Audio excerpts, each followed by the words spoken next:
I want you so bad, Alpha Cracker. I want you. I wanna say yes, I can't resist. I want you. Ooh, I want you, Alpha Cracker. I want you so bad, Alpha Cracker.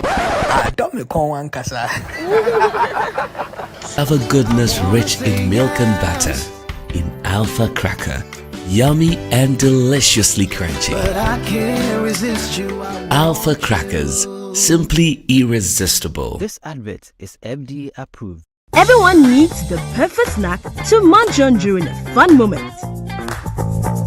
Wow. Enjoy the tasty McBerry Twist cupcakes, deliciously baked and packaged for a sweet treat.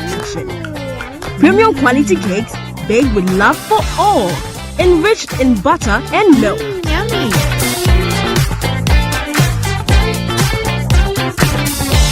Oh, McBerry Twist cupcakes, simply irresistible. Try one today. This advert is FDA approved.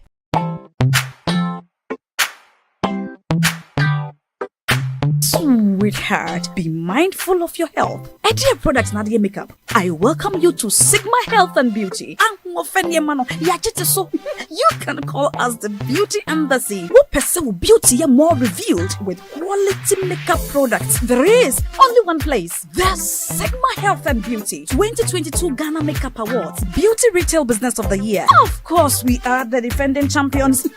World-class makeup brands and on you name it. Maybelline, Dark and Lovely, House of Tara, and many more. Your professionalism in the beauty industry is unmatchable. Ramientra the proper way of applying our products. Sigma Health and Beauty, Yewa Accra, Makola, Georgina Stores, and Rollins Park, Gate 4. Fryer in 0248 138 596 and 0201 408 186. Or visit our online shop at www.beautyavenuegh.com. Sigma, your beauty, our joy. Are you still searching for the right platform to share your voice, thoughts, and feelings?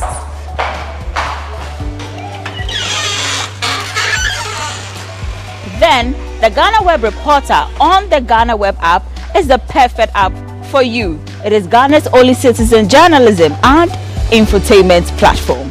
Wherever you are, whatever you are doing, GhanaWeb Reporter links you up to the world.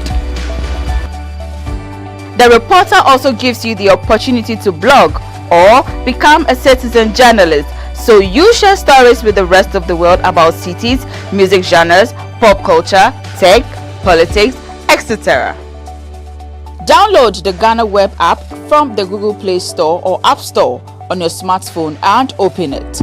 Tap on the member button at the bottom of your screen and follow the easy steps to register with your phone number or email, and you are ready to become a reporter. GhanaWeb Reporter, democratizing journalism and empowering content creators. Young ones are still interested in photography. And I think it moved with the pencil, the whole realism art, drawing, pencil art, framing. It came with it, right? It rose with it, and I think it's still moving. Just that this has gone down a notch. This is different from photography. Yes, of course. Way different from photography. You can bring your very nice photo, and we are transforming it into pencil art.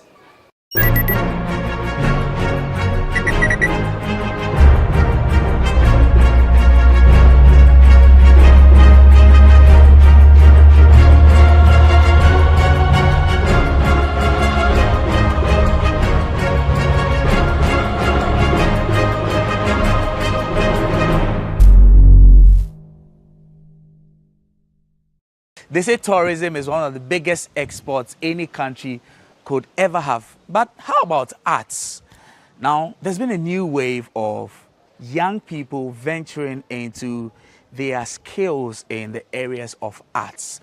One of the young people who has been doing extremely well in that area is a man we are here to speak with. He goes by the name Enel Arts, who loves to do arts in a way that brings realism to life.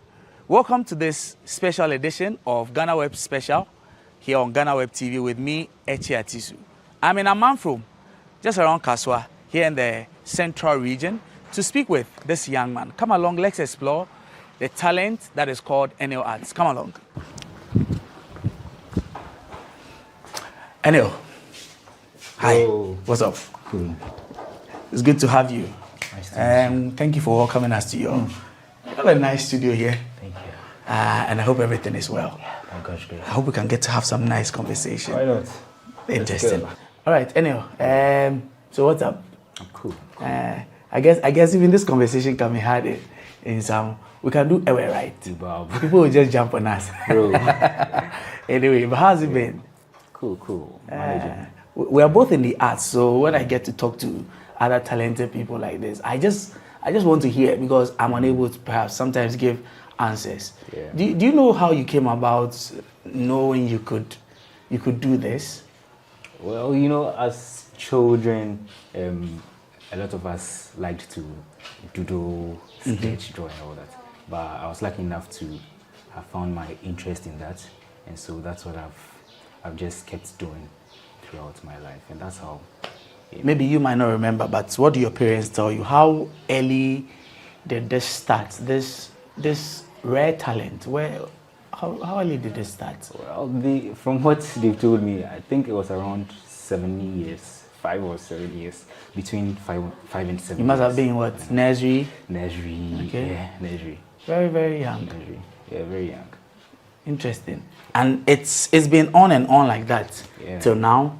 Is it something you passionately pursued because your parents were directing you into it? Oh no, I think they recognized that I had interest in art, so they just kept supporting me, and yeah, they wouldn't stop you from doing what you like, and so that's like pushing you, that's like encouraging you, right?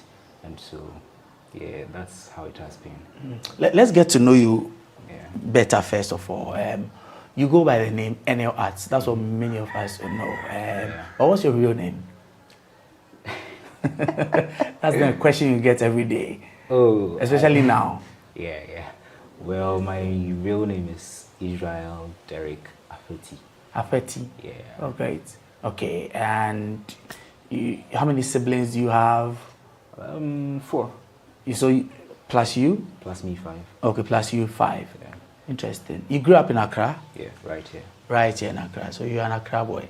You're a DB. Oh, I know you DB. I'm big. I mean, but that's what Accra people are DB. Yes, you have to come from somewhere to live in Accra to be regarded. Hustlers for airplane. Oh, really? Yeah. Interesting. And so you schooled here and everything. My school is just down the road. Just down the road. Yeah. Oh, then you are a Kaswa boy. Oh yeah. Through and through. 100%. Eesh, you get lands. We'll talk about that afterwards. But let's talk about the art. I mean, you caught a lot of people's attention from what you used to do in Trotro. Yeah. You would sketch people on the go. What inspired that? Well, from the point I started my national service, right? And you did your national service where? Stanbic Bank. Okay. Yeah. So I was doing my national service. I wasn't getting enough time to draw. And you know, it's something I'm passionate about, so I have to find time to do it. And there wasn't any time I could do that. So I recognized that in the bus. I spent too much time in the bus on the way to work. And I thought I could, you know, use that time. Just capitalize on that. Yeah. And do some quick sketches just to keep up with the So it was nothing planned. You didn't think it was, maybe people intentionally want to plan to do something like this? For me, if I plan I don't have to plan too much. If I plan too much, I'll end up not doing it because It's erratic, eh? Just take action, then you see the next step and you take it. See the next step, you take it. That's how I move. So I just followed the flow. I see. Yeah. National service. What did you read in school? Communications design. Okay. So does it come with things like these? Oh yeah. In first year they'll teach you how to draw. So they taught all basic of us drawing. Basic drawing. Okay. Yeah. And you went to which school? Tech. Okay, KNUST. Yeah. All right. Basic drawing and all that. Now Now fast forward back to the trotro thing. Yeah. Now you spend a lot of time on the bus. You decided to take advantage. Why, you always had a book? Yeah, it's right. Let me show you. Okay. So it's this book and this pen. Just this. It's as simple as they are just humble people might tools. not see this as simple. Yeah. Simple tools, eh? They are just humble tools. And you can create magic and touch someone's life with it. I see. You know, you started in the buses, trotro. Let's keep it to trotro. Yeah, so people trotro get for to now. understand that it's trotro you're doing this in. Yeah. Do you remember the first time you sketched anyone? And who was that? When you were in a bus? When I was in the bus. Yes. First person you sketched. One of the first sketches I did in the bus was Justin Bieber. Oh, okay. Yeah. So it didn't start with the trotro. It started with celebrities who are trending online. But you do it in the bus. I do it in the bus. Okay. Yeah. So one of the first ones was Justin Bieber, then Kendrick Lamar, then Kelly. Okay. Remember Kelly? That girl who was trending online. Oh, the Kelly from the Francophone African. Yeah. That lady. Oh, okay. Not too far back. That must have been, what, 2022 or this year, 2023? 2022. Oh, okay. Last year. Just last year. Okay. All right. And when you do the sketches, do you show them to anyone when you're done? No. I was just trying to keep a sketchbook, just to keep myself busy. And so that's how I started before I transitioned to the random trotro people and strangers. People can be quite nosy in the trotro. Yeah. What do people say when they see you? They just look and look away.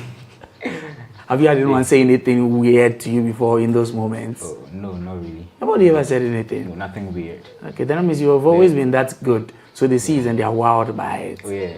The couple of people that have actually spoken to me in the process of drawing liked it. Yeah. People take your contacts. The mates. They Charlie, do that. if you want trotro mates now, just come to me. You get plenty, eh? Oh, I get them a number, so Charlie. I crack trotro mates. But then they pay for rights again. Oh, I they pay. That's in. I want it to be totally free. Okay. Yeah, so that's the intention. It's not like I'm drawing to sweep off my fare. But then recently, I think it was just yesterday, one of the trotro mates I drew gave me a free ride. I paid and he gave my money back to me. The money back to you. It felt really good. Very, very interesting. Yeah. Now you get to start from the big names, Justin Bieber's, the Kellys, those ones that are very popular. What made you zero in down from big names like that all the way to, sometimes we don't know who the mates are. Yeah. We fight with them every day. Why those people? I think their story is intriguing. So when you draw them, their reaction is natural. Those are the top there. They've gotten a lot of these. They see it a lot. They see it a lot. So they might not appreciate it as much as someone who wouldn't be expecting someone to draw him. Yeah, I think that's it. And I'm still intrigued about the trotro mate bit, because when you sketch them, how long does it take you to maybe finish one sketch? Yeah, the fastest so far was 30 minutes. 30, fastest? Or is it 30? I think it was 18 minutes. Okay. 18 minutes. That's the fastest so far. Because the trotro is moving, you have to be careful about your strokes and all that.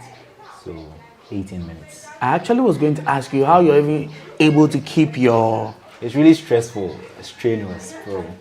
But you're able to still get a perfect Yeah, picture. I have to get it. Now tell me, is it that you have a photographic memory such that you just see them and you take a photo?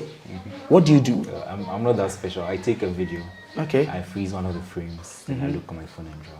But that's even still special. The fact that you can do that in a moment, capture, and you always get these kinds of reactions. Do you have people? Do you have other mates actually stop you to say, actually, do this for me? One saw me at a Cromwell. Yeah, I hadn't picked this car before. I don't know him from anywhere. I think he's seen my videos. Okay. And he said I should draw him. It was a nice moment. Oh, interesting. And now it's good you mentioned videos. Now, the advent of social media and all that. You do a lot of things on Instagram, TikTok. Yeah. How has that helped your craft? Exposure. Before I started this, I was thinking of ways to market myself, and all I could think of was going hard on marketing, and being everywhere, slapping every social media platform with my art consistently, and that's what I've been doing now, and it's working. My customers, my clients see that and they reach out to me, place an order for commissions, then I do it for them. Yeah. I see. Now, more or less, you have been able to zero in on exactly which aspect of the art you are doing. That's it. Do you only sketch Trotro mates for free? Which other people do you do for free? Oh, maybe someone interviewing you for free. Maybe. Which other people do you? Oh, just sometimes if I see the person and he or she has a striking character. That is. These are your striking characters. Typical striking characters will look like what? They look down. They look happy. How do you tell? What's random? They stand out. Okay. They stand out. You can see from their face that they have a lot going on. Yeah, they have some very troubling stories. And I noticed that you tell stories from those artworks. They're not just sketches. Yeah. You're actually trying to capture moments and stories in there. Yeah. So you're not just an artist, you're a storyteller. I'm following your footsteps. Oh, man, no. I mean, the focus is on you today. So you're a storyteller through arts. Okay. I want us to just take a short break. Sure. When we return, I'll find out about all the juicy aspects of this area of arts that you are in right now. So we'll return briefly and then we can continue with this conversation. Sure.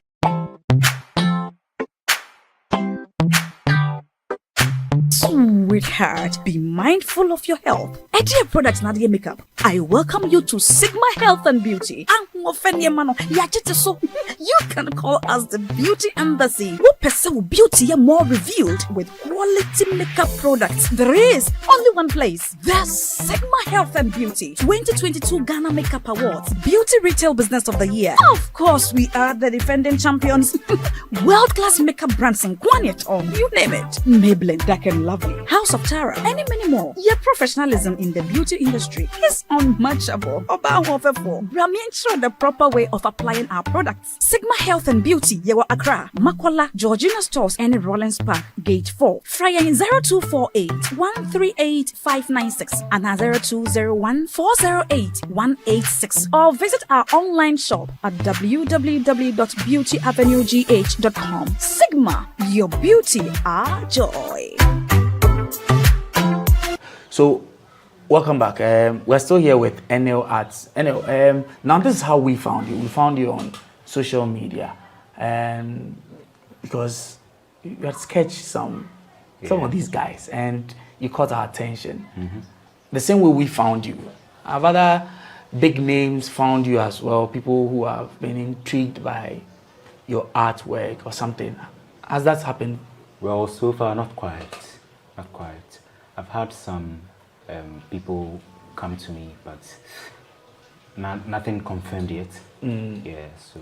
But at least there have been some moves made. There've been some. Does that make you disappointed or not? No. It makes me. It keeps me on my toes. It just reminds me that I have to work harder, and so that these bigger institutions can see me and come approach me and move on with whatever I have to do. Now the arts you do is more or less like photography, because I know there was a time photography was just booming. Every young person was getting into photography. More or less the same thing that's happening in the area of this realism, hyper-realism, all these kinds of arts that you do. How competitive or not is the industry? And tell me whether or not you feel like you are competing against it, or it worries you, any of such things. Well, first, young ones are still interested in photography. And I think it moved with the pencil, the whole realism arts, drawing, pencil arts, framing. It came with it, right? It rose with it, and I think it's still moving. Just that this has gone down a notch. Why is that? I don't know. Is it the photography that is? Oh no, this is different from photography. Yes, of course. Way different from photography. You can bring your very nice photo, and we are transforming it into pencil art. So which aspect of the art is actually doing better now?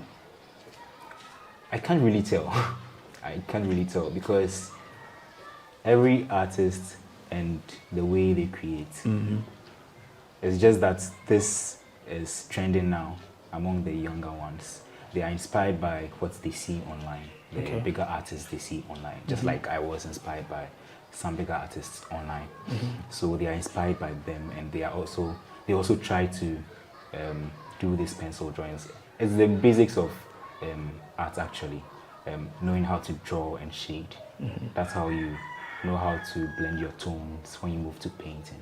You understand? So, yeah. But you don't paint. I paint. You paint as well, but you don't do a lot of that. I do. You do a lot of that. Yeah. It's just that the treacherous sketches caught you. I've caught everybody's eyes. And so we'd like to know, I mean, apart from the sketches, you do painting, which other things in the area of arts you do? I'm actually a musician. Okay. Well. I sing. Yeah, I do live paintings. Okay. Pencil drawings, as you can see, and basically anything art. Have you released a song, anything like that, or you're not in studio? I've not released a song yet, but I'm in the process of, Okay. What kind of music do you do? A Afro soul guy. Afro soul. I actually listen to every kind of music. So you love to blend. Yeah. So there's a difficulty with the name, right? It's kind of difficult to. But there's some Afro in there. Yeah, there's some Afro and there's some soul in there. But I like to blend everything.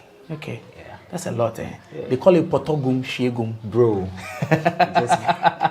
That's what it's called, eh? I'll go with that. Yes, that's a long one. We'll see how I sell that to the world. Yeah. But I mean, business-wise, how is business for you? Are you making some cash? Yeah. Some that I can carry away? Maybe when I'm leaving. Can't carry some away. Oh, it's not gotten to that level yet. Yeah, it's good. So far, it's good for the beginning. I'm still at the beginning stages. Yeah, so far it's good. Okay. I'm hopeful that it will advance and the figures would increase. Okay. So I take it that the figures are like 6 now. You're hoping it gets to like an 8.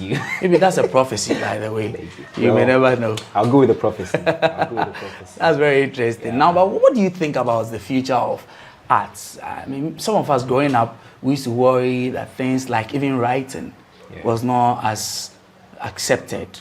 Today, what you do today is well accepted, maybe because of the advent of the internet.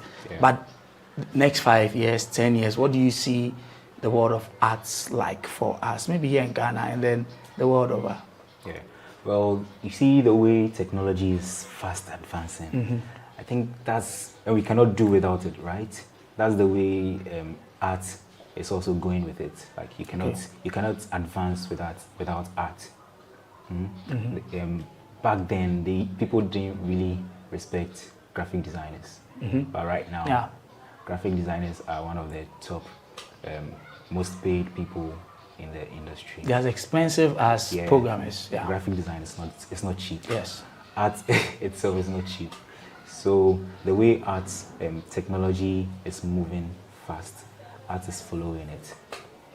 We need artists to design all the interfaces, even though AI wants to sport things small. I was going to ask you about AI. AI wants to sport things small. How is this falling small?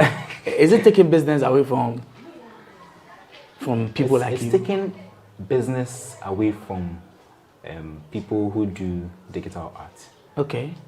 Yeah. Okay. Because you can just key in some words and AI will generate your LinkedIn photos for you. Yeah. So even here in Ghana. Yeah. Oh, people do it. I see. You can just key in a few words, transform my picture to something, and it just does it for you in a few minutes. So it's taking business from those who do digital art. Okay. Yeah. I see. But then there's also another interesting aspect of what you do in this area of the arts. I'm wondering if you can, I just want to see if you can help me understand this. Now there are ways that maybe even state actors can tap into what you do for some kind of work. Do you think it's an area that our leaders are not looking at? Or what? We have ministries, departments like that, but do you think they've done enough to be able to help some of you build up what you're doing? I mean, there are so many possibilities with art, and there are so many of them that this country, in particular Ghana, has not tapped. I mean, we are still now absorbing the whole art thing. We are growing small because of social media, internet. We are seeing how people deal with art, so we are grasping it small bits by bits. And so I think eventually the leaders would tap into this side of the whole art thing. Do you see a Ghana, for instance, where, in advanced countries, the US, the Europe, and all of those other places, there are instances, for instance, in a court setting where there is an artist or a sketcher, whoever, that is able to bring to life the things that are in the courtroom. Yeah. Is that something you think can be explored here? Oh yeah. Largely, we can really explore that. Is that something you can do? Yeah, I do live paintings at weddings. Okay. So it's something I, in particular, can do. And something that this country can take upon themselves and explore further. We would even encourage more younger ones to pursue art. I see. Now, do you think arts like you do is something people can do alongside other things? Maybe a doctor who wants to paint. Is that something people can do? Yeah, at your leisure time, you can paint. These days, there's no leisure time. Well, I'm getting to it. So, because there's no leisure time, if you want to do art and get serious with it, okay, like me, you have to stop whatever you are doing and pursue it 100%. So I was working in the bank. Okay. I stopped and I'm pursuing art fully now. My dad said a couple of days ago that these days, anything you do, if you take it seriously, you thrive. You'll become good and you'll flourish. I was like, yeah, these days you don't joke with anything, anybody. You don't play with anything. So just pick something, be serious with it, and in the long run, you will be successful. That's how it is now. So leaving the bank was no regret for that, or? No regret. It was hard because I had already made a family over there, the marketing department. I already made a family over there. So leaving there was emotional for me. Oh, I see. Yeah. Now, a lot of them see you. What do they say to you when they see you? Oh, they are proud of me. A lot of them are my clients. Yeah, clients and taking their money. yeah. We are kind of like family now. So okay. I need any advice, I go to them and they guide me small. Yeah. Well, now this is what you do full time. Full time. How do people reach you mostly, apart from the usual things? How do people usually get in touch with you? Social media. Social media. I'm always on social media. Okay. So when you want to reach me, just send a DM. And what's the socials? How do we reach you on socials? NL at everywhere. NL at. Yeah. Is there an underscore anywhere? Just key in NL at. It's 2 accounts on Instagram, right? Okay. But you just enter NL at. The 2 will pop up. And they're both your accounts? They're both my accounts. Okay. Yeah. All right. Now, young people who want to venture into maybe this kind of art, what would you tell them about specializing, especially when it comes to arts? What would you tell young people out there, people who want to follow in your footsteps? Learn everything. They should learn everything and do more works. The more you do more works, the more you realize where you are more comfortable with, the kind of materials you are more comfortable to work with and all that. So you should just do more works and practice more. That's basically it. What should we be expecting from you in the next 5 years? Next 5 years, inshallah, one of the big names out there. I'm hoping to take Ghana worldwide. Are there particular people you are targeting?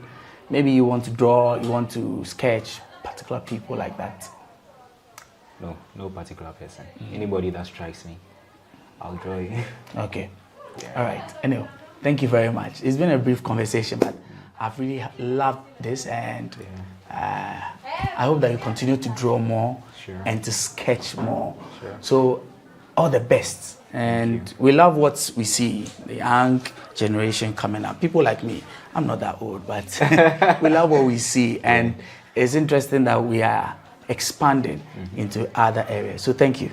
Thank you for agreeing to speak with us. Thank you for interviewing me. You are most welcome. So that's been NL Arts. NL Arts. Look for him on social media anywhere, NL Arts, and get to follow some of the amazing work that he's doing. My name is Echi Atiso, and this has been GhanaWeb Special.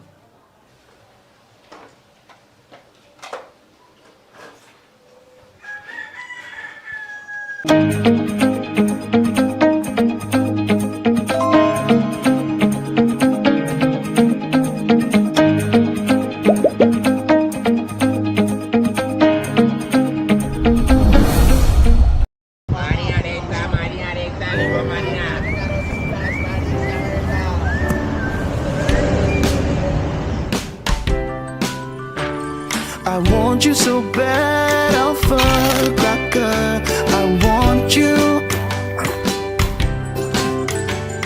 I wanna say yes, I can't resist. I want you. Ooh, I want you, alpha cracker. I want you so bad, alpha cracker. Alpha goodness rich in milk and butter. In Alpha Cracker.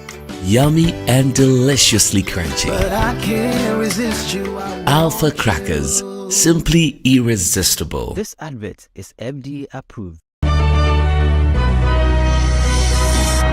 This sugarcane plantation is going to be the biggest in the whole country. Aside the commander and all that you referred to. With the issue of Commander Factory where they couldn't get the raw materials to process the sugar, yes. How different is that project from this? Yes, this one, like I just said, we are developing the base for the factory. Okay. So we'll always operate. Full operation when everything is set. We're targeting about 1,000 employees at this place. By October next year, we'll finish the processing plant, and then we are just on the go.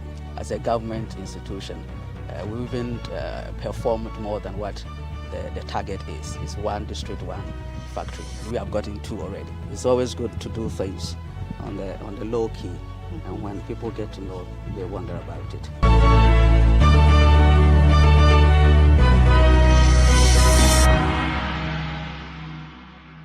Everyone needs the perfect snack to munch on during a fun moment. Wow. Enjoy the tasty McBerry Twist cupcakes, deliciously baked and packaged for a sweet treat. Premium quality cakes baked with love for all, enriched in butter and milk. Yummy.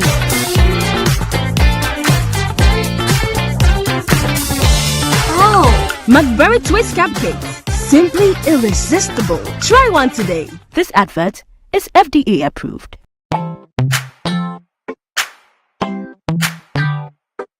Sweetheart, be mindful of your health. Dear products na dear makeup. I welcome you to Sigma Health and Beauty. You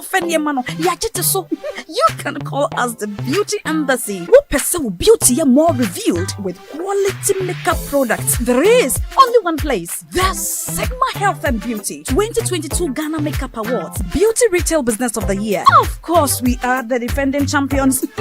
World-class makeup brands and Quanyeton, you name it. Maybelline, Dark and Lovely, House of Tara, and many more. Your professionalism in the beauty industry is unmatchable. Ensure the proper way of applying our products. Sigma Health and Beauty, Yewa Accra, Makola, Georgina Stores, and Rollins Park, Gate 4. Fryer 0248 138 596 and 0201 408 186. Or visit our online shop at www.beautyavenuegh.com. Sigma, your beauty, our joy.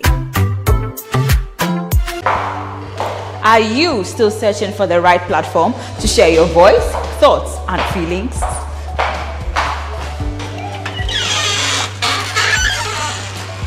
Then, the GhanaWeb Reporter on the GhanaWeb app is the perfect app for you. It is Ghana's only citizen journalism and infotainment platform. Wherever you are, whatever you are doing, GhanaWeb Reporter links you up to the world. The reporter also gives you the opportunity to blog or become a citizen journalist, so you share stories with the rest of the world about cities, music genres, pop culture, tech, politics, etc.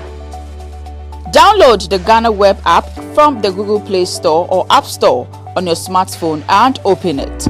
Tap on the member button at the bottom of your screen and follow the easy steps to register with your phone number or email, and you are ready to become a reporter.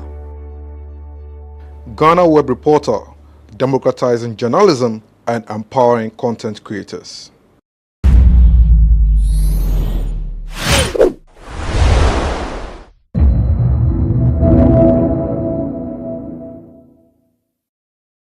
Some few years ago, I was depressed. I was going through all the things that I mentioned. I was depressed and all of that.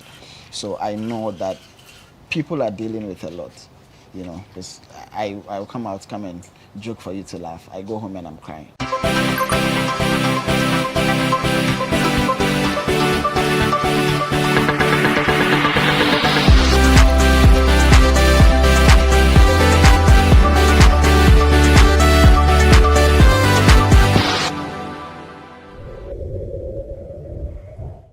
You're welcome to another interesting episode of Talk Assignment here on GhanaWeb TV. As usual, I am your host, Elsie Lama, and I have here with me, right here on set, lawyer in team.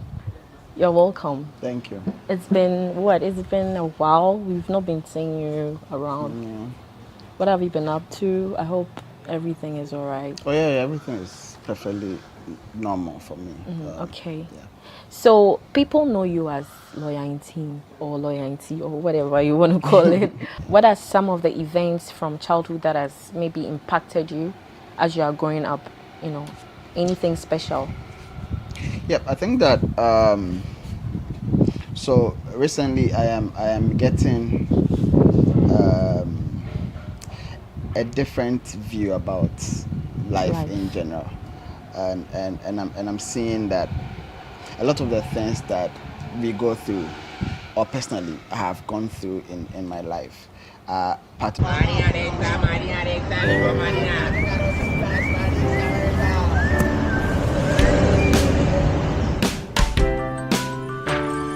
I want you so bad, Alpha Cracker. I want you. I wanna say yes, I can't resist. I want you. Ooh, I want you, Alpha Cracker. I want you so bad, Alpha Cracker. I don't me call one casa.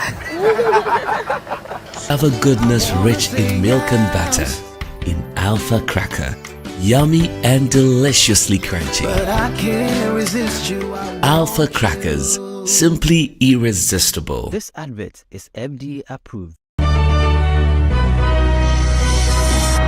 This sugarcane plantation is going to be the biggest in the whole country, aside the commander and all that we referred to. With the issue of Commander Factory where they couldn't get the raw materials to process the sugar, yes. How different is that project from this? Yes, this one, like I just said, we are developing the base for the factory. Okay. So we'll always operate. Full operation when everything is set. We're targeting about 1,000 employees at this place. By October next year, we'll finish the processing plant, and then we are just on the go. As a government institution, we even performed more than what the target is. It's one district, one factory. We have gotten 2 already. It's always good to do things on the low key, and when people get to know, they wonder about it.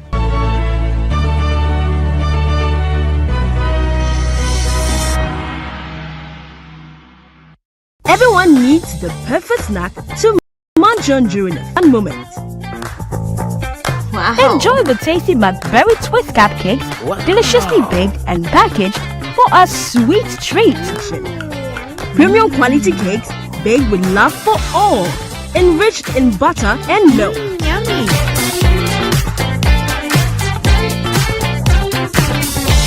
Oh, McBerry Twist cupcakes, simply irresistible. Try one today. This advert is FDA approved.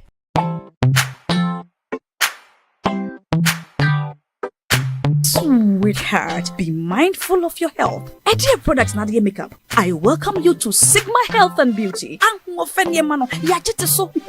can call us the Beauty Embassy. Who pursue beauty more revealed with quality makeup products. There is only one place. There's Sigma Health and Beauty 2022 Ghana Makeup Awards Beauty Retail Business of the Year. Of course, we are the defending champions. World-class makeup brands and Kwanyet, you name it. Maybelline, Dark and Lovely, House of Tara, and many more. Your professionalism in the beauty industry is unmatchable. Ensure the proper way of applying our products. Sigma Health and Beauty, Yewa Accra, Makwala, Georgina Stores, and Rollins Park, Gate 4. Fryer in 0248 138 596 and 0201 408 186. Or visit our online shop at www.beautyavenuegh.com. Sigma, your beauty, our joy. Are you still searching for the right platform to share your voice, thoughts, and feelings?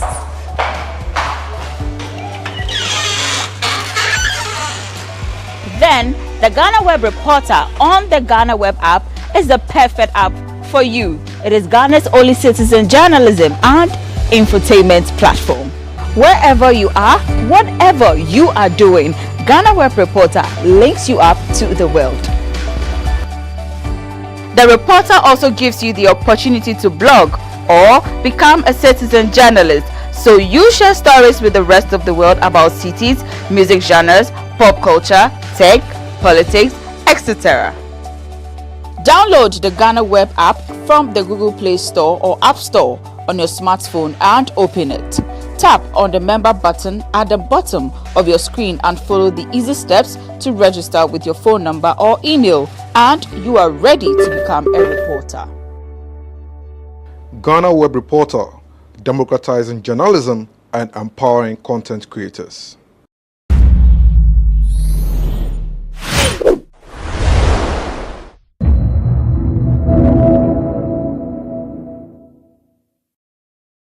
I can say Ghana will win, but other teams are also preparing. I know, right? Yeah, so it's a tough one. Yeah. And I believe when we do our things right, prepare the mindset of the players must have a winning mentality.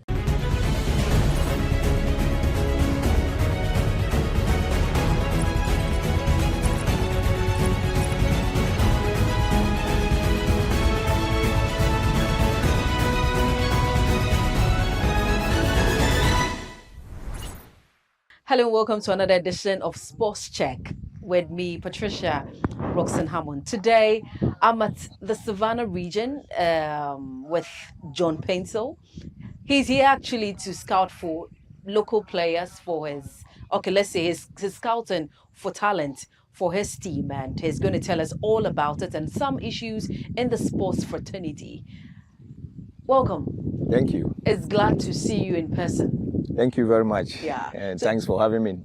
You're welcome. So tell us about your program, scouting for talent for your team. How many people are you looking at?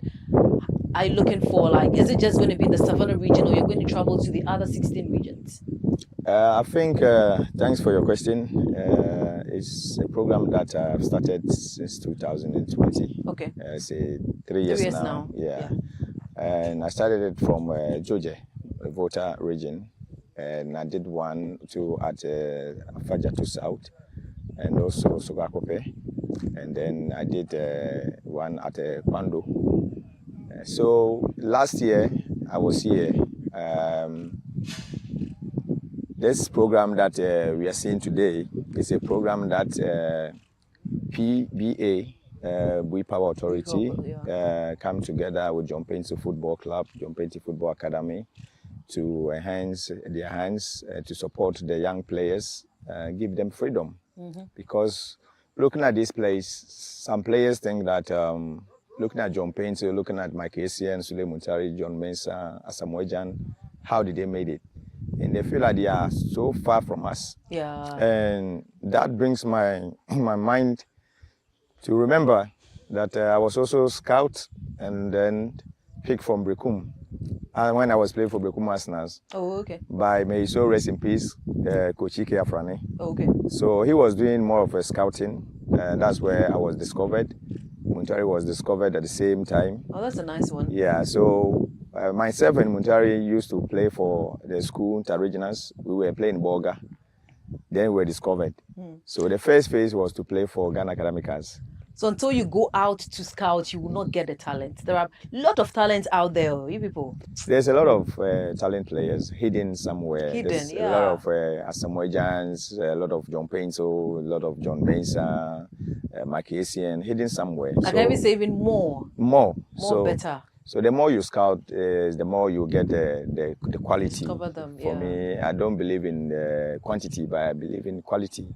So when I go close to BPA, Bui Power Authority, the CEO was the one that I worked with him previously when I did my first one in Georgia. He was then a member of parliament, a minister for chieftaincy. So I went to do that, and then he had many players to travel, to come to Accra, and most of them have also get the opportunity to play there. The big clubs in Accra. Oh, that's nice. And some have also traveled, and then they are back. So when he became the CEO for Bui Power Authority, he also said, I mean, since he is the CEO here, he wants to also give back to the community, the society. So we had that program. First program was last year, and it's a program that we're going to do every year. So we played a community cup, 16 community teams, and then we played the final. So there's a donation, footballs, jerseys, medals. So at the end of the day, we'll pick the Fantastic Five that will join John Pencil football team. Out of the 3 years scout? No, every year we pick 5. Oh, okay. Yeah, every year we pick five Fantastic Five. We are looking at the age of 15 to 19. Okay. But we want to catch them young, so we mostly focusing on the under 15. Because under 15, give them 4 years, they will mature and become great players and represent Ghana or any big clubs in Europe or in our local. Not necessarily the national team, but it's going to be your personal. Yes, it's personal, and then being my personal will definitely become the national assets in Someday, future. Yeah. So the idea is to give the young players chance, give them freedom to play and also to showcase their talent. We want to tell them that wherever they find themselves and see us on top, they can easily become as us one day. Yeah. So normally what we do is that after selecting the whole players, last year was almost 150 players. Wow. Then we have to cut it down to 60. Then train them, cut them to 25. So that 25 will play against the ex-Black Stars players, including myself. Last year was Ufurikwe, Patrick Villas, Isaac Vosa, Memunatu, Suleiman. So we bring all these players to come and play with the young boys for them to also feel like, okay, it's John Painting I saw on TV. How is it like playing with them? Obviously, some will be starstruck. So when they see you coming, like kicking the ball, they rather want to relax and allow you to do it instead of competing with you. No, they become excited and they compete with us. Last season, I think we drew. They score first goal and then we equalize at the end of the game. So it was a tough one, and this season they are looking forward to beat us. So it's going to be a beautiful one, and then a great game. It's a great event. But I always say that never forget where you come from. Always remember where you're coming from. Yeah. Because I was scouted by BK Afrani whilst I was in Brekum. It's your turn to also do the same thing. Yeah. So it's good to, follow his footsteps. Because I believe that when he scouted me, I was able to do well for the nation. It's true. So I want to replace that and then tell those young boys that they have freedom to play. They are not in bondage, they are not in prison, that they cannot showcase their talent. So this is all about this scouting program. Because from 1, you move to 2. Yeah. Everyone needs the perfect snack to munch on during a fun moment. Wow. Enjoy the tasty McBerry Twist cupcakes, deliciously baked and packaged for a sweet treat. Premium quality cakes baked with love for all, enriched in butter and milk. Yummy.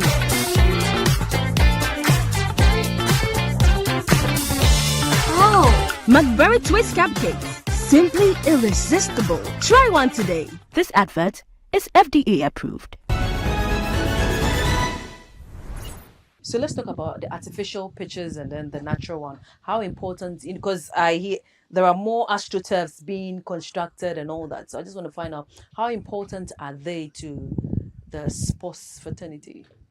I think they are. Comparing it to the natural ones, allowing the grass to grow and all that. Yeah, we all wish we can have the natural grass, but the country we are in, it will be difficult to maintain the grass pitch, which before it used to be like that. And then artificial pitch, it's also helping because it's not bad. We have phase 1, phase 2, phase 3. Okay. But what I've observed is the one that we are having here in Ghana is 2-phase, which is very good. The phase 1, a bit slippery, is like more of a rubber. Yeah. Yeah, but the phase 2, phase 3 is more like the one they use in Russia. Because when you go to Russia or Ukraine, they use more of an artificial pitch because of the weather. Yeah, so for me, having more artificial pitch in Ghana will help, especially the upcoming players who want to. And then the phase 2 of that. The phase 2 or phase 3, yeah. Okay. Yeah. Phase 1 is too slippery. The phase 1 is very, very slippery because that one is a bit low. Yeah. And you can't even use the right boots. Then you have to use only the gym boot. But the phase 2, you see players using the normal football boots and you're comfortable. Okay. Which myself, I've been playing on it and I've seen that it's a good one. Okay. Sammy Kufo once criticized the artificial pitches, saying it is not the solution to Ghana's sports infrastructure. And what do you make of it? I think it depends what he say. For me, the phase 3 when I was in Fulham, I remember one of our Europa Cup. Yeah. We went to Bulgaria, and then we play on artificial pitch, and it feels like the grass. That's what I'm saying. Phase 2, they have phases. Yeah, but if Senior is talking about the phase 1, then he's right to say the phase 1 is not right for the development of the young players. But the phase 2 and phase 3, like the normal one we've been seeing recently, it's good for the development. Okay, back to your talents, the people you're scouting for. Which of them are you tipping to become like a world football star, like goalkeeper? Yeah, I'm looking at all angles, because last year we picked 5 players, and there's one player who stand up called Adoyesum. He's from this side, a town called Carpenter. On your way to Wenchi, you will see that small town. And he has been very, very good. Every match he played, he scored. Wow. He's only 15 years, and he's standing up with the big boys. He's not scared. He changes every ball. So he's also going to be part of the stars who will be playing against the selected side this season. So yeah, he's amazing. I'm looking for all around, and like I said, we want to replace some names that I've mentioned before. We can have another Asamoah Gyan here. We can have John Mensah. We can have Essien, myself, John Painter, and then those boys who nearly future they will come and help the nation. How can Ghana win the 2023 AFCON, which will be held in Ivory Coast? Yeah, it's on course. You know, these days football is dynamic. A lot of countries have also picked up, and the preparation and arrangement, and it's how you want it. You go for it. And Ghana, looking at it, we have fantastic team. We have players who are playing for a lot of big clubs in Europe and then doing well. World Cup qualifying, how they qualify the nation, and going to Qatar, the performances. And then we believe that the sky is the limit. The boys are pushing, and with time, they'll start winning trophies for us. The Nations Cup, I can say Ghana will win, but other teams are also preparing. I know, right? Yeah, so it's a tough one. Yeah. And I believe when we do our things right, prepare the mindset of the players must have a winning mentality. Without winning mentality, you can't do it. Yeah. Yeah, so you take one at a time as it comes, and I believe that we are too close, very, very close to win the cup. Ghana will be playing Central African Republic, I think, in the final. Is it possible for Ghana to qualify? Oh yeah, it's possible, and it's a must qualify, and it's a must win, which the boys are ready, and I don't think they're coming this far, they're going to let anything down. Yeah. We believe that all the supporters, all people in Ghana will support the team so that they can qualify the nation. What do you make of Mohamed Kudus' move to West Ham? Fantastic move, and I know that West Ham always go for special ones. West Ham always go for special ones, and then I believe that they also make a good choice by having Kudus in their team. It's been so long they were looking for a player like that. They used to have Yossi Benayoun, who was antics, who have the free roll, moving left and right, creating opportunities, free kicks, and then goal scoring abilities. And they have Telly Sheringham before, who also was an engine like a Kudus. And then Tevez also came. So after these 3 players that I've mentioned, they've never had anyone like those players. So having Kudus, that reminds me that they will be looking for Kudus for a very long time. Yeah, so I think it's a good move for both club and then the player. Okay. Thank you very much. But I want your final words to the next region you'll be visiting to scout for talent. Well, we are trying to move to Bolga in the next scouting program, and I'm looking forward. That's where we can find the players who think they're in the bondage, they are in prison, they can't showcase their talents, and I want to urge them that they are not in prison. We are here to give you guys opportunity to establish and then also showcase your talent, and then give you freedom to play football. This is John Painter, the CEO and the founder of John Painter Football Academy, and I wish you guys all the best, and I'm looking forward to see you all. Thank you. Thank you, John. You're right. And that's it for Sports Check on GhanaWeb TV with me, Patricia Roxanne Hammond. Until same time next week, stay blessed.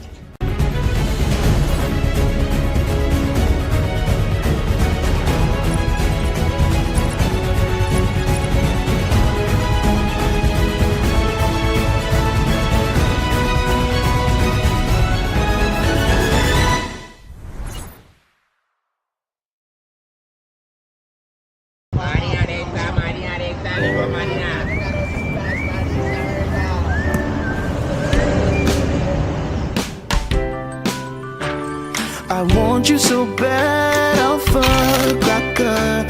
I want you. I wanna say yes, I can't resist. I want you. Ooh, I want you, Alpha Cracker. I want you so bad, Alpha Cracker. I don't me call one casa. Have a goodness rich in milk and butter in Alpha Cracker. Yummy and deliciously crunchy. But I can't resist you. Alpha Crackers, simply irresistible. This advert is FDA approved. This sugarcane plantation is going to be the biggest in the whole country, aside the commander and all that you referred to. With the issue of Commander factory where they couldn't get the raw materials to process the sugar, yes. How different is that project from this? Yes, this one, like I just said, we are developing the base for the factory. Okay. So we'll always operate. Full operation when everything is set.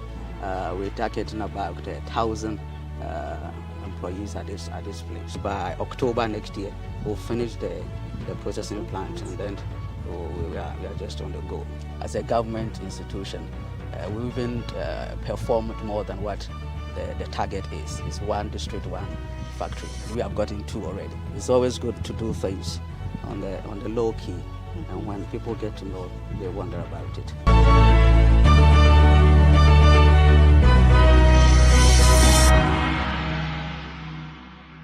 Everyone needs the perfect snack to munch on during a fun moment.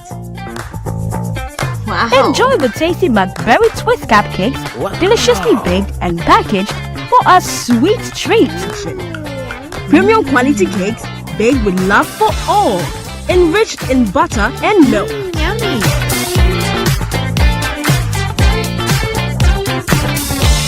Oh, McBerry Twist cupcakes, simply irresistible. Try one today. This advert is FDA approved.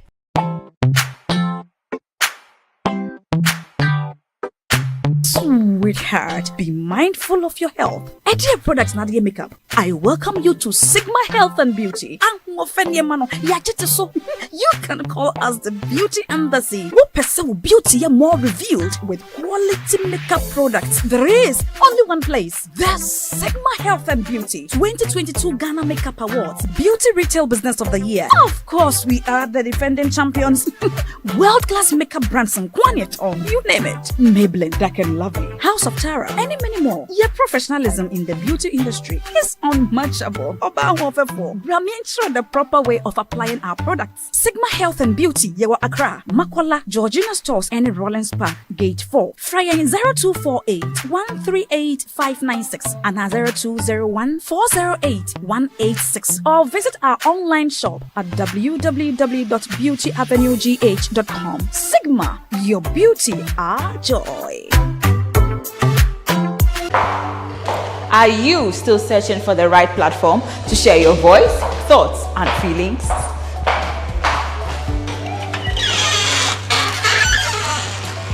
Then the GhanaWeb Reporter on the GhanaWeb app is the perfect app for you. It is Ghana's only citizen journalism and infotainment platform.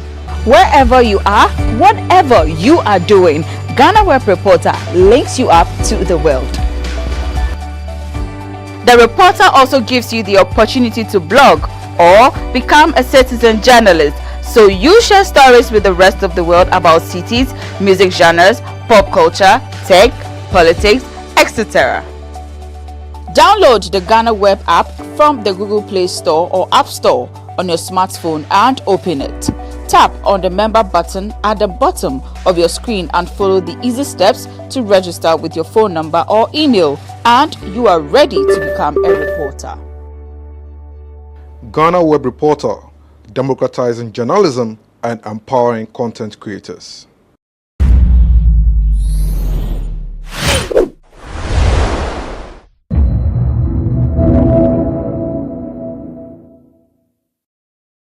Some few years ago, I was depressed. I was going through all the things that I mentioned. I was depressed and all of that. So I know that people are dealing with a lot, you know, because I will come and joke for you to laugh. I go home and I'm crying.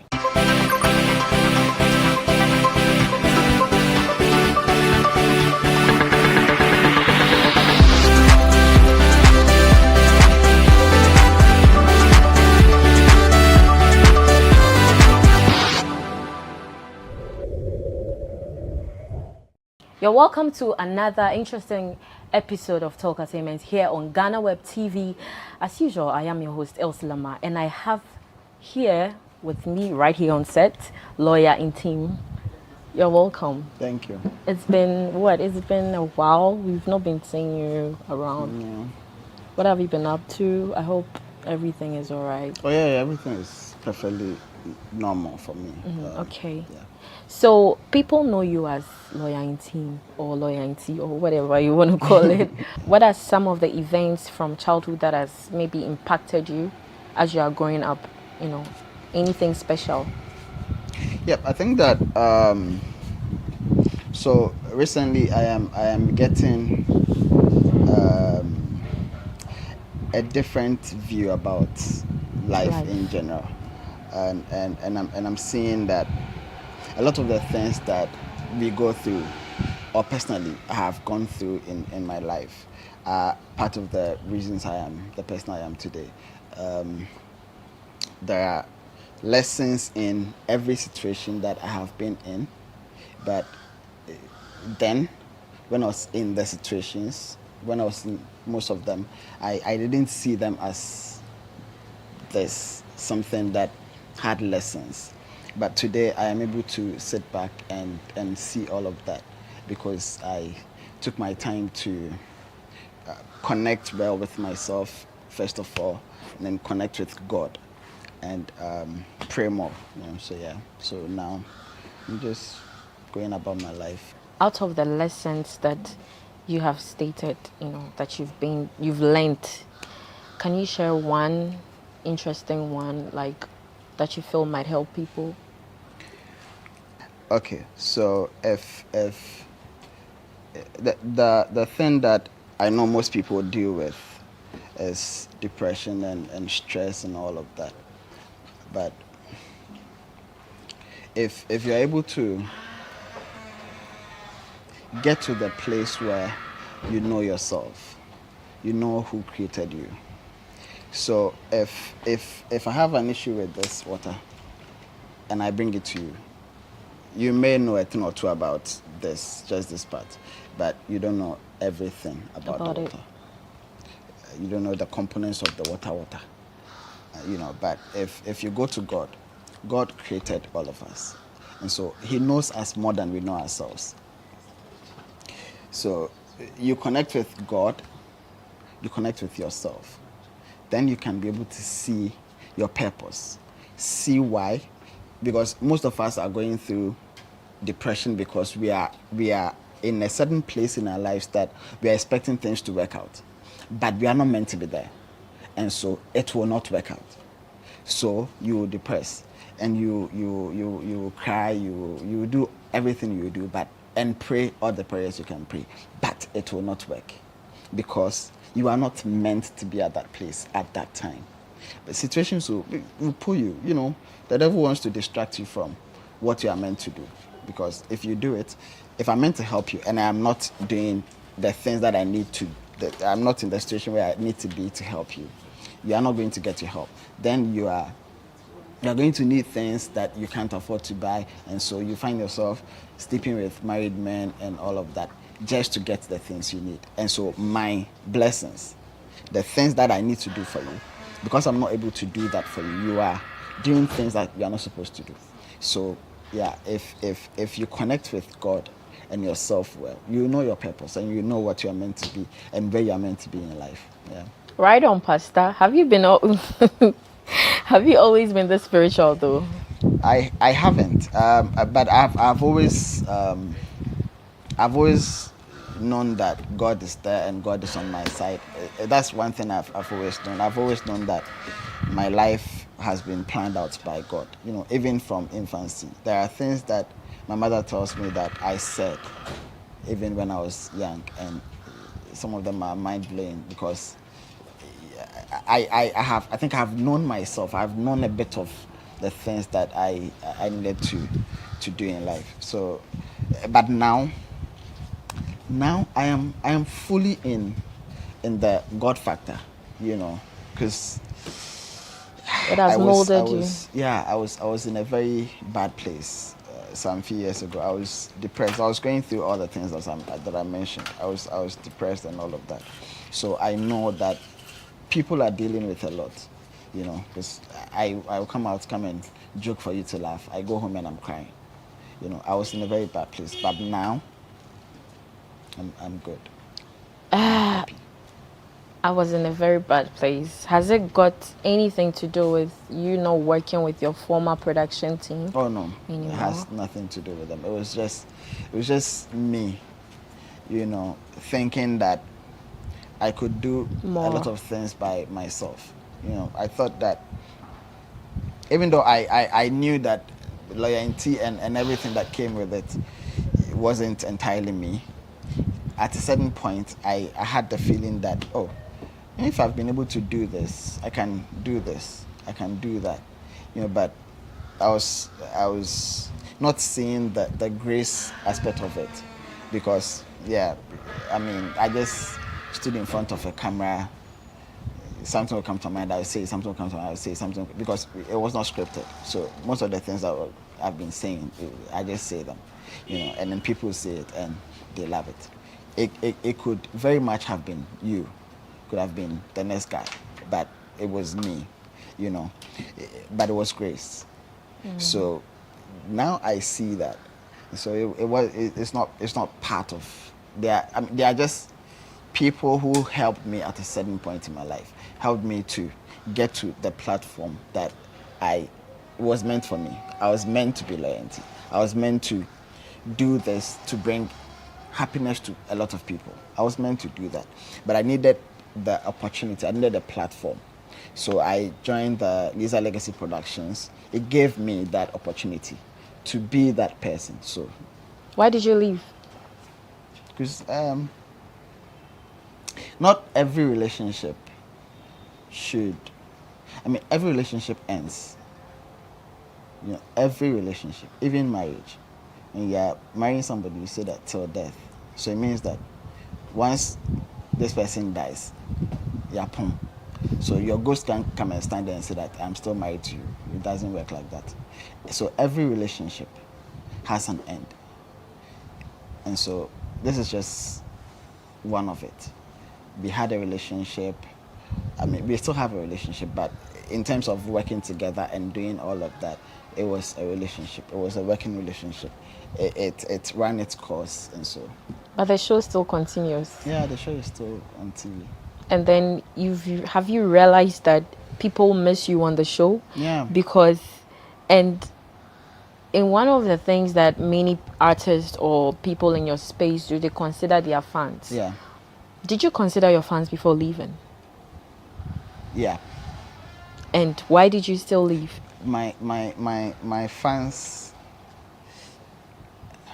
I don't know. I still find it weird saying my fans. Like, it doesn't come off easily for me. So people who love me for what I do, I am sure that they have a huge space in their heart for me, you know, to be a human being.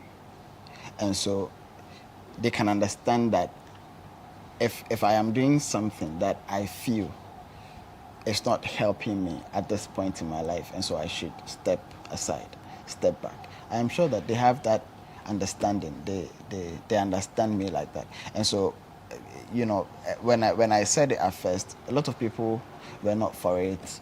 Even my mother called me, and you know, she was trying to get me to come back to the show and all of that. But after I explained the situation, because it wasn't just the show, it was everything. So let me give you a scenario, and everybody else who is going to watch this.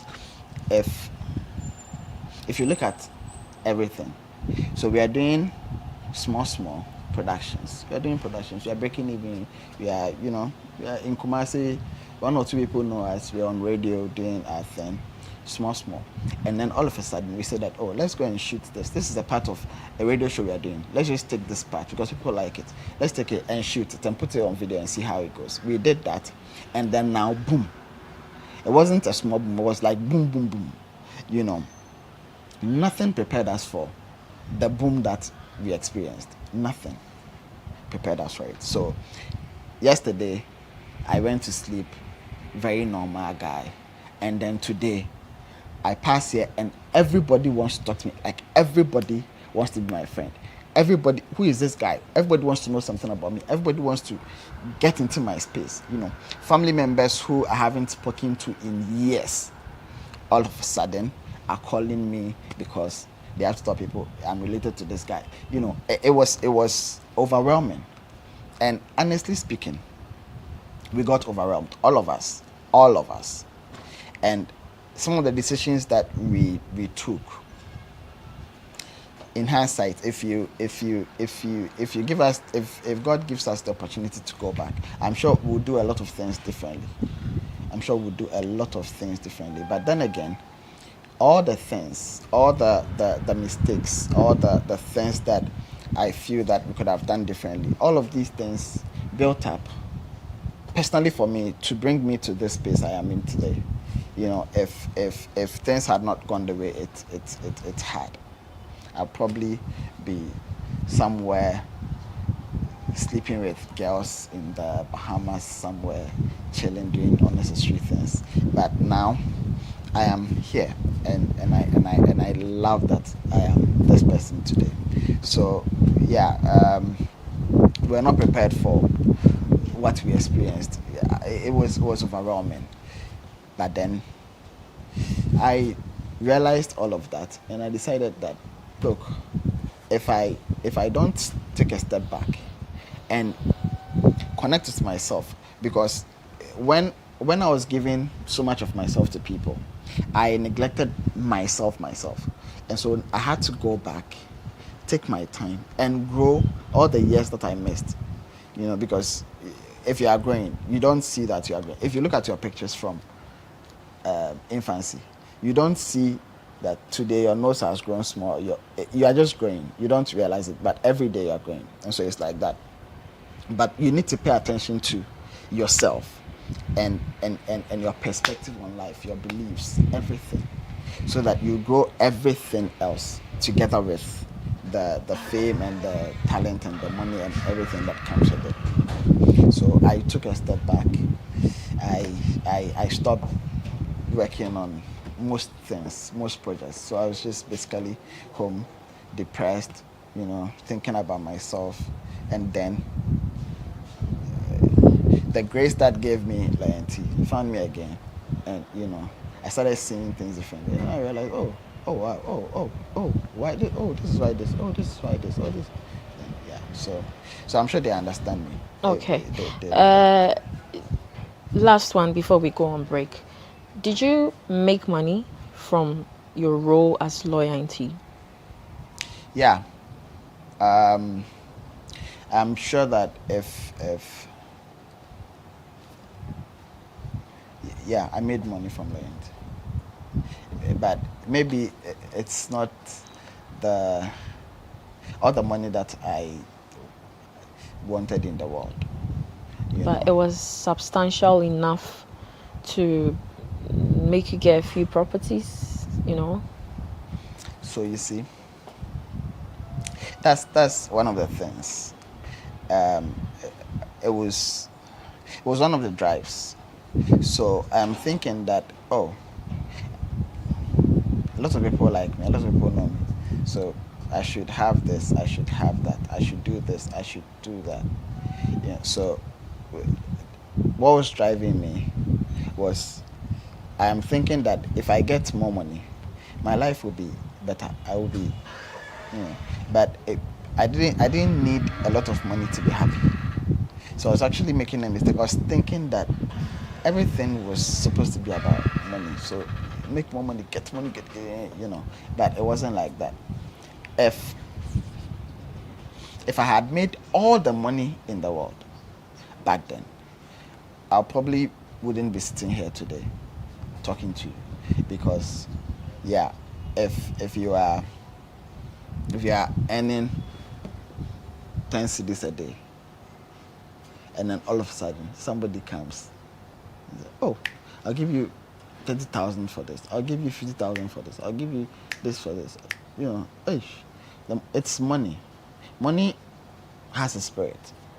It will get into your head. You will start doing crazy things. You start doing things that people are doing, people who have money, that you don't know where they got their money from. You start doing the things they're doing because, the money is controlling you now, you know. And so I think that my best answer is I got every penny that God allowed me to get from loyalty. And everything I have, everything I was able to get from being loyalty is everything that I was meant to have. Nothing more, nothing less. Okay, let's take a quick breather here. Loyalty is currently under Links Entertainment. When we come back, we'll find out more about that and his upcoming projects. Stay tuned. Everyone needs the perfect snack to munch on during a fun moment. Wow. Enjoy the tasty McBerry Twist cupcakes, deliciously baked and packaged for a sweet treat. Premium quality cakes baked with love for all, enriched in butter and milk. Yummy.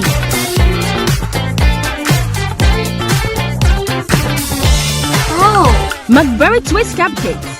Simply irresistible. Try one today. This advert is FDA approved. And we are back here on Talk Entertainment on GhanaWeb TV. And I'm here chit-chatting with, if you don't know his real name, he is Richmond Amwaku. So before we went on break, there's one thing I've actually realized. You sound the same as you sound anytime you speak on set. Yeah. Do you I actually was expecting you to sound different, because a lot of these celebrities, especially the actors, the way they are when they are in character, the way they talk and everything is mostly different. So I was expecting. But people say that a lot, and it's confusing for me because I don't know if they want me to have a different voice. So now I'm talking.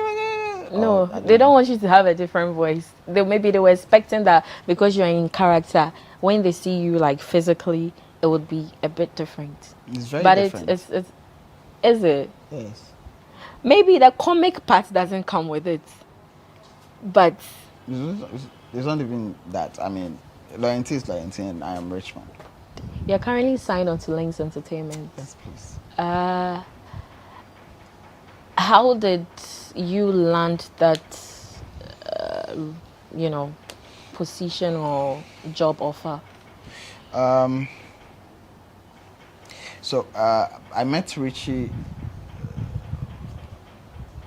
when we shot the Sugar movie for Kiddie. So after the movie. Oh, you were part of the crew? I was part of the actors. Oh, yeah. So after the movie, we talked once a while, and then one day the conversation of signing me came up. We scheduled a meeting. We met. We talked. He told me that the plans and why he wanted to sign me and all of that, and I felt. First of all, Richie is a very brilliant person, and he's all about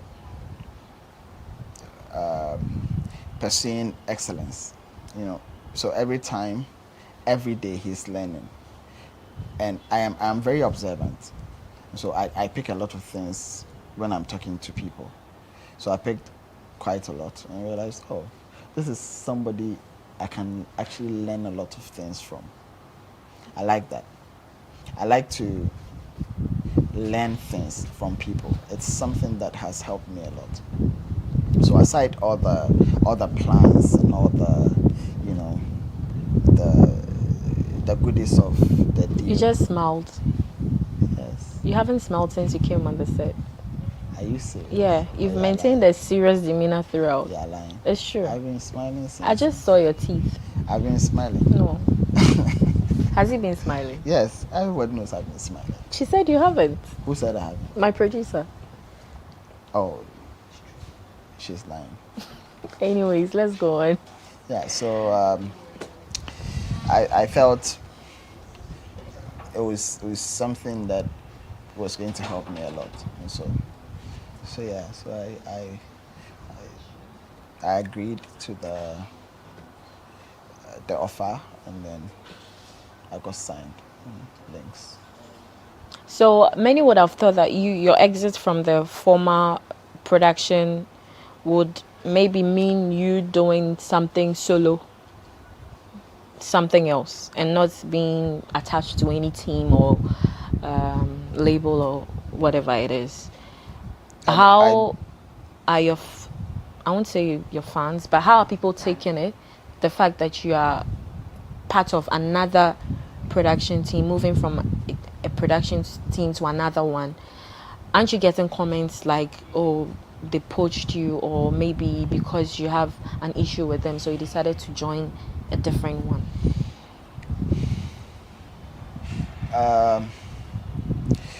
I think that people always want to find reasons for things they don't understand, and so I'm sure that even throughout this conversation, there are things going on in your mind about me, about why I'm this or why, you know.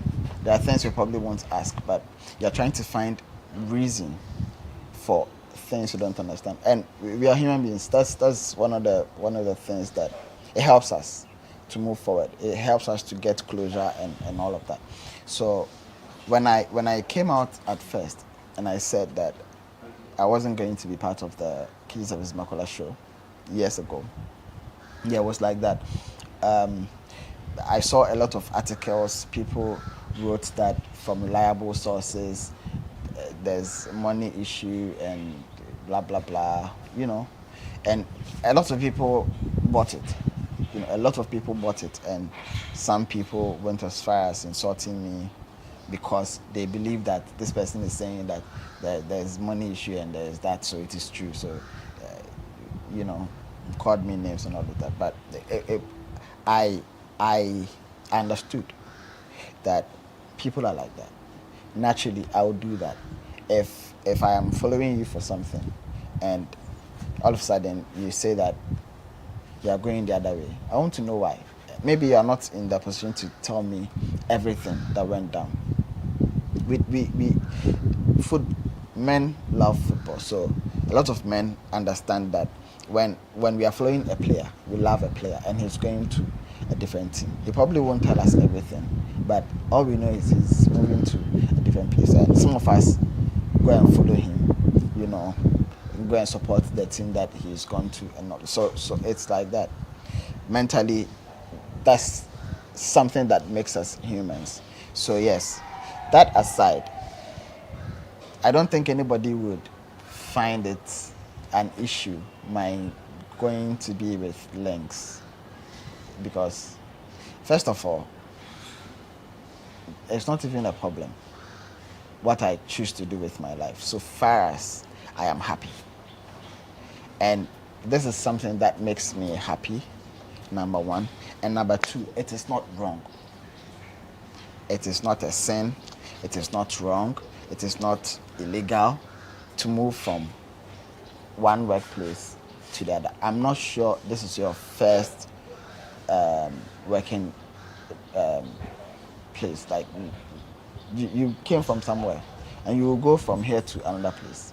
Nobody can come and tell me that, hey, she's going there, then they should collapse GhanaWeb because why? This is the part I was looking for. What's the part? Hey. You know, so nobody has an issue with that. Nobody has an issue with that. if somebody has an issue, that the person really has an issue, because this is really not something you should even be concerning yourself. What's the worst comment you've heard about yourself? I try not to pay attention to all of the worst comment.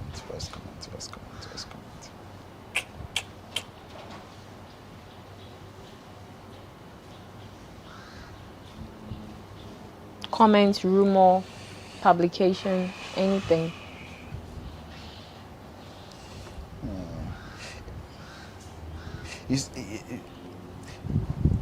One advantage that comes with being associated with comedy is the fact that people tend not to take you too serious, you know, and so it's you hardly hear some controversial rumor, you know, That's not true. It's true for us, for people who do comedy. In Ghana here. Yes. You hardly, like, you know, a normal actor, Dumelo, Majid, these people are not comedians. They are not comic It's because actors. it has not happened. But if it happens, they'll talk about it. That's the thing. Yeah. So rumors and other things, like I'm saying, when I came out and I said that I'm not going to be on Kids of Makola, it hurt people. People And they wanted, said what? People wanted. Oh, you some of the things they said. Yeah.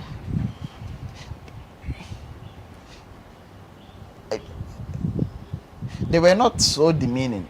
Like I said, I understood where it was coming from. You know, it was coming from a place of hurt, and so yeah, it was quite understandable. Somebody can say that you are greedy, you are. That's why people don't want to help people, because when you help people, you know, They leave you at the end of the day.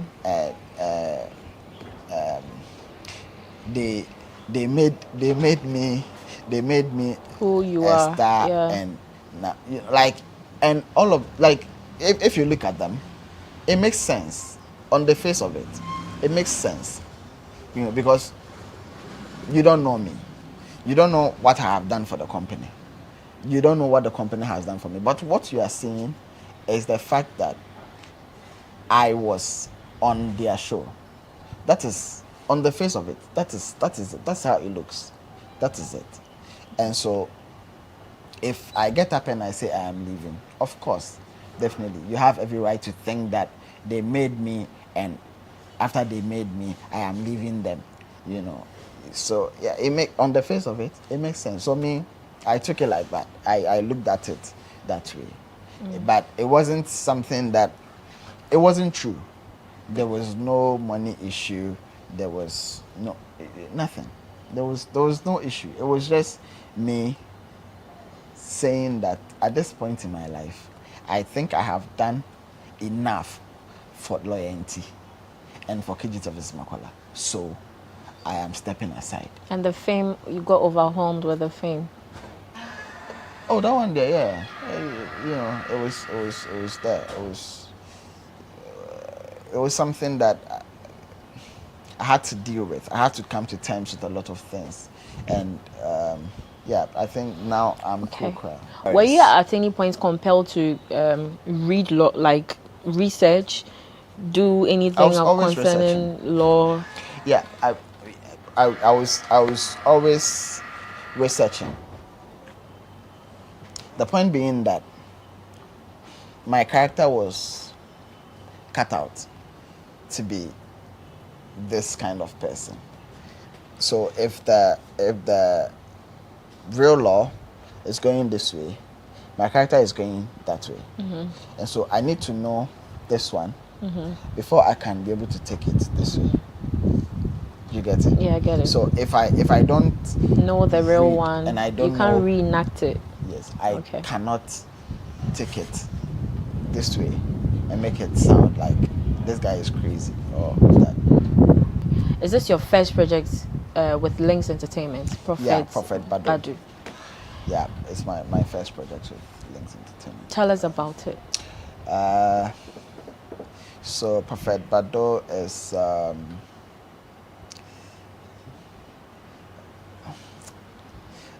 it's it's a very interesting story. So okay, let me try and give you a synopsis. So, my character is a small time con artist. So he's going about doing his small cons here and there. And then one day, by some fate, he lands some huge money belonging to some dangerous people. Now, he knows where the money came from, and he knows these people are dangerous. But being the person he is, he felt, oh, this may be God trying to give me a break. So instead of stealing this money and running with it, for these people to chase me my whole life and kill me when they find me, let me be smart. I'm a smart guy.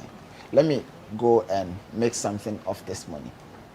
So he goes to invest the money. Don't give too much. I'm not going to give. I'm not giving have too to much. go. So yeah, so it's like that. Any interesting cast? Like there's Clemento Suarez, there is Jenan Tatia, there is Fifi Coleman, there is Andrea Dote, there is Princess Nkrumah. When is it coming out? When is it coming out? 22nd of July. We're having a premiere at the Silverbird Cinemas on the 22nd of July, and then we'll have in Kumasi 23rd of July, the next day. Yeah, Golden Eagle Cinemas in Kumasi City Mall. Oh, okay, that's nice. You're a comedian, so let me ask this question: what's the future like for Ghana comedy? What do you foresee? I think that people are working hard, and naturally you would expect rewards for hard work, and so we are hopeful that the hard work that we are seeing in a lot of the people in the industry are going to pay off. God is going to rain some grace on our hard work so that it makes a lot more impact, in the industry and in our lives in general. Okay, so now that you are back on the road, would you say you've battled out your fights against depression and everything, and now you found yourself, and then you are good to go? Yeah, totally. So your fans should expect a lot, yeah, from you. Yeah. Okay, give us your final words then. Final words. Anything for your fans. You said we shouldn't call them your fans though, but yeah, human beings. let's if you are going through a situation, if you are going through depression, and you tend to find yourself thinking so much, crying, spending a lot of time by yourself, entertaining evil thoughts, hurt yourself, do this to yourself. You are worthless, you are this. If you give it attention, it will happen. But instead of putting your energy in crying and thinking, which we all know doesn't do anything, you would think and think and think, cry and cry and cry. It won't change anything. Spend a lot of that energy praying. Connect to God. Talk to God. He's there for all of us. He loves us. So talk to him. He will listen to you and he will help you. So don't waste your energy on crying. And it's difficult. I know. I've been through it. It's difficult. But I'm sitting here telling you that I have gone through it and I'm out of it because I gave the attention that I was giving crying and thinking to God and working on myself. So it will help you if you do that. I'll give you the mandate right now to help me end my show. Okay. This was Talkatainment with Elsie Lamar and her guest, lawyer Intika Chibunde Isaiah. Richmond Amako. Now, watch and share to your friends. If you like, pass and see. Don't watch it. Okay, bye-bye.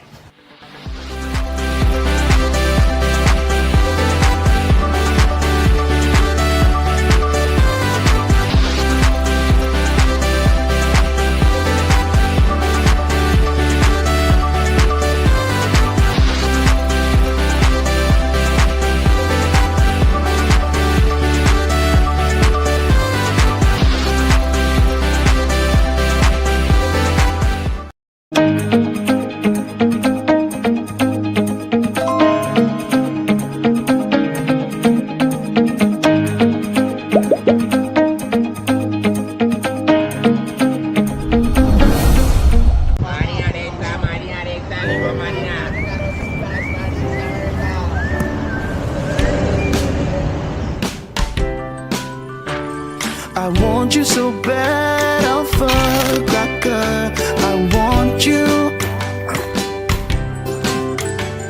I wanna say yes, I can't resist. I want you. Ooh, I want you, Alpha Cracker.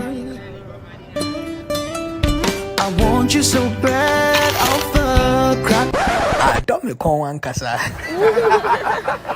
Alpha goodness rich in milk and butter. In Alpha Cracker. Yummy and deliciously crunchy. But I can't resist you. Alpha Crackers. Simply irresistible. This advert is FDA approved. This sugarcane plantation is going to be the biggest in the whole country. Aside the commander and all that you referred to. With the issue of Commander Factory where they couldn't get the raw materials to process the sugar, yes. How different is that project from this? Yes, this one, like I just said, we are developing the base for the factory. Okay. So we'll always operate. Full operation when everything is set. We're targeting about 1,000 employees at this place. By October next year, we'll finish the processing plant, and then we are just on the go. As a government institution, we even performed more than what the target is. It's one district, one factory. We have gotten 2 already. It's always good to do things on the low key, and when people get to know, they wonder about it.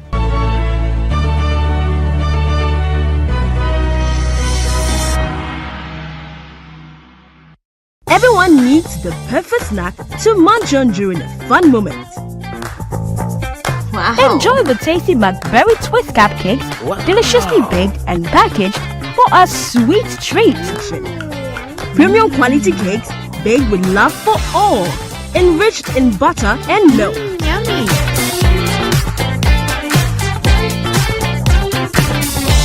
Oh, McBerry Twist cupcakes, simply irresistible. Try one today. This advert is FDA approved.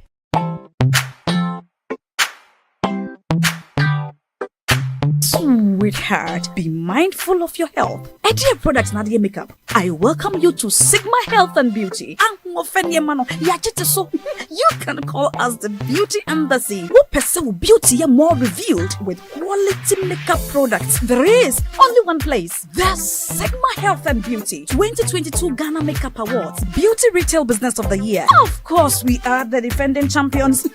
World-class makeup brands and Kwanyet on, you name it. Maybelline, Dark and Lovely, House of Tara, and many more. Your professionalism in the beauty industry is unmatchable. Brahmin the proper way of applying our products. Sigma Health and Beauty, Yewa Accra, Makwala, Georgina Stores, and Rollins Park, Gate 4. Fryer in 0248 138 596 and 0201 408 186. Or visit our online shop at www.beautyavenuegh.com. Sigma, your beauty, our joy.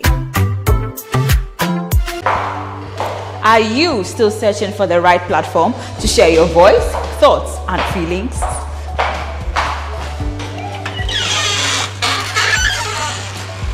then the GhanaWeb Reporter on the GhanaWeb app is the perfect app for you. It is Ghana's only citizen journalism and infotainment platform. Wherever you are, whatever you are doing, GhanaWeb Reporter links you up to the world. The Reporter also gives you the opportunity to blog or become a citizen journalist, so you share stories with the rest of the world about cities, music genres, pop culture, tech, politics, etc. Download the GhanaWeb app from the Google Play Store or App Store on your smartphone and open it. Tap on the member button at the bottom of your screen and follow the easy steps to register with your phone number or email, and you are ready to become a reporter. GhanaWeb Reporter, democratizing journalism and empowering content creators.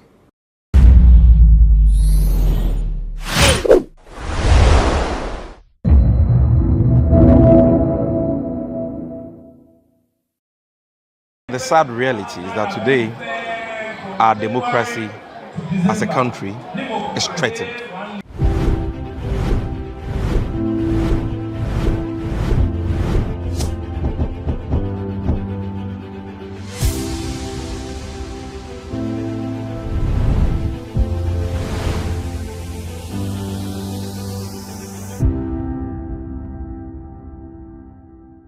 Ghana, known as a beacon of democracy in West Africa, has been celebrated for its democracy since the 90s.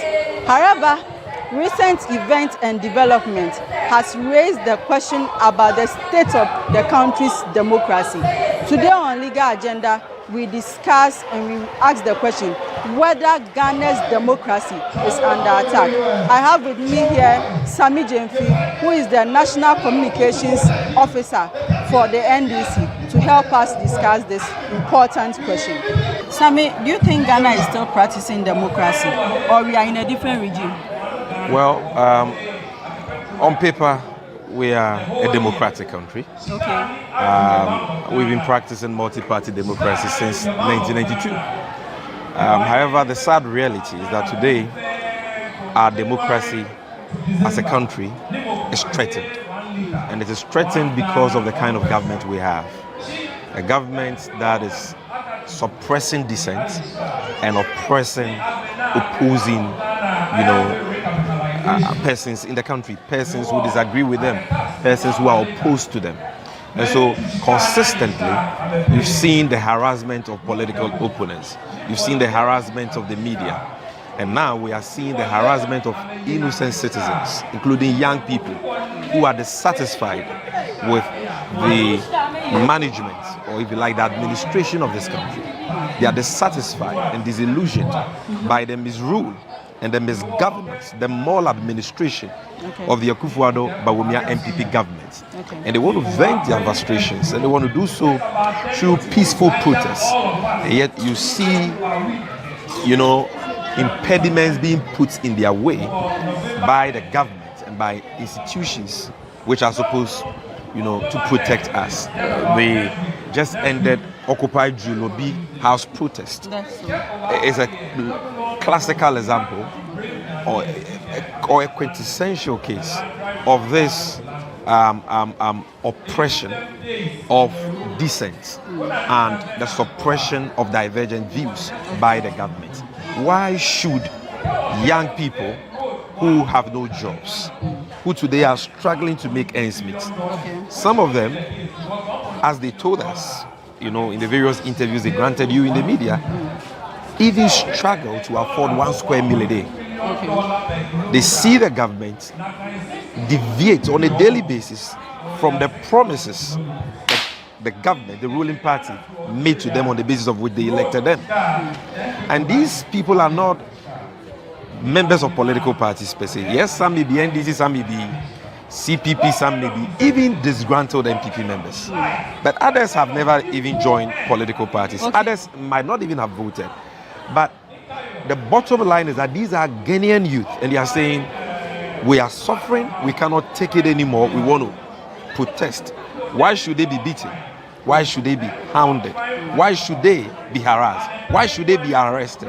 Why should they be detained, including journalists?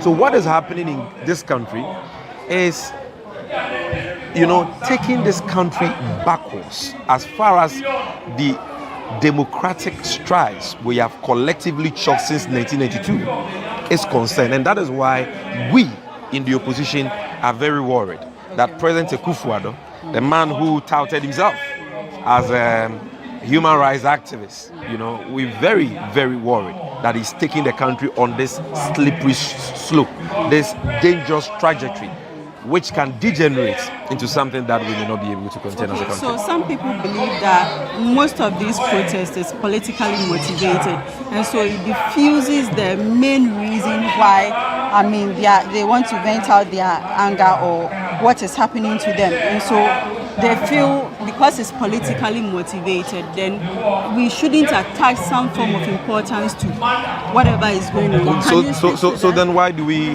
hold elections in Ghana? And why do we have political parties in Ghana? Is politics a bad thing? No, it is not. Politics, every human being is a political being. So they feel you are just, most of the protest is politically motivated. So actually it doesn't really... In fact, it is a responsibility. You see, the issues that is happening. Why? Political parties are the vehicles through which multi-party democratic systems work or are built. Okay. That is why we call our system of democracy multi-party democracy. And so in a multi-party democracy, you should have a situation where political parties, if dissatisfied with the governance of the country, should be boldly to step out there and take on the government, call out the government, ask for a change, fight for the people. Because there are many people on the streets of our country, even in this very community of Odododio, who are struggling.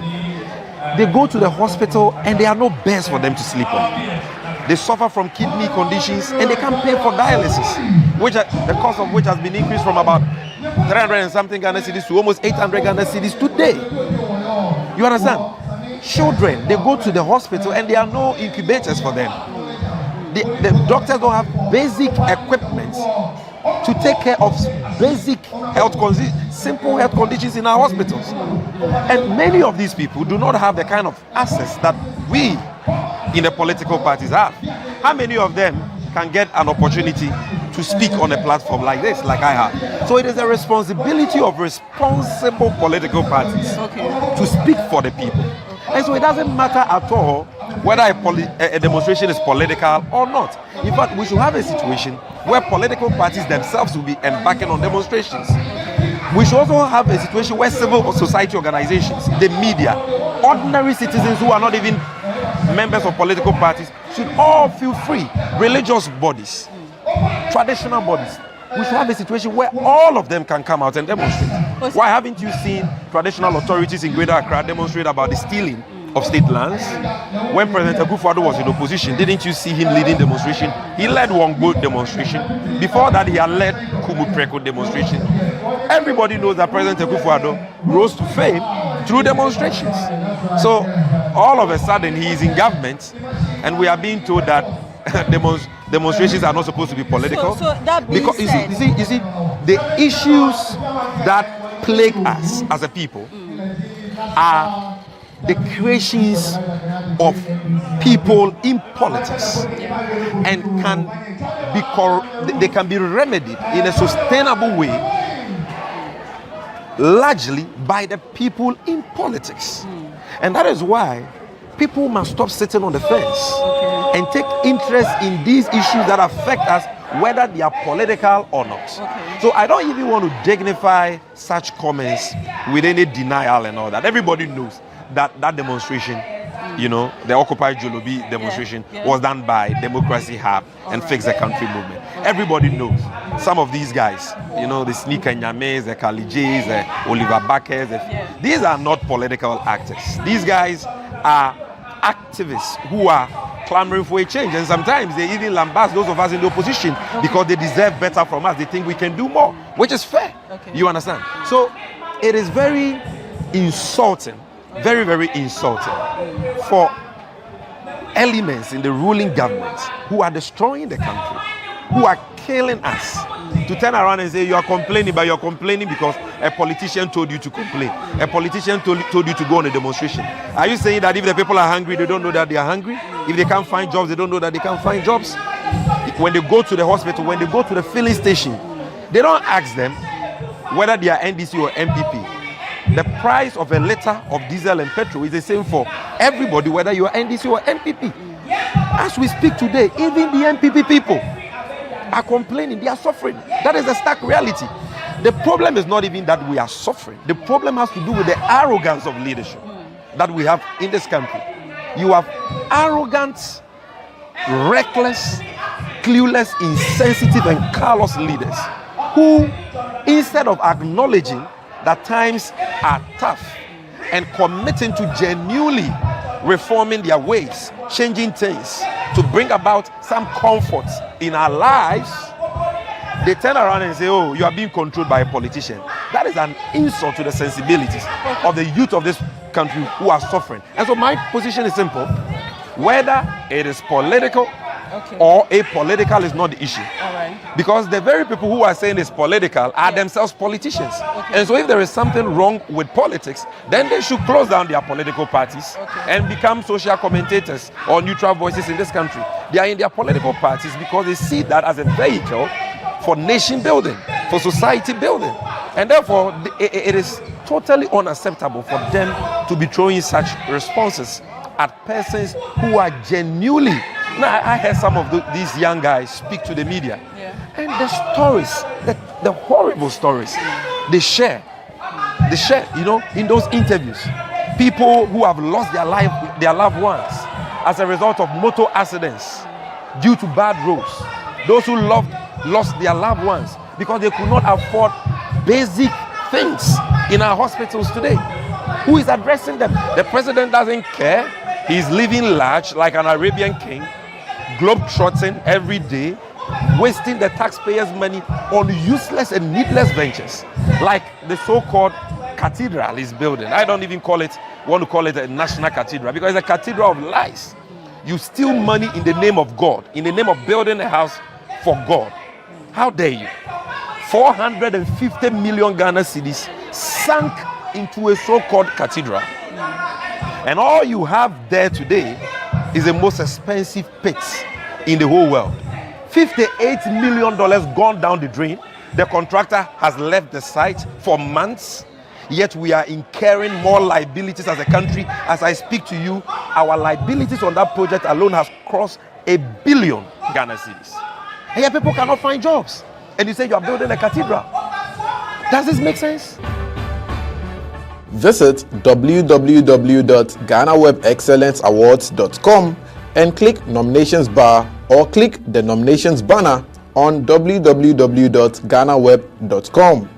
Provide your personal details by entering your first and last names. Fill in your contact details, that is, phone number and email address. Select the appropriate category out of 17 options for your nominee. Provide the personal details of your nominee. Provide at least one or more social handles of your nominee. Tell us why she qualifies for the selected category and then proceed. You receive a pop-up with "Would you like to make another nomination?" If yes, click yes and go through the same process of nominating another woman. If no, click no and you are done nominating your nominee. Everyone needs the perfect snack to munch on during a fun moment. Wow. Enjoy the tasty McBerry Twist cupcakes, deliciously baked and packaged for a sweet treat. Premium quality cakes baked with love for all, enriched in butter and milk. Yummy.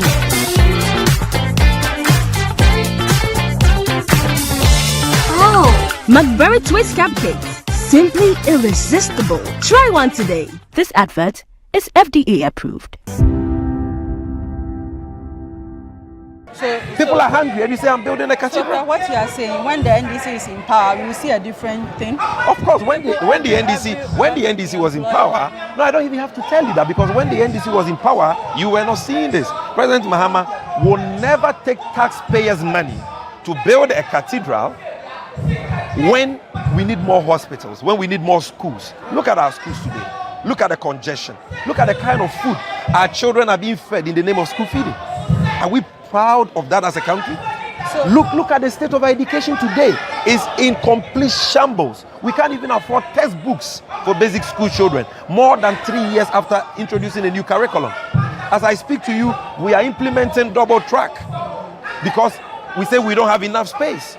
We need money for that. The money they have pumped into that so-called cathedral, that evil cathedral of lies. Do you know the number of schools he could have built, the number of hospitals?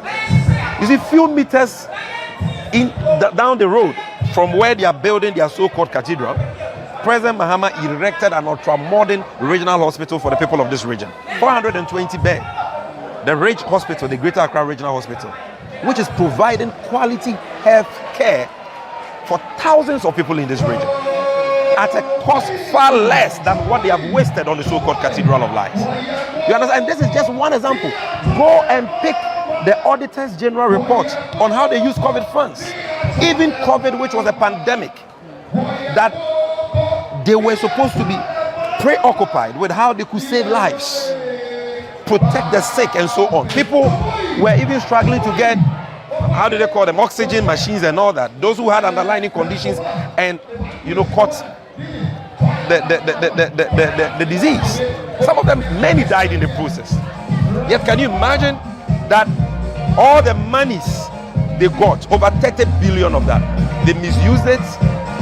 They gave people money to go and to educate our children in secondary schools on COVID-19 protocols. According to the Auditor General, 1.4 billion Ghana cedis wasted. Okay, Sammy. Wasted. You know, when you are in power, most government don't like these demonstrations, but it is every citizen's right to protest or to demonstrate according to Article 21. Do they need permission from the police? They don't need permission. The Supreme Court has been very explicit on that in the case of MPP versus Attorney General versus Inspector General of Police. The Supreme Court was clear that what we are required to do under Article 21 and the Public Order Act, when we want to embark on a demonstration like we're going to do on the 3rd of October, is to notify the police. And if the police has an issue with the route of the demonstration, the venue of the demonstration, the date and the time of the demonstration, they can ask us to amend same. And if we fail to do so, they can go to court for an injunction or an order stopping the demonstration. So it is only a court that can stop a demonstration. The police has got no such powers. And so if they are stopping a demonstration, they must be stopping the demonstration on the basis of a court order. So if you don't have a court order, you can stop a demonstration in Ghana. It's as simple as that. Can we then say that state institutions have been weaponized against its citizens? That is what the Ghana Police Service has been turned into, sadly.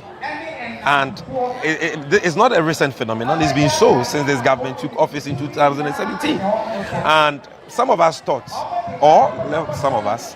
many thought that under this new IGP things would have been different.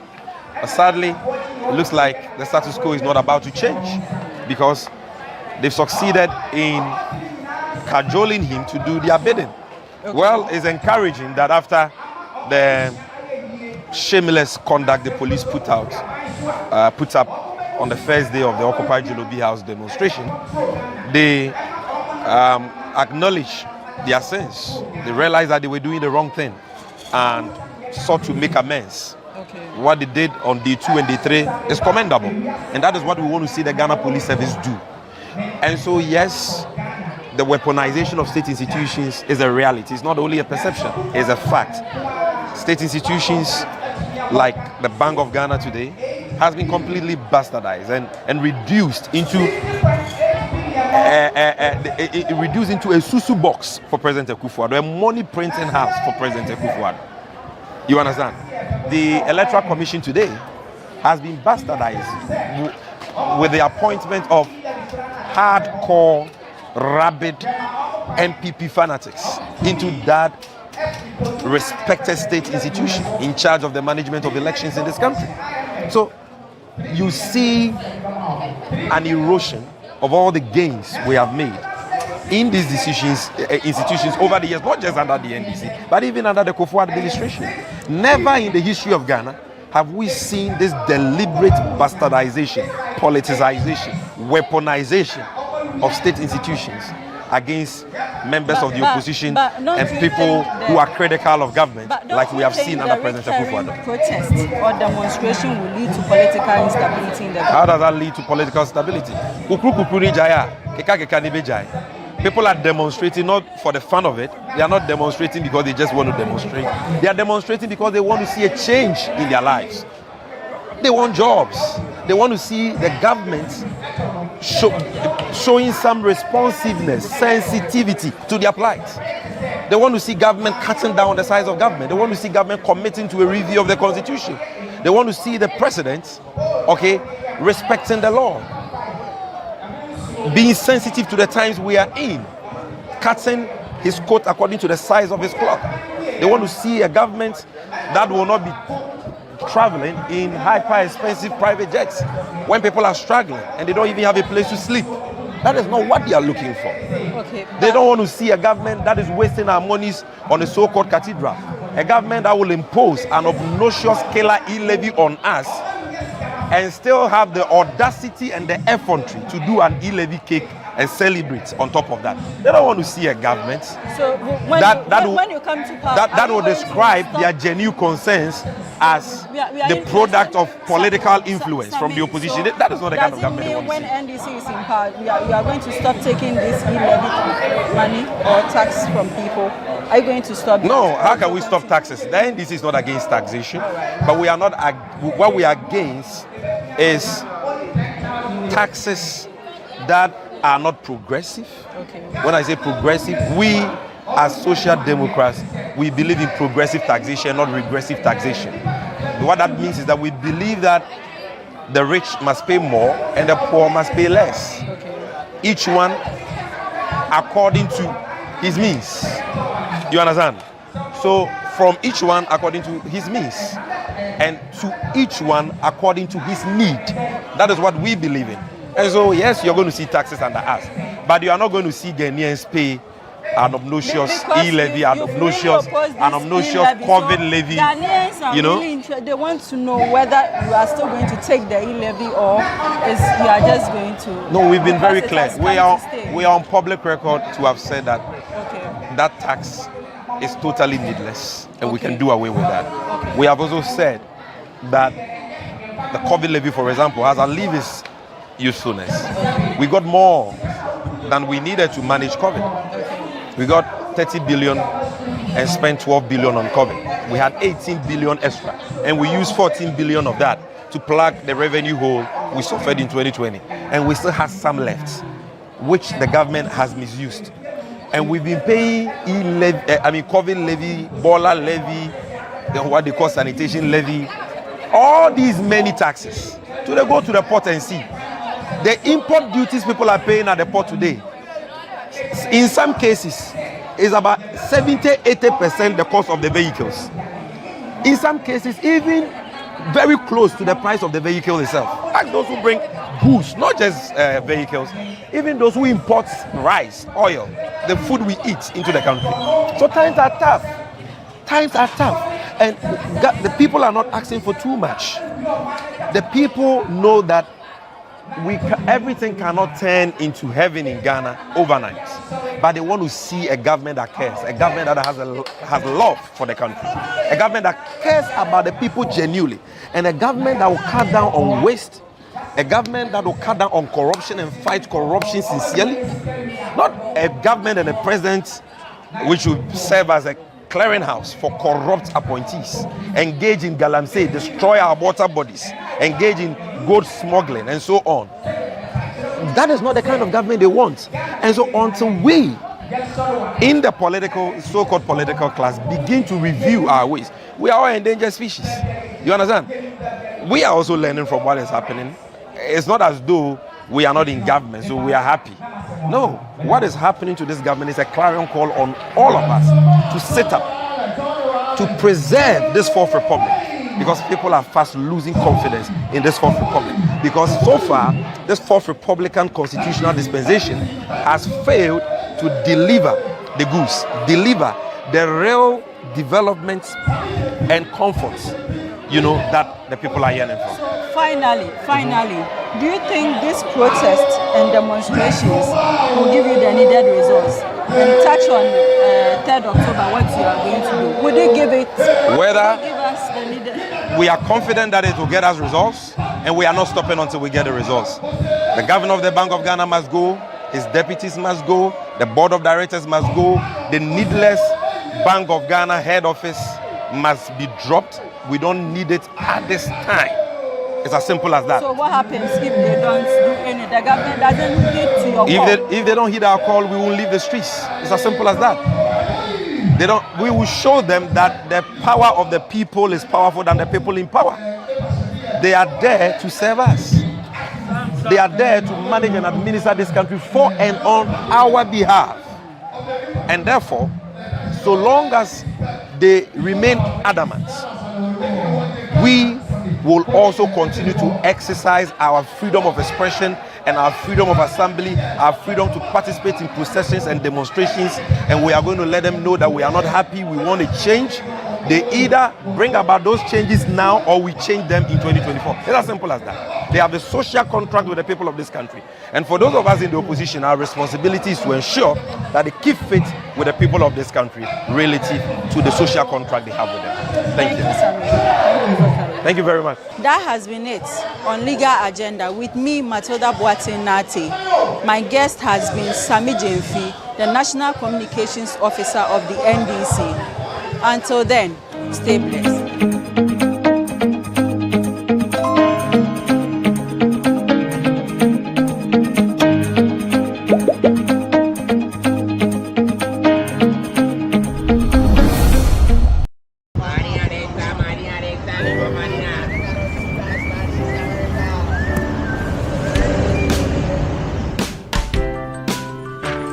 I want you so bad, Alpha Cracker. I want you. I wanna say yes, I can't resist. I want you. Ooh, I want you, Alpha Cracker. I want you so bad, Alpha Cracker. Alpha goodness rich in milk and butter. In Alpha Cracker. Yummy and deliciously crunchy. But I can't resist you. Alpha Crackers. Simply irresistible. This advert is FDA approved. This sugarcane plantation is going to be the biggest in the whole country. Aside the commander and all that you referred to. With the issue of Commander Factory where they couldn't get the raw materials to process the sugar, yes. How different is that project from this? Yes, this one, like I just said, we are developing the base for the factory. Okay. So we'll always operate. Full operation when everything is set. We're targeting about 1,000 employees at this place. By October next year, we'll finish the processing plant, and then we are just on the go. As a government institution, we even performed more than what the target is. It's one district, one factory. We have gotten 2 already. It's always good to do things on the low key, and when people get to know, they wonder about it.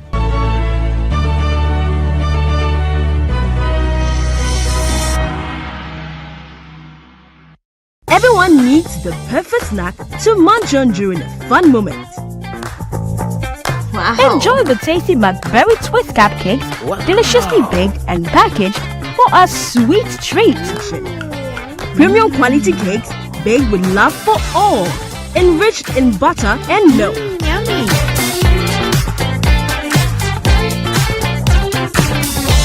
Oh, McBerry Twist cupcakes, simply irresistible. Try one today. This advert is FDA approved.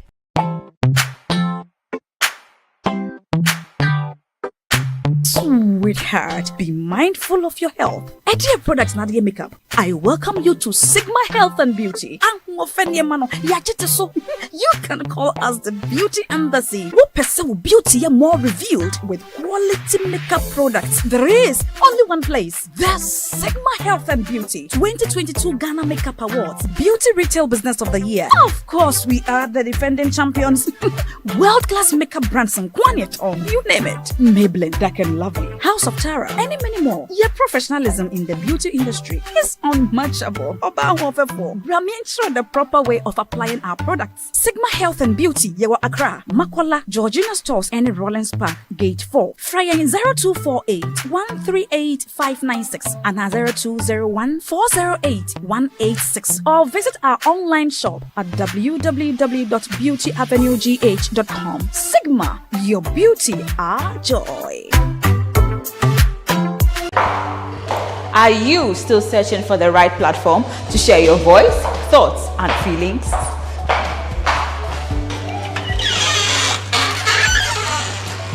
Then the GhanaWeb Reporter on the GhanaWeb app is the perfect app for you. It is Ghana's only citizen journalism and infotainment platform. Wherever you are, whatever you are doing, GhanaWeb Reporter links you up to the world. The Reporter also gives you the opportunity to blog or become a citizen journalist, so you share stories with the rest of the world about cities, music genres, pop culture, tech, politics, etc. Download the GhanaWeb app from the Google Play Store or App Store on your smartphone and open it. Tap on the member button at the bottom of your screen and follow the easy steps to register with your phone number or email, and you are ready to become a reporter. GhanaWeb Reporter, democratizing journalism and empowering content creators.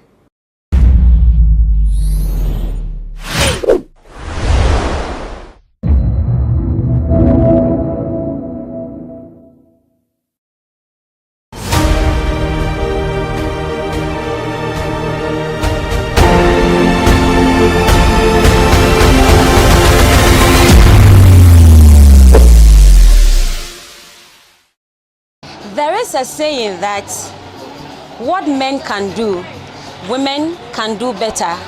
On this episode of Everyday People on GhanaWeb TV, we speak to a very young lady and sweet, smart girl called Peace. And she is what? Guess what? She is a barber. I want to know the reason why she entered into barbering. I'm sure you also want to know. Let's get into the conversation. Hello, Madam Peace. Yes. Good morning. Okay, so tell us about yourself.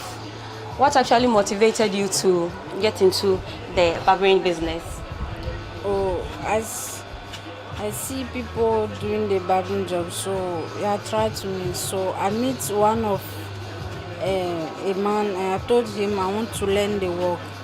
He said if I am serious, I should just come and learn it. So I just started it, and he just showed me the work with all his heart, and I really appreciate. But tell me a little about you. Growing up, what did you want to do? How was school? Your parents? Like, I just want to know how it even ended here. Oh, the school, I just go small. Actually, I am not a Ghanaian. Yeah, I just travel and come here and learn the barbering job. Okay, so which country are you from? I'm from Benin. Benin, oh. Yeah. So that is it. Okay, so your parents, your siblings, what did you want to do in life before you went into this job? Oh, like I wanted to I'm listening. Actually I like to play football. It's the football I want to do. But since my parents are no more together, and I don't feel myself at home because they are different. Mommy has married different man, and daddy too has married different woman. So I am the only child they give birth to. So I just have to enter the streets and be myself. That's So how long have you been doing this, Gabriel? Oh, I have been doing this now for 7, 8. Sorry, for 10 years now. 10 years. years now. So out of the 10 years, can you boldly say, you know, these are some of the things I've gained from doing this barbering stuff? Oh, those times when I was gaining something, I didn't get the mind to save. Yeah, so right now I make up my mind to save something. Yeah, because those days I use the money rough. But barbering job is a very good skills. Yeah. So did you start the barbering in here, or you started in Benin before? No, I started it for Ghana here. From Ghana. Yeah. Okay, so how do people look down on you, looking at you doing the hair business? Oh, some of them, some to encourage me, and some to discourage me. Yeah. So in a day, how much are you able to, you know, get or gain from barbering people or trimming people's hair? Oh, in a day, if God willing, I can cut like 10 people's hair or 15, something. And how much do you charge? Oh, we charge 15, but most of the customers pay 10 CD. Okay, so the 15 cedis, is it for men, women, children? Oh, both. Both, yeah. Because I know in some barbering shops, when you go, they have the list of prices. Children 10 cedis, you know, women 50 cedis, and then men 30 cedis. How is yours like? Oh, mine is, the grown up is for 15 and the youngest one is for 10 CD. So if I take off my hair and I want to cut it, how much will you charge me? Oh, I only charge you 15 because that's how we take it for here. It depends on the look of the shop too, in the area that the shop is. Yeah. So do you have a room of your own, or how are you able, where do you sleep and all of that? Oh, no, I don't have a room of my own. When we close from the job, I just find somewhere around and sleep. Somewhere around? Yeah, because I'm a hustler and this is not my country, so I just manage it like that. I know. So you want to say that you've been sleeping around for the past 10 years now? I'll say that. You had a place to stay before? Oh, no. The man actually would teach me, like I was staying with him. But as I know the work finished and I come out, since wasn't able to like help you to get a place. Oh no. Is it that you were not interested in him giving you a place, or maybe he was making advances at you, or you just wanted to be on your own? No, like that. Those days I just wanted to be on my own because I know that I already know the work, so I have to move forward and find. So ever since you started this work, have you heard from your parents, whether your mother, your father, anybody at all? Oh, I've not been able to help them, but I've been sending them something. Okay. Yeah. So you have other siblings? Yeah, I have like 5 sisters for mother's side, and father's side too, I have 5. So right now, if I put you out there and somebody would want to give you a helping hand, what would you want the person to do for you? How? I only want the person to open a barbering shop for me, and so that I can be able to work on my own. So it means this place is actually not for you. So you do work and pay, or is that okay?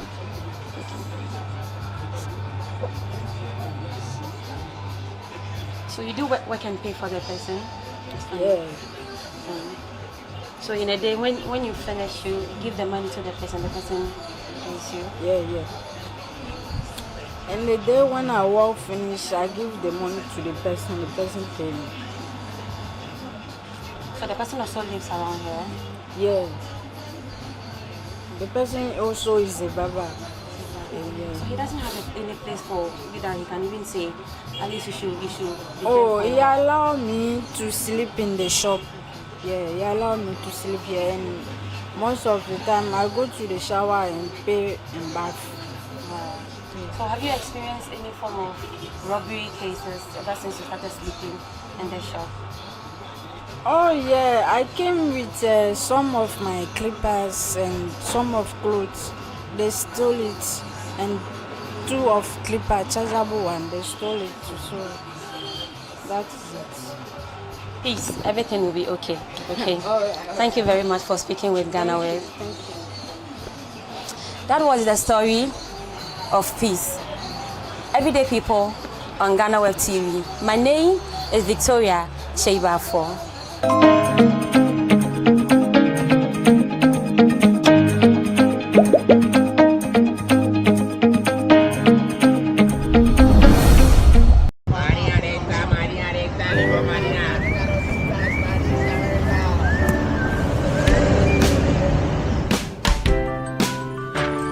I want you so bad, Alpha Cracker. I want you. I wanna say yes, I can't resist. I want you. Ooh, I want you, Alpha Cracker. I want you so bad, Alpha Cracker. Have a goodness rich in milk and butter in Alpha Cracker. Yummy and deliciously crunchy. But I can't resist you. Alpha Crackers, simply irresistible. This advert is FDA approved. This sugarcane plantation is going to be the biggest in the whole country. Aside the commander and all that you referred to. With the issue of Commander Factory where they couldn't get the raw materials to process the sugar, yes. How different is that project from this? Yes, this one, like I just said, we are developing the base for the factory. Okay. So we'll always operate. Full operation when everything is set. We're targeting about 1,000 employees at this place. By October next year, we'll finish the processing plant, and then we are just on the go. As a government institution, we even performed more than what the target is. It's one district, one factory. We have gotten 2 already. It's always good to do things on the low key, and when people get to know, they wonder about it.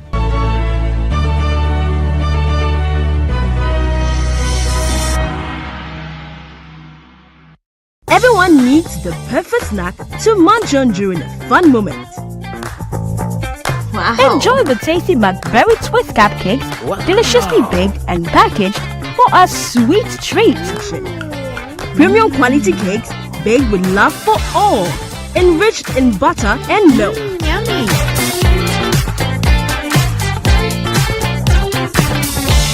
Oh, McBerry Twist cupcakes, simply irresistible. Try one today. This advert is FDA approved.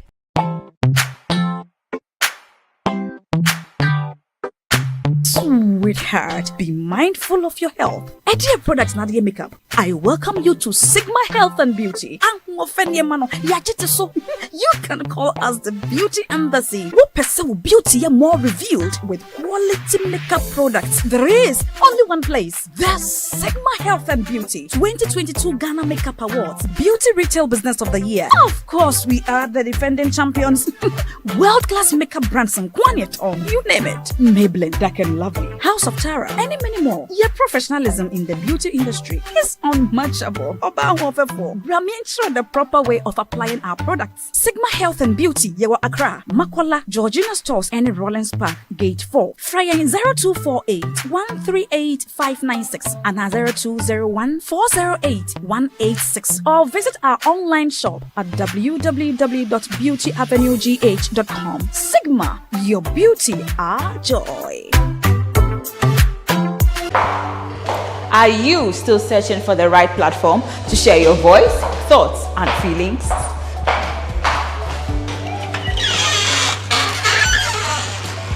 Then the GhanaWeb Reporter on the GhanaWeb app is the perfect app for you. It is Ghana's only citizen journalism and infotainment platform.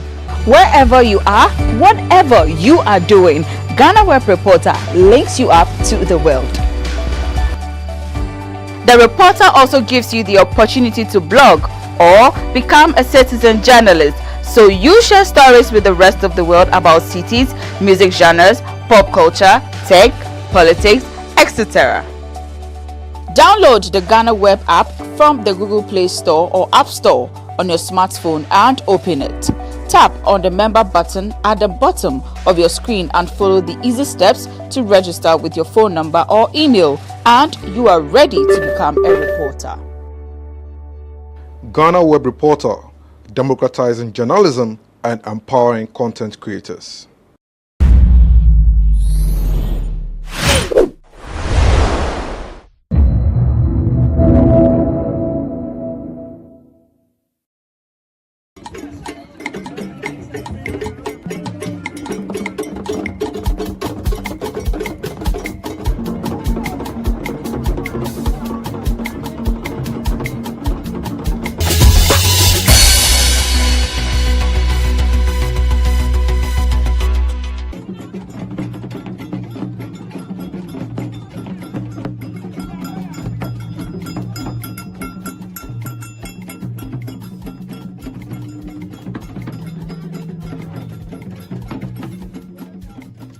It is one of the biggest festivals patronized annually by many nationwide, the Fetu Afashe Festival. It is observed on the first Saturday of September every year by the people of Ogwa, Cape Coast, and involves a week-long celebration. The festival is said to date back to the 17th century and is an adulterated form of the word Efutu, where the founder of Ogwa hails from. According to history, a deadly plague which devastated Ogwa in the past was stopped after the people called on their gods to come to their rescue. The Ogwa people decided to commemorate this as a show of gratitude to the 77 gods of the Ogwa traditional area. The festival is also marked to open way for hamper harvest. Though banned initially by the colonial masters, the festival was revived in the 60s. As marked every year, the 2023 celebration of the Fetu Afashe came off from August 28th to September 3rd. Nimfahin of the Ogwa traditional area, Nana Kwesi J. II, explained the history behind the Fetu Afashe and its importance.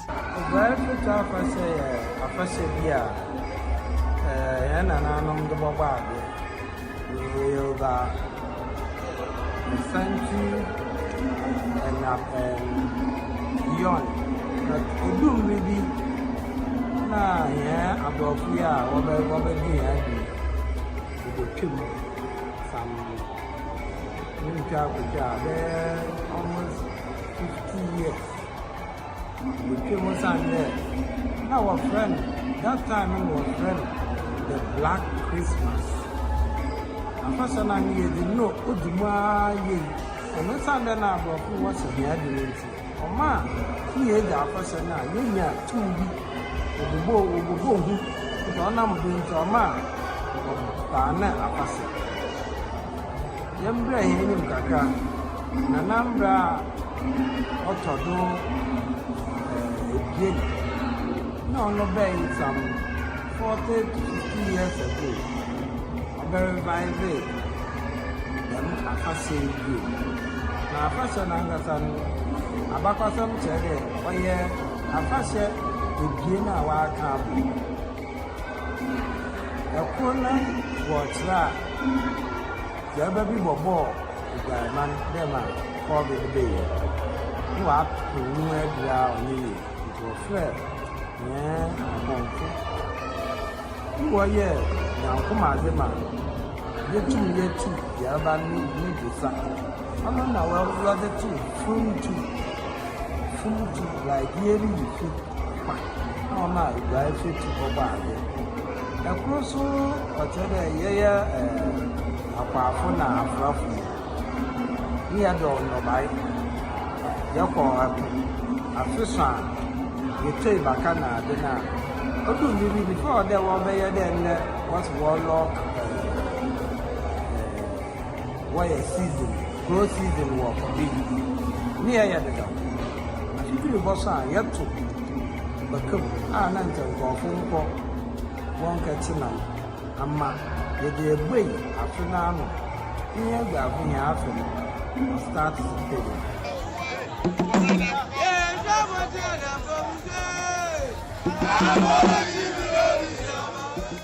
The festival begins with what is known as Akom's Night on the eve of Monday. The event is derived from the Fanti word Akom, during which all the priests and priestesses come together at the shrine to invoke the spirit of the gods and foretell happenings in the next year.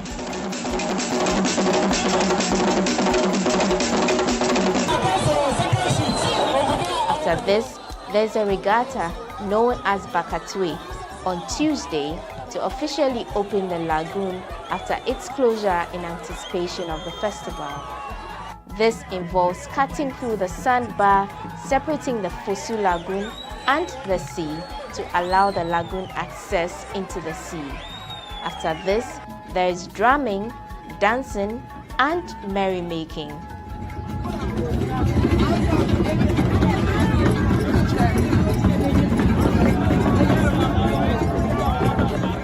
Wednesday is marked as Women's Day, a day set aside to educate women and girls in the town on self-care and development issues. Thursday is when chiefs and queens of the land sit at the chief's palace to receive visitors who may want to pay homage and or donate to the town through the leaders.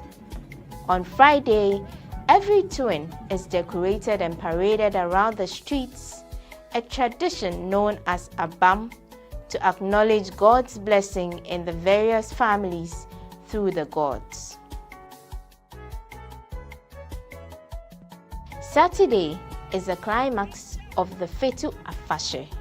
On this day, there is rich display of culture and tradition.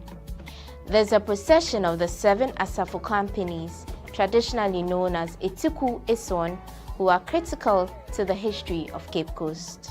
These companies, Bentiu, Anafo, Intin, Inkum, Brafomba, Akrampa, and Amanfo, dress in their respective representative colors with their flag bearers and Asafo Himfo, all battalion commanders, drumming and dancing and contorting to intricate drum rhythm.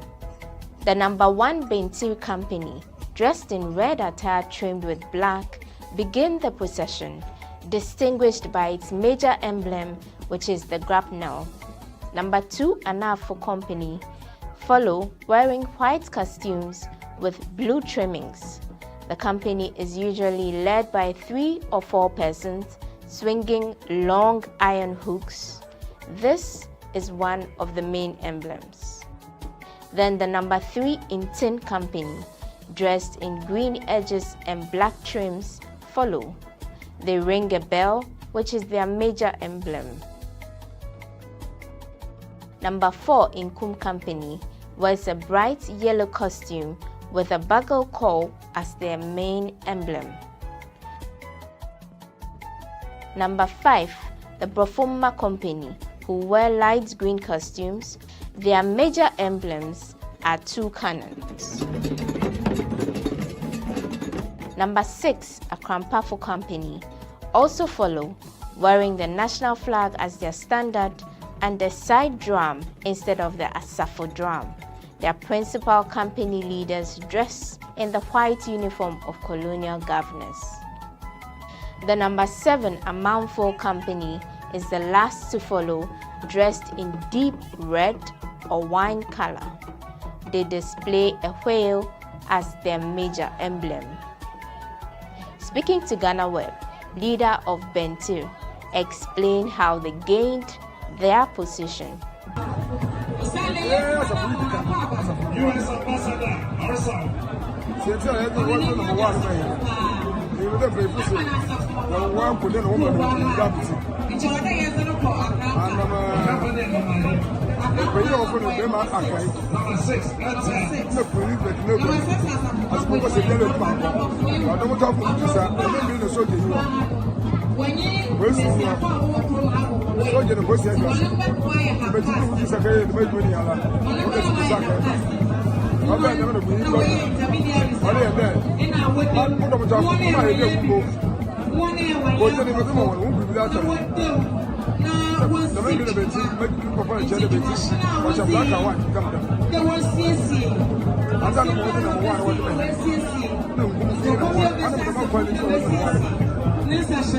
Asafo Penyin Bujego, leader of the second Asafo company, Anafo, also spoke about his group. Oh yeah, ma. We are not passive. You must use and also you must create you. Never catch you. What fire? I can talk to Sammy is also a chief. What fire? I don't want to rest of the star. Well, so young way of young way you can't. Young way of young way he. Young way of young way he built. Sent to go. Young way of young way there. As a company full go you. But yeah, probably you will go on number 4. No moment here. Sent to go. Yeah, can yeah, part one training center is over as of university. As a jam search boy, yes, it's over as of university.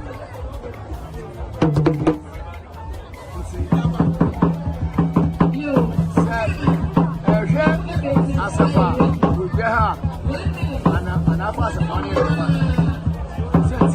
What did you want to be here? Who's actually more? You are not as a good friend.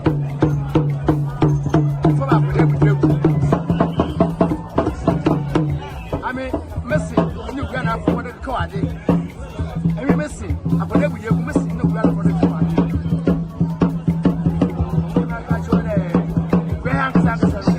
As a friend, best. What is your ambassador? Away training center.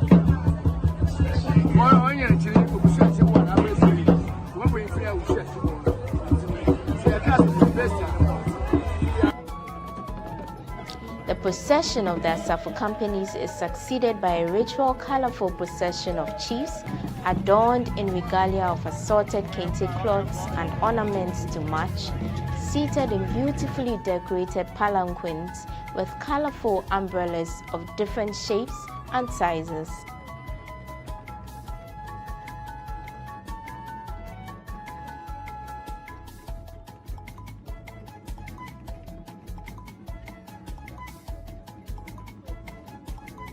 The paramount chief, Osaberi Makwesiata II, first processes in his palanquin, followed by other sub-chiefs.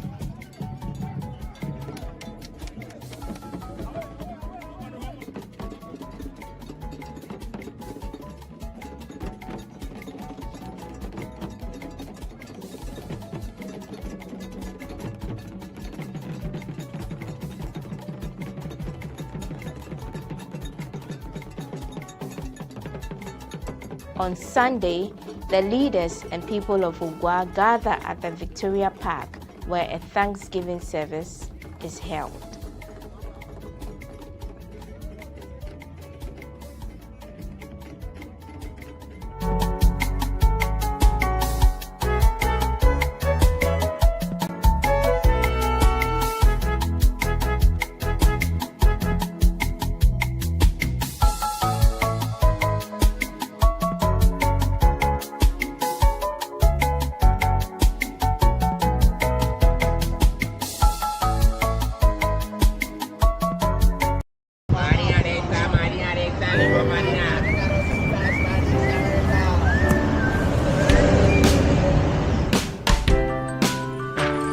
I want you so bad, I'll fuck like I want you.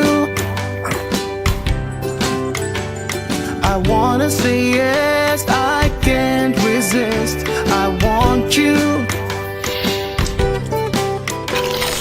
Ooh, I want you, alpha cracker. I want you so bad, alpha cracker.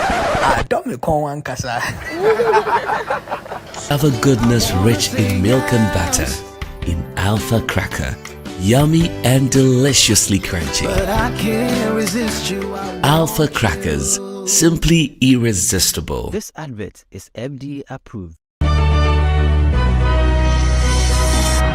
This sugarcane plantation is going to be the biggest in the whole country, aside the commander and all that you referred to. With the issue of Commander Factory where they couldn't get the raw materials to process the sugar, yes. how different is that project from this?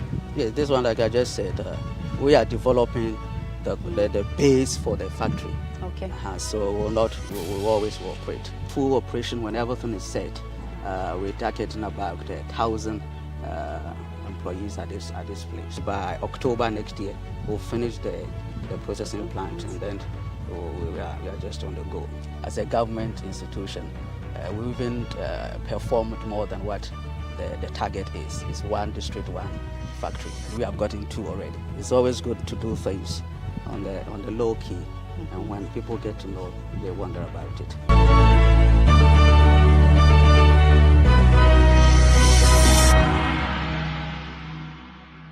Everyone needs the perfect snack to munch on during a fun moment. Wow. Enjoy the tasty McBerry Twist cupcakes, deliciously baked and packaged for a sweet treat. Premium quality cakes baked with love for all, enriched in butter and milk. Yummy.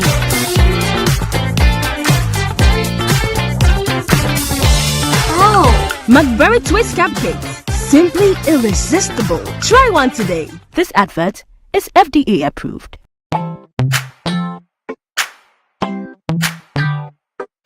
Sweetheart, be mindful of your health. Dear Products Nadia Makeup, I welcome you to Sigma Health and Beauty. You can call us the Beauty Embassy. Who pursue beauty more revealed with quality makeup products. There is only one place. The Sigma Health and Beauty 2022 Ghana Makeup Awards Beauty Retail Business of the Year. Of course, we are the defending champions. World-class makeup brands and Quaniet on, you name it. Maybelline, Dark and Lovely, House of Tara, and many more. Your professionalism in the beauty industry is unmatchable. Ensure the proper way of applying our products. Sigma Health and Beauty, Yewa Accra, Makwala, Georgina Stores, and Rollins Park, Gate 4. Fryer 0248 138 596 and 0201 408 186. Or visit our online shop at www.beautyavenuegh.com. Sigma, your beauty, our joy. Are you still searching for the right platform to share your voice, thoughts, and feelings?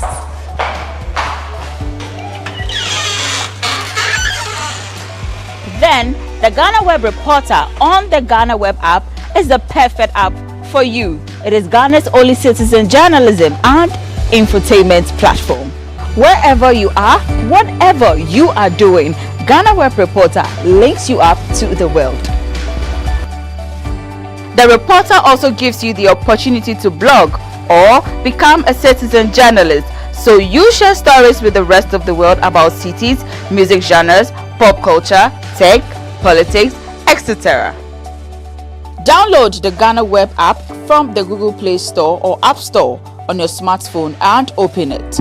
Tap on the member button at the bottom of your screen and follow the easy steps to register with your phone number or email, and you are ready to become a reporter. GhanaWeb Reporter, democratizing journalism and empowering content creators.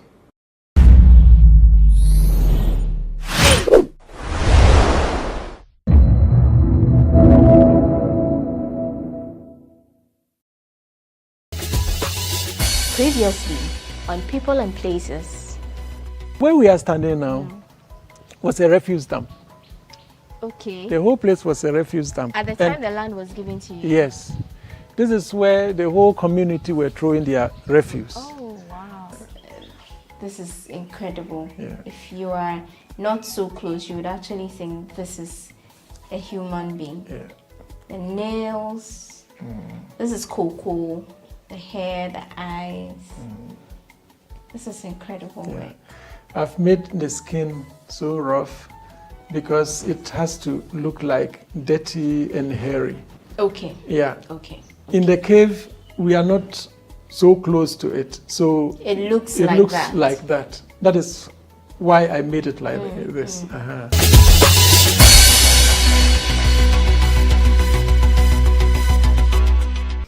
So we are still learning more We just exited the workshop of Mr. Ado. This is where he does everything, but we are moving to the cave where we would see a lot more of some of the creations that he has done, the sculpture and the carvings. Incredible work. Let's go.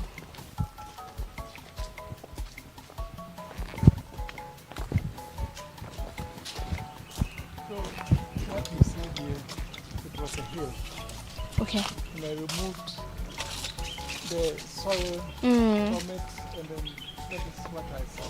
The rocks. Yes. Okay. So the whole place was like behind me. Oh, okay.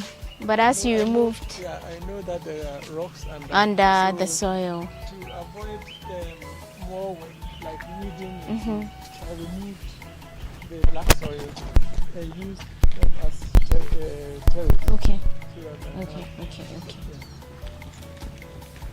So these are some of the original tools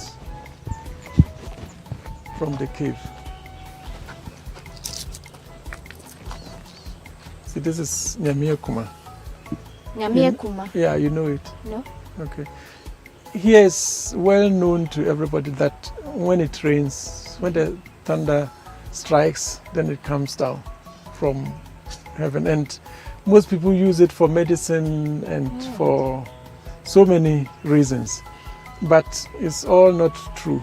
Okay. It's the knives, the tools our people were using. They will sharpen it and use it to cut. But what does it mean in English? Nyamia Kuma? God's axe. Okay. Yeah. Kuma in Tree means? Axe. Okay. Right. And this is what they were using to make fire, I believe. Right. Yeah. So they will put a stick in it, rub it, and the fire will come down, and then they will use it to fire. Yeah. So that was their matches. You can imagine the number of people they need to strike fire. In Tehina, it was before COVID. With soil. Yeah. And so I carried them to the other places. Yeah. So that is the overflow of my water tank. So when it's full, then you see that it's even dropping. Comes out through here. Yes. Okay. And that is a filter which filters the water before it goes up. So it's always clean.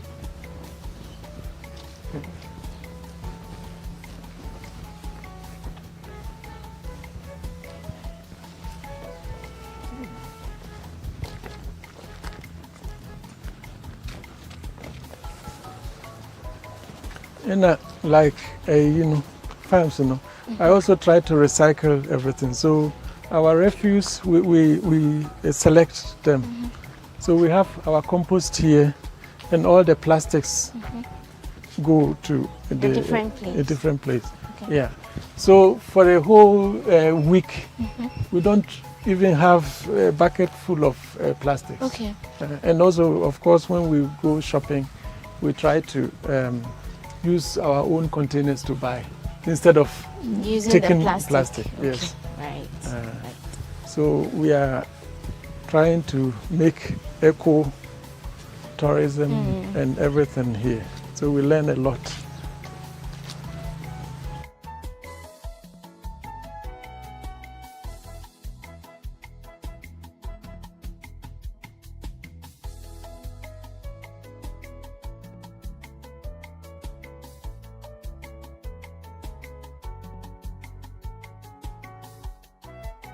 So where we are standing now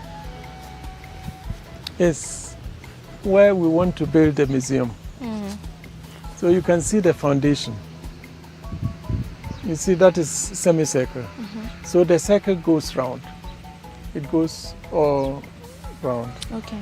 And we are going to have 250-seater auditorium. Wow. A stage.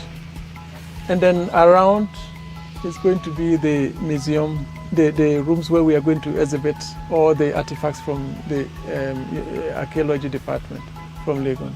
That's ambitious. Yeah. and it's 16 meters diameter. Okay. The size, and what was is also very important for me is to have a workshop, so that like the axe I showed you,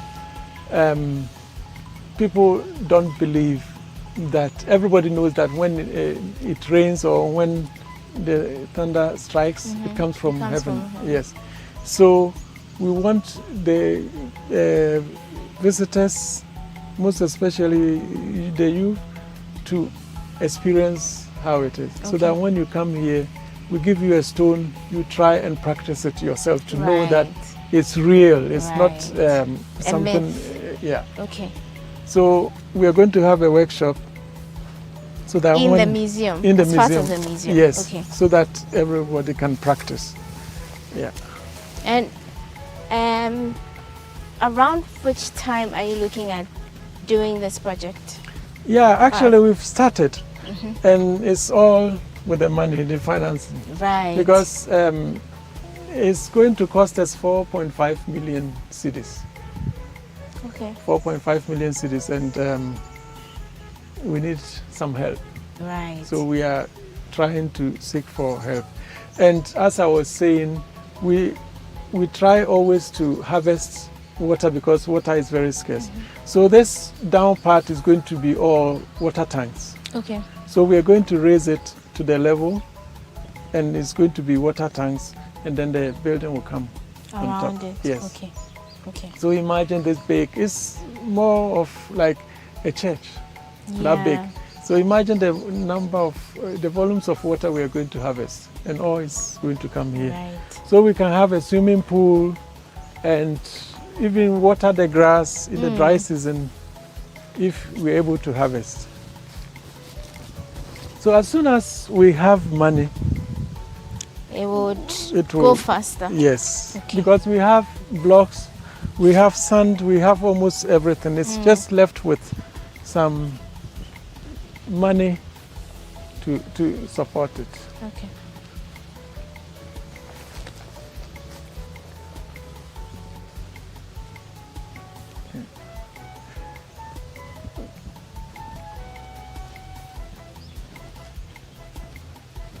So all the trees we planted before, and then later we started with the grass.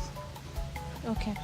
So all these trees here were planted? Yes, yes. Wow. Everything was planted, arranged in the manner I wanted to have. Yeah.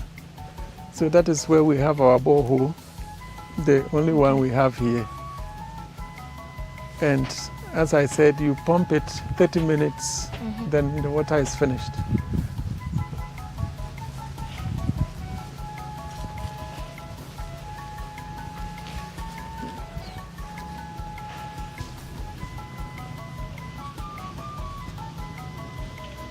So it's a round trip we normally do.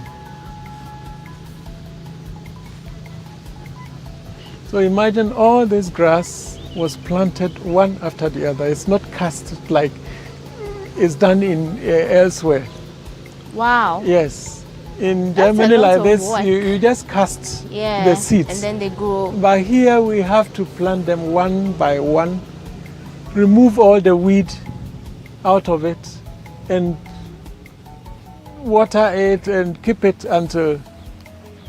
So you did this yourself? No, I didn't do it With myself, but help, yeah, some help. Yeah, I had to pay for it. Exactly. Yes, I had to pay for everything here. Yeah. You've invested a lot in this. So all the tables and chairs, I made them all. And those are rocks in the benches? Yes. Yes, wow. Because I have to have something which will last. It should be sustainable. All what I'm doing, I'm trying to make it sustainable. This place is really fascinating. Yeah. So this huge park is for what? Just for recreational purposes. So people can use this for picnics, come here and... Camping also, tent camping. Okay. Yeah, some also used to come for tent camping. You have people actually doing that? Yes. Okay. Yes. Right. Right, because it's a very beautiful place. Yeah, and that is our very washroom. Clean grass. And right. Yeah, they can also wash. They can use it. Okay. Yeah. So we don't have any problem. And that is a place where we use for bonfire. Yes. So like if campers are here, then they have a place to make fire. Fire. Yeah. At Sit night. in the night, tell stories, and we also have a drama troupe. Kids, we've bought drums for kids. They come to practice and also to learn how to dance and all that. So it's, yeah, that is what we are also trying to do for the community kids so that they don't just go around doing nothing, but instead learn how to do our moves.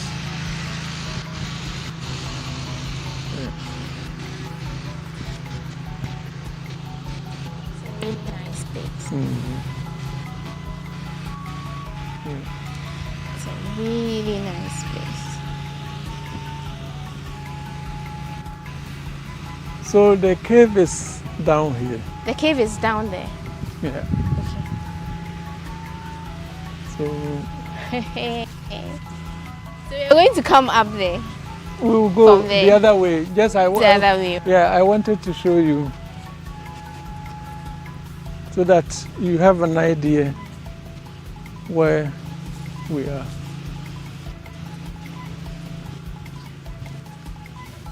So it's like a cliff here, and the cave is under. Oh, okay. Yeah, you see the wood that is pointing out there. That is where we have the cave, direct under it. Oh, okay. We just lost the tree. I see.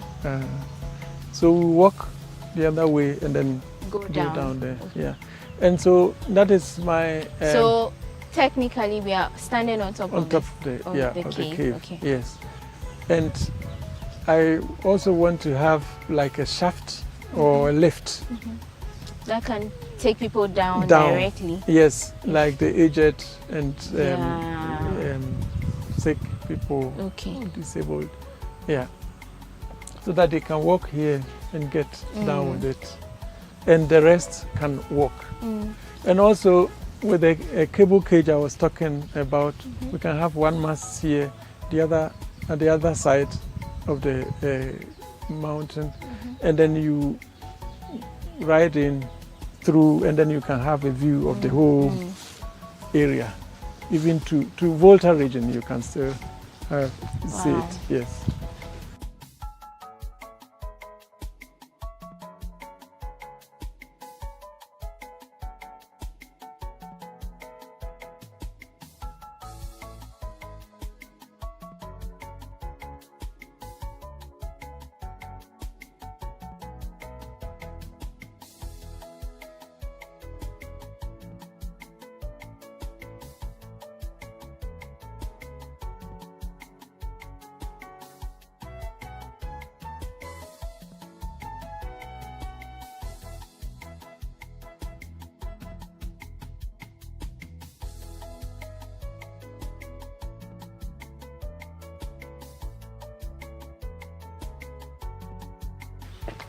Before, I had noticing. Near a footpath, but very slippery and. And they're my idea. We're only in August. Yeah. April. You don't waste time. No, if I'm doing something, then I want to finish. I want to see it finish. Yeah.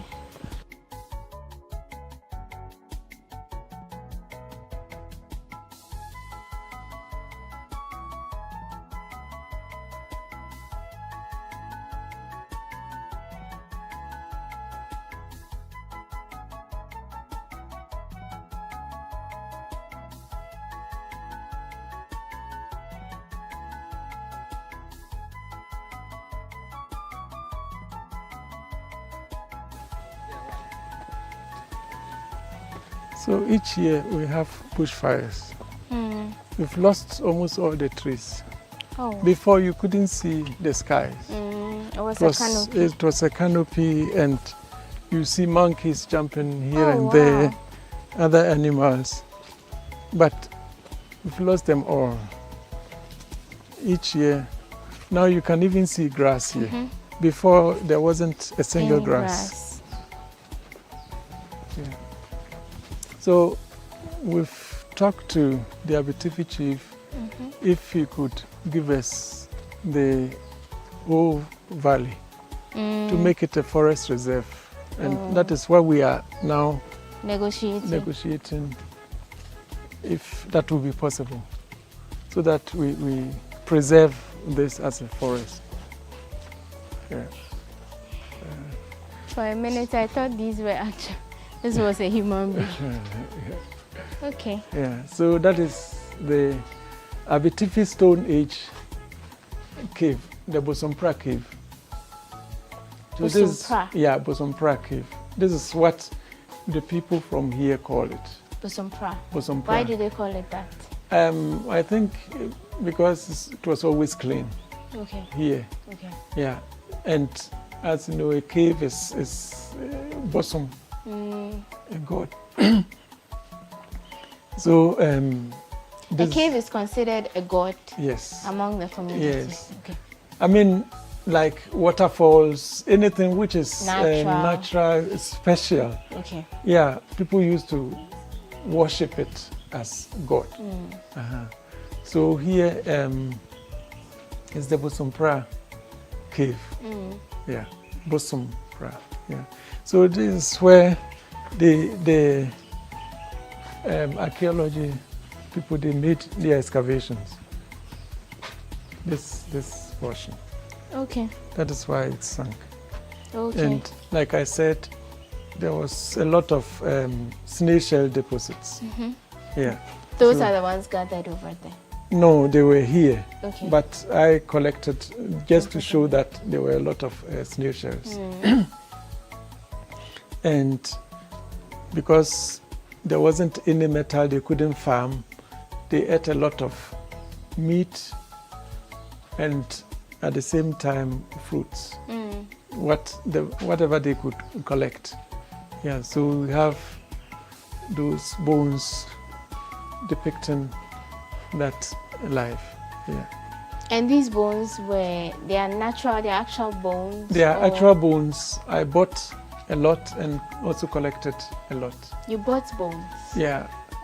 And all this, I had to pay for it because the moment people realize that you need it, then they price it. Yeah, that's true. And very expensive. Sometimes I had to go away because it's not reasonable the price they wanted they're mentioning for you. So these are bones of which kinds of animals, for example? Cattle, from any other animal which I came across. Yes. And sometimes too, when they kill an animal like the head, I bought the whole head and then hanged it at my place for almost 2 years to let it every flesh on it decay. Okay. And then And then okay. Yes. Okay, so that's a cow's head. Yes. Right. Cow's head. Yes. Right. Yeah.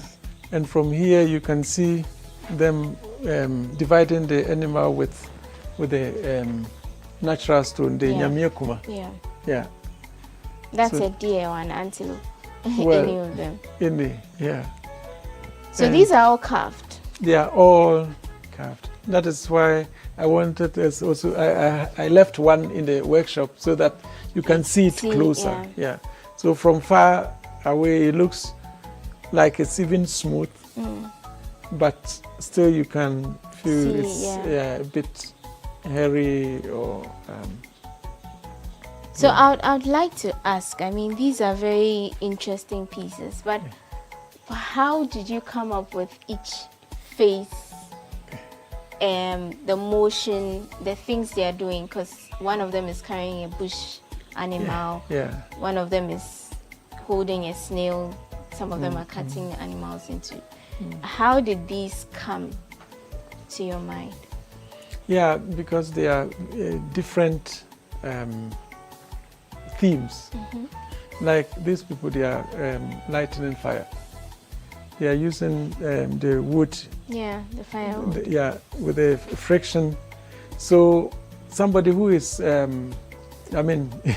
rubbing a stick looks different. I mean, that is how I see it. And somebody who is trying to blow air has a different look. Yeah, so that is how it came about. She, for instance, that is where when it rains, water flows in. And she is using the water as a mirror. Oh. Yes, so she's looking at her face and of course she will smile. That's interesting. Yeah, she looks, Also, so you just sat and created a story in your head, yes. and then enacted it by carving these things. Yes. Wow. Yeah, working around it. Like these two ladies, they have a skin, they are trying to scoop the flesh out of it, and at the same time discussing. So they are conversing. Yeah. So I have to create something that looks like that. Yeah. And the small boy is sitting close to them, eating his bone and looking and observing what they are doing. Yeah. Right. And that is an old man, probably the head of the family. Relax. And always keeping watch. So I came here, took samples from the various places before taking them to my workshop and work on it. Yeah, because they should suit the places, like the old man lying on the rock. I had to mold everything here and take them to the workshop because I didn't want to work here and spoil the place. Okay. I wanted the place to look natural. Okay. Like if you paint here, by all means you're going to have some drop-ins if you use the cement. So I made everything there in the workshop and carried them here. And that was also another story, carrying all these heavy things down here. Yeah. I had to help them to put, we used ladder. Okay. And hang them on the ladder like how they did in former times. Yeah. So the figures were hanging. That is why we could were able to bring them down here. So one person will be in front, one will be behind, and the figure will be in between. Yeah. So that it's flexible. And I had to help them carry, and I have to help them. So I was always running up and down, yes, because I had to be the first person there and the last person also. That's a lot of work, but it's paid off because this is really beautiful. Yes. This is really beautiful. And I'm just imagining what goes on in your head because there's a lot of creativity put together. I mean, I look like this one. The rock, how the rock is, I can picture it that if an animal is lying inside, one is sitting, then I can get such a figure. Yeah. So from also the postures of the rocks told me what to do. Put where? Yeah. Okay. Right. So, and some of these things you see on the cave. For instance, this black thing. Yeah. You came to meet it here? Yes. Okay, so it sort of symbolizes burning. No. Like maybe cooking and the smoke that comes from No, I think it's metal. Okay. It looks like it's rust from a metal. Maybe we have iron or something like that. Okay. Because in the rock.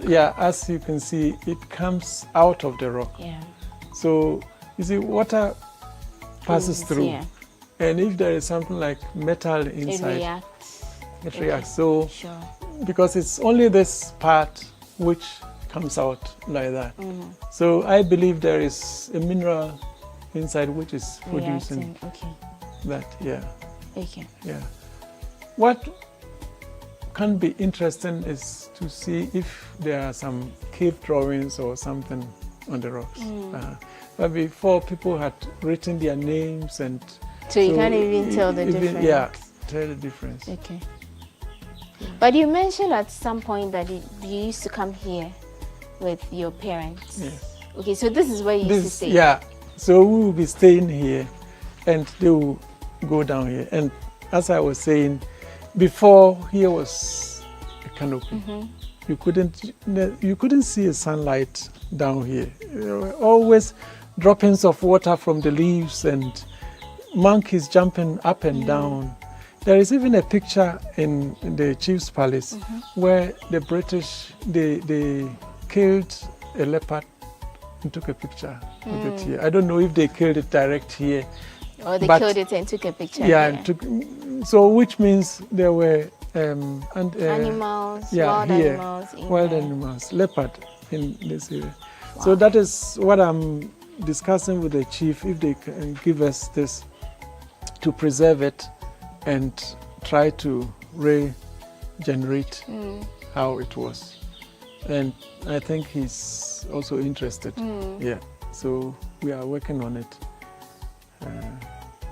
That'll be interesting. But that means that's another addition. Yes. To your development park. Yes. Okay, so you say that you started this on your own, but you are thinking of making it a community-owned something. Yeah. Can you tell us a little bit about that?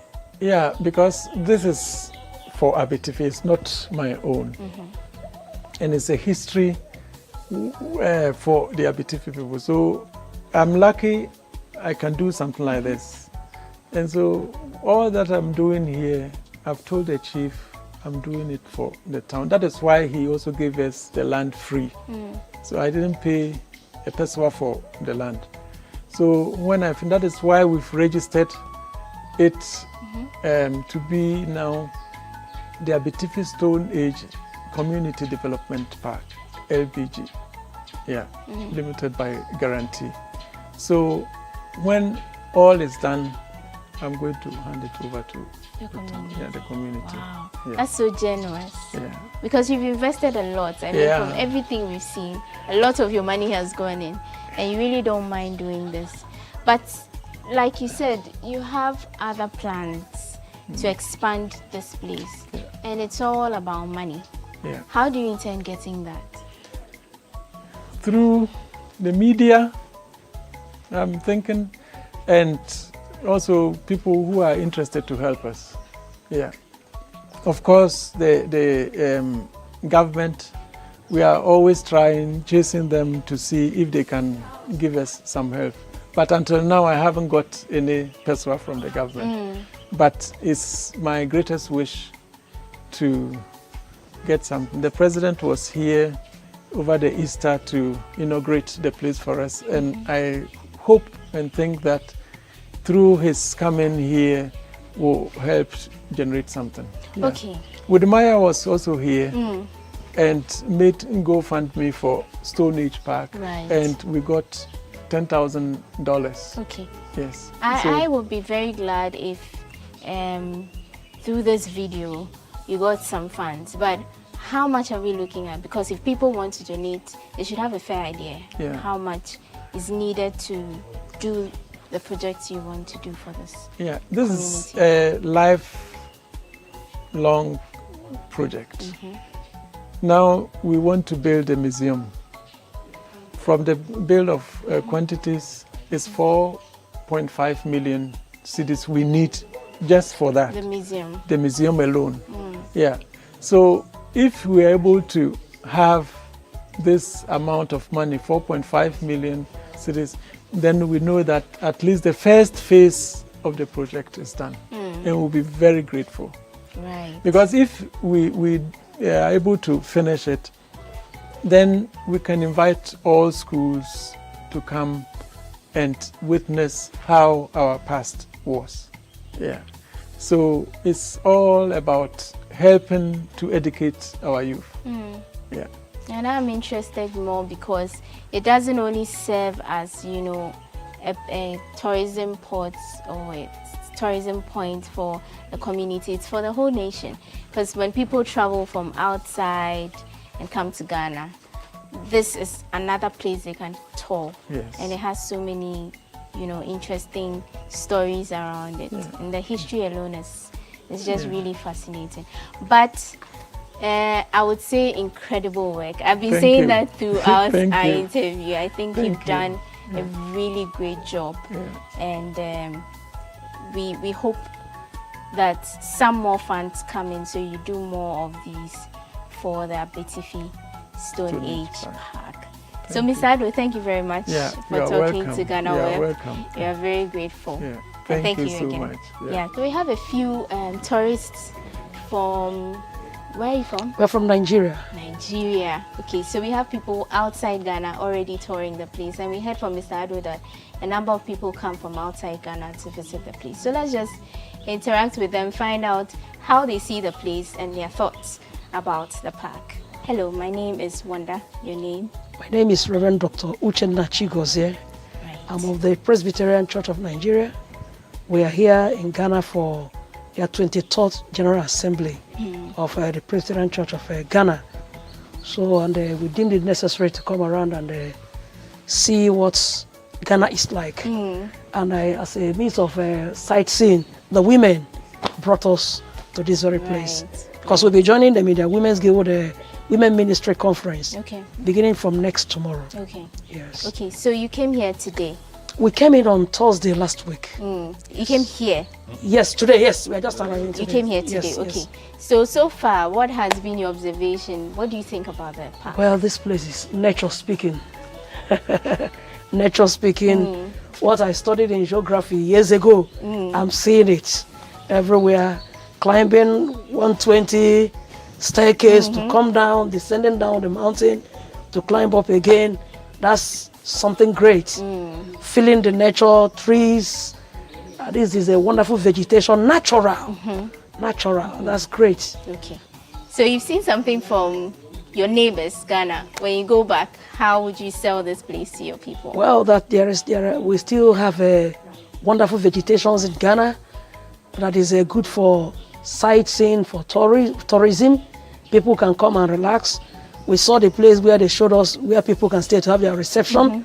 All nature, natural environments with good atmosphere, chilled.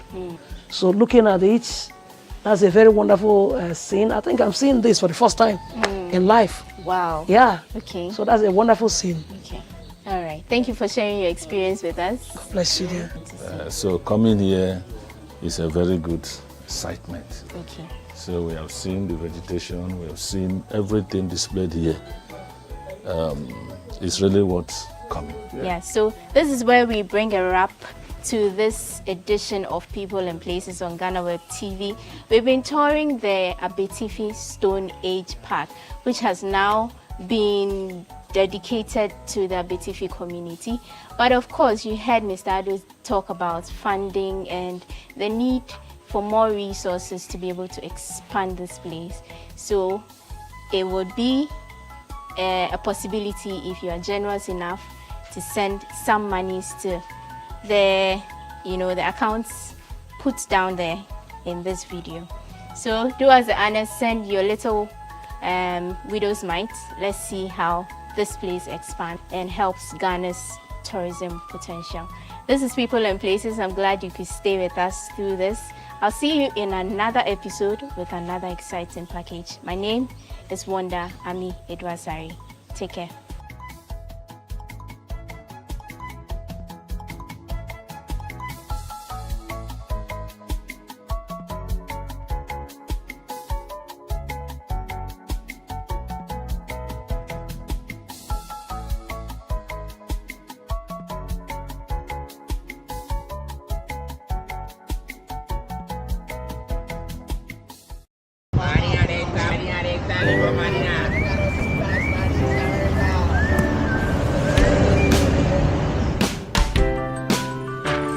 I want you so bad, I'll fuck like I want you.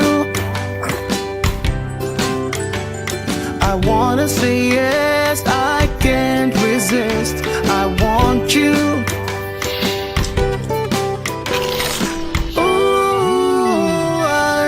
want you alpha cracker. I want you so bad, alpha cracker. I don't me call one casa. Alpha goodness rich in milk and butter in Alpha Cracker. Yummy and deliciously crunchy. But I can't resist you. Alpha Crackers, simply irresistible. This advert is FDA approved. This sugarcane plantation is going to be the biggest in the whole country, aside the commander and all that you referred to. With the issue of Commander Factory where they couldn't get the raw materials to process the sugar, yes. How different is that project from this? Yes, this one, like I just said, we are developing the base for the factory. Okay. So we'll always work with full operation when everything is set. We're targeting about 1,000 employees at this place. By October next year, we'll finish the processing plant, and then we are just on the go. As a government institution, we even performed more than what the target is. It's one district, one factory. We have gotten 2 already. It's always good to do things on the low key, and when people get to know, they wonder about it.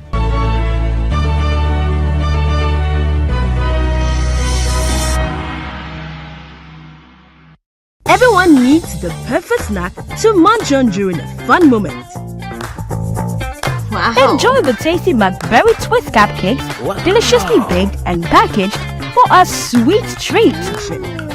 Premium quality cakes baked with love for all, enriched in butter and milk. Yummy.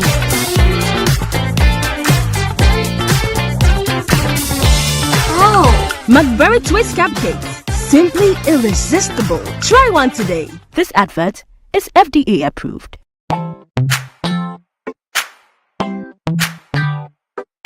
Sweetheart, be mindful of your health. Dear products, Nadia Makeup, I welcome you to Sigma Health and Beauty.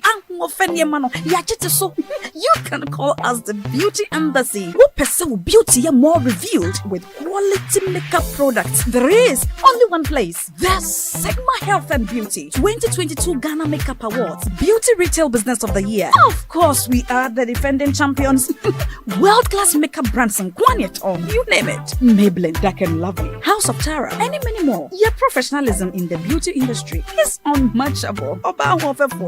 Ensure the proper way of applying our products. Sigma Health and Beauty, Yewa Accra, Makola, Georgina Stores, and Rollins Park, Gate 4. Fryer 0248 138 596 and 0201 408 186. Or visit our online shop at www.beautyavenuegh.com. Sigma, your beauty, our joy.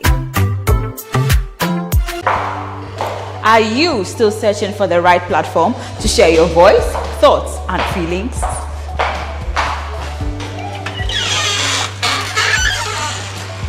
Then the GhanaWeb Reporter on the GhanaWeb app is the perfect app for you. It is Ghana's only citizen journalism and infotainment platform. Wherever you are, whatever you are doing, GhanaWeb Reporter links you up to the world. The reporter also gives you the opportunity to blog or become a citizen journalist, so you share stories with the rest of the world about cities, music genres, pop culture, tech, politics, etc.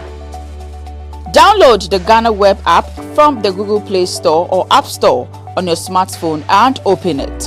Tap on the member button at the bottom of your screen and follow the easy steps to register with your phone number or email, and you are ready to become a reporter. GhanaWeb Reporter, democratizing journalism and empowering content creators.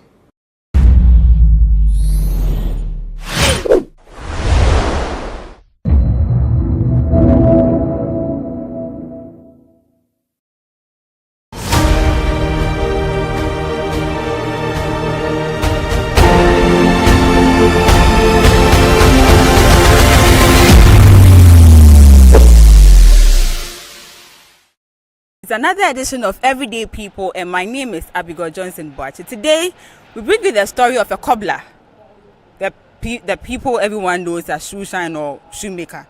we bring you the story of this man. Let's delve into the conversation and find out more from how his life has been in this job. Daddy. Hello. What you say? Me pacha me hoye nyango pando me hoye. The nyame ase. Na daddy, ejuma we wo ye in fie saying. Oh, mine be 10 to 17 years ni. Ha. 10 to 17 years. Yes, that is a lot of years. Daddy, ebani say now we ye ejuma we. We ye what they say ejuma we na be for 10 to 17 years. I just say them tell me you say. My uncle school. And I so was a mention juma. Enti we na me bra pemene me bra pemene na when na ye. And I guess be binti ma me ko di na nchen. Ana ko jam ko som no ana guess ma me di hu adwuma no. Enti me so me ba na me say adwuma be boa me. Enti me na me Accra New Town. Enti ho na me te kwa mo pam ye free ho. Enti o di for consume me nya ba bia me go metra. Me go me wo yere me wo ma o ko school. Me say me so ma anyi me wan hwe me ma no a me ma no so ba bet me a me so me pan say me pese me ma no be kase a che me that me pese me ba bet say Kofi Anan me pese me ba bet say Rollins me pese that me ba bet say Clinton and George Bush no and am be challenge say me so me prepare bibia ama me ba that say me ukura na me ni okura na me ba so be ye nipa kase me ba so le I'm so far said me so far now. Me man patch me 6. Me 6. Okay. Man you 2. And me man you 4. Okay. So okay say now take kwan when you pam. What na kwan for how many years? Me tell kwan be 3 years so. 3 years.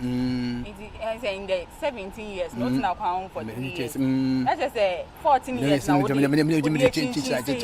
Wow. Many changes I mean buwa me you mo boss kakra boss na honye ana be kuma se. I say ko boss na ejuma we an. I'm me chin say ya. Me chin say ya. It's say me changes I me dynamize me ba. Go down say you betna. Bara Junction. Bara Junction no mo yes baby ati no so. On ba be police station. And also on be pam big tree. Ye nyama ni na case nyina. Until we see an you be boy attend to I like in the store and near the and then you never say walk off when on your master and yourself. Oh, I tell you. I'm going to meeting cry. Many bushing biawa. I'm quiet. But the quiet. Yes, I cry had only baby. There be had a David. That yes, how dying. Oda shop. You don't all apart. My gang, but my number of shadow. And what the honor for how many years? Oh, 2014, I'm a baha. 2014, now bar. And a man of bank and to me bar. Me baby, I can make a shankolano. I'm going to be my court. You've been sleeping outside from since 2014 and bar saying. That is it. Did you mean in shut down boy? I said, Madame Yanko Passy, about my say be a minion, boy, say more, because a mano may be my own. O Montali, Shim, Pop watch him, almost school boots, so me fancy, me can't have one. Because I can't say my cock on. And I'm a common so yes, be in Pajuma. Only me be any ho. I go be crabbing your crumb for bed day crown, a bedding. And so some 4 weeks could have, at least me a bed 50 Ghana. Never 50 Ghana. That man will be the bed 30, and I'll be a 40 city. You've been sleeping outside since 2014. And now you married since 2014. Is this a woman canning now? The commercial. Oh, and mechanic was him. My man who bra, I guess. My man so I say beer, me betrabi, and you go on more bombarding. On bombarding what is you. And to my government and to me Babayano. Or you may say, Madam Hanatete. Nimahanatete NDC me pesa me babed say mesama me no wona me me sin so mantina hand to me pesa me hard anti nya de pa me ka say me wo be say 100 Ghana da me chikura anytime ya ese me baba kokura wo adusumai asia high school ono so afrɛ me as me peska kra asante kakra no what's one school? I don't know one school. Tell me papa na mama jaware no ebe kam na papa na mama kwa na papa so nom sa yes bia anya me na me school no hwe school na me exams bia 1 to 10 bia obehu me ho but na be na papa so nom sa enti me papa oba na osakọ ware no no on na ma me film papa ncha me papa hwe me so ko school no do from 2 na be ga na me just school that na just no from 1 from 2 school need the next way me one na ni ho yes and then na me de kwaso a me de be fa we kakra kasa that means you say 190 akra for because from 2014 and I just say 190 akra for 9 years then we did that so I understand say unya sikana o send it to family no but one kasa anyway need that say unya ya for one kasa ho I guess me ankasa kasa me nya ya anka me de me pese me say me bia me de metibe de to ma de a chime unya room be bia me de metibe to ama de a chime kwa say bia metuma sole akwa adwuma na me de matale be gugura no e say me ko sore wo abele mpe azie be bia me de matale ko me kokra na atale me ba no obi abefa ko o member ko gonu be be fa atale ne ko zanti enti awo ba kra na me ko azie nso ata be de me sha ko asokwa na kana ayete kra ma me enti be bia me de ade beto no e ba me no obi so be fa wo si ata ko ata do because wo ba ne no wo obi anso go busa no enti so sanity enti onyam na kasa kota na okuta yimu a enti de bia wo de ko de ba me ni obi a wa anye se bia me ni obi a wa ha me obi a wa ha na wa mo ehu se nkwa ha na wo no abontin na wo da o me yire maka kire me yire me maka kire won se ameda me nda bontin and e bia se me music no a na maka susu man bo aze me for na foya ono ho me ko maka susu a no atworo maka susu no atworo ndi se me gwa se me man from se e bia me se maka se me da bontin se scan enemy botomte papa na se me gwaji scan won ho no so ne wa ge se mo twen nti mama mere no manya ate ase na mama nso adwuma nso a meye nti mere me obi a onim me nso a onim kwasem ana me waka me twatwa nyame no ni wow, this is sad. I can't believe and I can't see anybody sleeping outside for 9 years. 9 years without a roof over your head is hard. I think this is very hectic. And I don't know who is watching. I don't know who is touched by this story just as I am. We pray that by God's grace, our daddy will get what he is looking for. And then he will get to a place where he will be content with whatever thing that is happening to him in life. This is Everyday People. My name is Abigail Johnson Boache. We'll come back to you with another episode of this show. Thank you for watching.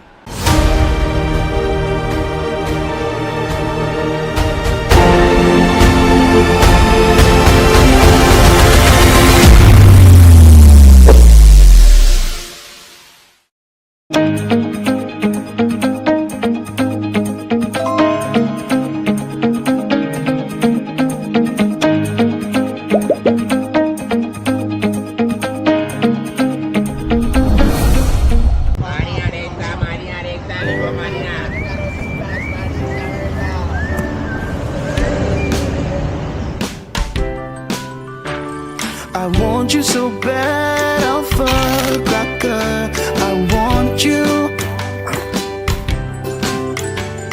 I wanna say yes, I can't resist. I want you.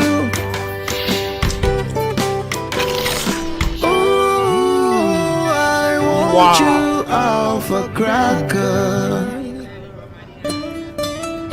I want you so bad, alpha cracker. Don't me call one kasa. Have a goodness rich in milk and butter in Alpha Cracker. Yummy and deliciously crunchy. But I can't resist you. Alpha Crackers, simply irresistible. This advert is FDA approved. This sugarcane plantation is going to be the biggest in the whole country. aside the commander and all that you referred to. With the issue of Commander Factory where they couldn't get the raw materials to process the sugar, yes. how different is that project from this? Yes, this one, like I just said, we are developing the base for the factory. Okay. So we'll always operate. Full operation when everything is set. We're targeting about 1,000 employees at this place. By October next year, we'll finish the processing plant, and then we are just on the go. As a government institution, we even performed more than what the target is. It's one district, one factory. We have gotten 2 already. It's always good to do things on the low key, and when people get to know, they wonder about it.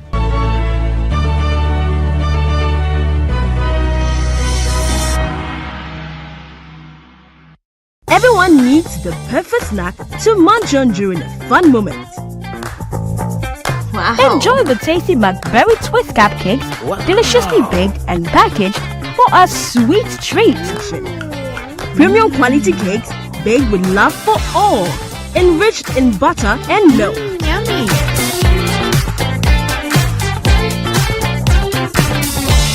Oh, McBerry Twist cupcakes. Simply irresistible. Try one today. This advert is FDA approved.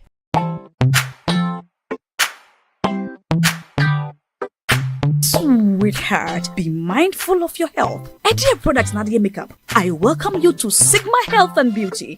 You can call us the Beauty Embassy. Who pursue beauty more revealed with quality makeup products. There is only one place. There's Sigma Health and Beauty 2022 Ghana Makeup Awards Beauty Retail Business of the Year. Of course, we are the defending champions. World-class makeup brands and Kwanyet on, you name it. Maybelline, Dark and Lovely, House of Tara, and many more. Your professionalism in the beauty industry is unmatchable. Ensure the proper way of applying our products. Sigma Health and Beauty, Yewa Accra, Makwala, Georgina Stores, and Rollins Park, Gate 4. Fryer in 0248 138 596 and 0201 408 186. Or visit our online shop at www.beautyavenuegh.com. Sigma, your beauty, our joy. Are you still searching for the right platform to share your voice, thoughts, and feelings?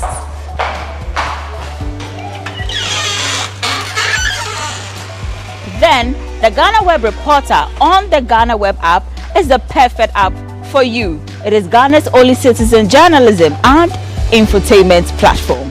Wherever you are, whatever you are doing, GhanaWeb Reporter links you up to the world. The reporter also gives you the opportunity to blog or become a citizen journalist, so you share stories with the rest of the world about cities, music genres, pop culture, tech, politics, etc. Download the GhanaWeb app from the Google Play Store or App Store on your smartphone and open it. Tap on the member button at the bottom of your screen and follow the easy steps to register with your phone number or email, and you are ready to become a reporter. GhanaWeb Reporter, democratizing journalism and empowering content creators.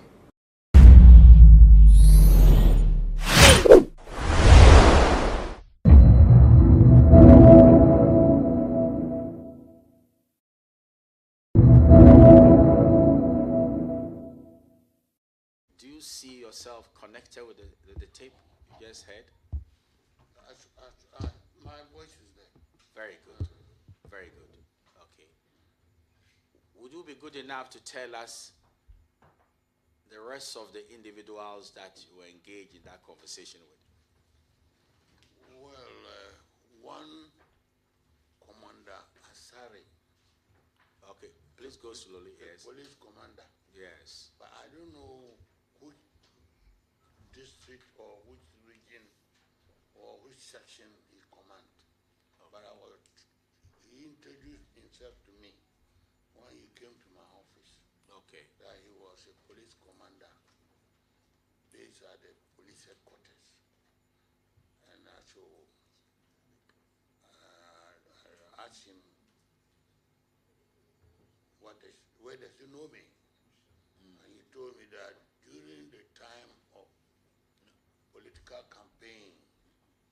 2014, 2015, 2016, I used to come to WA with the president, the vice president, and the Alaji shop. And I know that if he says so, it's true. Okay. Who is the other individual apart from Commissioner Sari that was on tape? Apart from Commander Sari, there was one man also later joined called Commander COP Mensa. Okay. That he's on leave now prior to his retirement.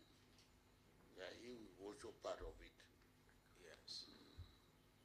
So you were only 3? Then later, when the meeting were going on, I didn't see the person, it was on phone. One JP, who is also a police superintendent at the police headquarters. But I haven't seen him. He talked to me on phone, and I listened to him on phone. Okay. So, where is the location of your office where this the taping took place? My office at Osu. Osu. And get direct opposite Osu police station. So you want to tell this committee that all that was said on the tape is valid? Oh, it's valid. Okay. So members of the committee, he has authenticated the tape, that he's identified the individuals who are speaking on the tape. And now you can commence the interrogation. Yes. Vice, you want to start? No, we have one, 2, 3. Or she yield space to the senior police officer and now member of parliament to start.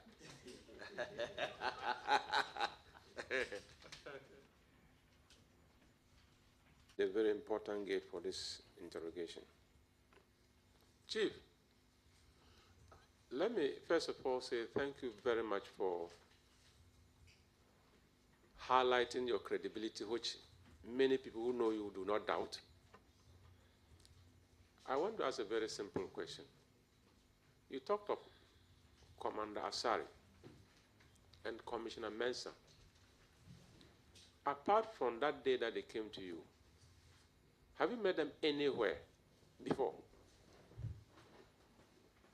Commander Asari, I have never met him anywhere, but it was a time before I seen North election. One of my children, called Tay Bugri, called me and said, Daddy, one police officer wanted me to bring you to your office. And I asked him for what? He said he can't tell me. I will bring him to you, then maybe he will tell you why he wants you for. So I said, okay, he can come with him. So it is Asari who came with that, my son. When Asari came and introduced himself to me, that is a police commander Asari, he wanted to come and see me. And I said, okay, here I am, you can go ahead. And what he said was what I just going to say. He said, they want me to come, he want to come and see me so that I could talk to the president. And that what is going on is not the best. So to talk to the president about what? He said the IGP is not with the government or the party. If we want to use him for 2025 before election, we cannot reach the aid that we are talking about. So I asked him why. He said it's an NDC. I said, how come NDC will become IGP? Why you waited, he been given the post, and this time of the day, you are coming to talk. Have you mentioned it? Have you seen the president? He says he's a party member. He's been in this party, and that message has reached the president, but the president is not interested in changing the IGP. So they have already sent so many people to him, and at long last somebody say, it may be I could also give a word to the president, maybe he will listen. And I said, okay, me, I can't listen, I can't go unless you let me convince that the man is an NDC. If I go and say without knowing, and later discover that what I'm telling the president is not true, the president will not have respect for me. And as a chief, a family member of the party, a party official, I don't want to go and talk something that later they'll say, I say, and it's not true. Then he started telling me a lot about the IGP is up and doing. He even told me that this assumption of election, if we allow IGP to go there, we will lose the election. And I became scared. If IGP doesn't go there to vote, but if we can go there and we lose the election, then my annos was shaking. So he told me, he begged me, I should wait and see. The election is coming in 10 days' time, and with this IGP president there, who end up getting nothing. So I listened to him. I said I'll go and tell the president, but before I go, I have to make sure what I'm going to tell him, it is the truth and nothing by the truth. So I resettled him for a different day. Then I contacted some people in the police. I said, some members of the police council. And said, this is what some police officer has come to tell me about our IGP. And you are a member of the police council, how do you see him?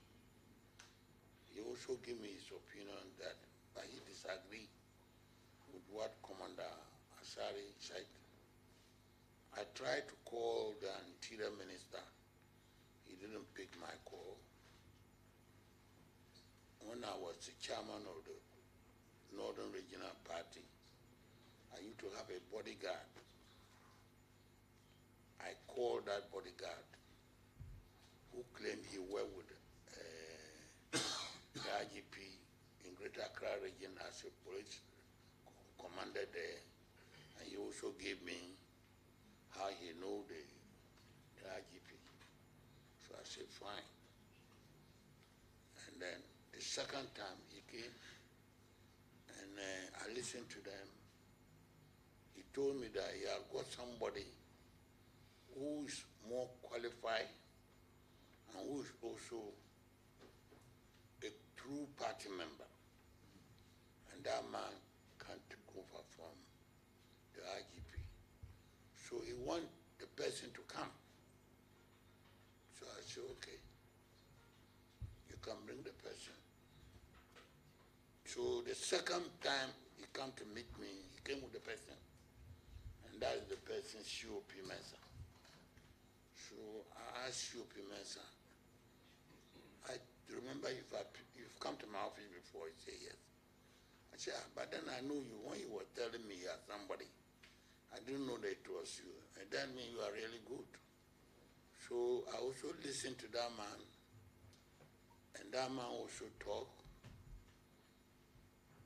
And in fact, I was scared if our government and party should have an IGP who can hold meeting with your mama and then DC their meeting, then we are in Taibon. So I listened to them and I said, okay, you will need to come back. So I was also doing it while consulting some other people what I'm hearing and what they've come to tell me to go and tell the old man.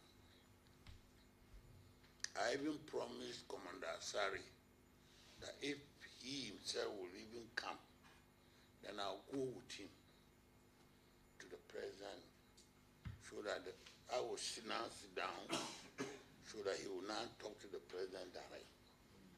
But he told me that day he was traveling, so he wanted 1 GB, which was a police superintendent, to come and join me. He will equally say the things they know about the IGP. So he called JB on phone. I spoke to him. He said a lot on phone, and I told him, okay, Sunday, 3 o'clock, I'm going to book an appointment to go with you to the president. He said, yes, he will be with me at that time. The Sunday, I called the JB. My friend, where are you? Meet me at Afrikuko. I drive with you to the president place. He said, oh, he was in the Eastern region for a program. So I said, but you say you were coming, such an important thing, you people came to the office. And now, you go and meet the president and I'll go there with you. You won't go. I was so disappointed. So, I decided that I need to get the information properly. And the proper way was to look for a tape, to tape all what we have been discussing, so that I will know where to send it. So that when I send it to the president or anybody, they can't deny, neither somebody will think that I am concocting things. We chiefs who don't like to lie, if I tell lie, I'll die. So the truth of the story is that the tape is correct, the voice they are there, and they came to me. So thank you. You seem to give an impression that you've had a previous, and also this gentleman called JB. And then it was the second time. There was a second time that you brought him. Okay. So there was a previous conversation with this individual before you did the taping. Yes. No.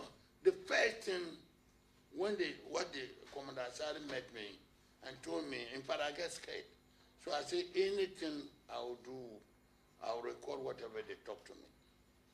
Chief, I want to find out from you that, has there been a previous conversation which is off tape, and subsequently you schedule them to come to you and you tape them? Yes.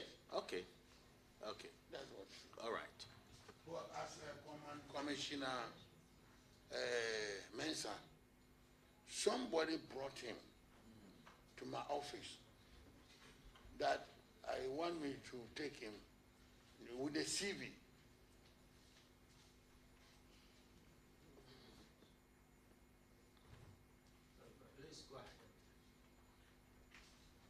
came with a CV with a commissioner, Mensa, that I should, on the same issue, I hope you are getting what I'm saying. Yes, sir.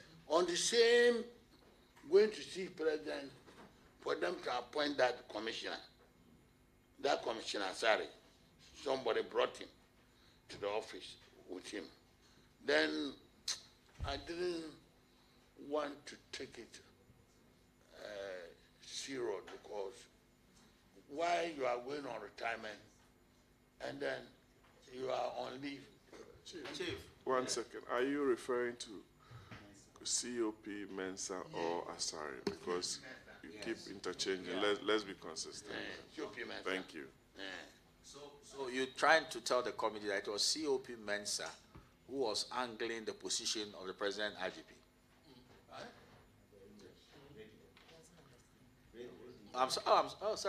I'm saying that, Chief, it was COP Mensa who had an interest in becoming an IGP. Somebody brought him first. You understand? Yes.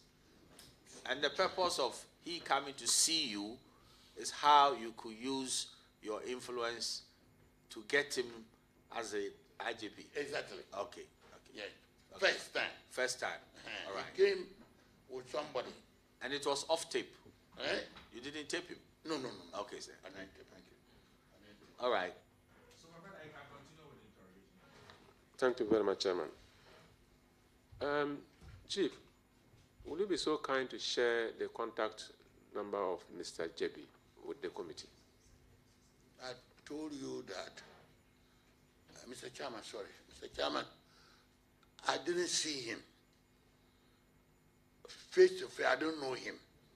But when Asari was talking to me about who should go with me to see the president, because Commander Asari said he was going to travel. So you rather choose somebody called JB to go with me to the president's house. So he met JB, talked to me on phone. JB was on phone talking to me. But I was recording him. I was recording what was going on. JB talked to me on phone that the following day, Sunday, he will go with me. So upon that, I rang the president's security and told them that I want to come there on Sunday. What time should I come? And they say I can come. He wasn't in town, but I can come and try from 3 o'clock going. So I told JB to meet me at Afrikoko, so that I'll pick him and we'll all go together. Then on Sunday, when JB first agreed to go with me, and later say I should pick, he will meet me there. Then later when I got there, I called him. He said he was in the Eastern region on a program. So he didn't honor the Eastern. Chairman, thank you very much for the response. Chairman, is it true, according to the tape, they told you that IGP can help a political party to win election? Is it true that IGP can help a political party to win election? Because, Mr. Chairman, what happened is it, when they told me that if you go to Eastern, Central, not election, this IGP will let us lose the election. Yes, actually they went and we lost the election. So it means what he was saying is true, but he said it. If IGP took it to 2024, we will lose election, we will lose it. Even people may even vote or not vote, but we will still lose the election because your mama has promised him if he wins, he will maintain him.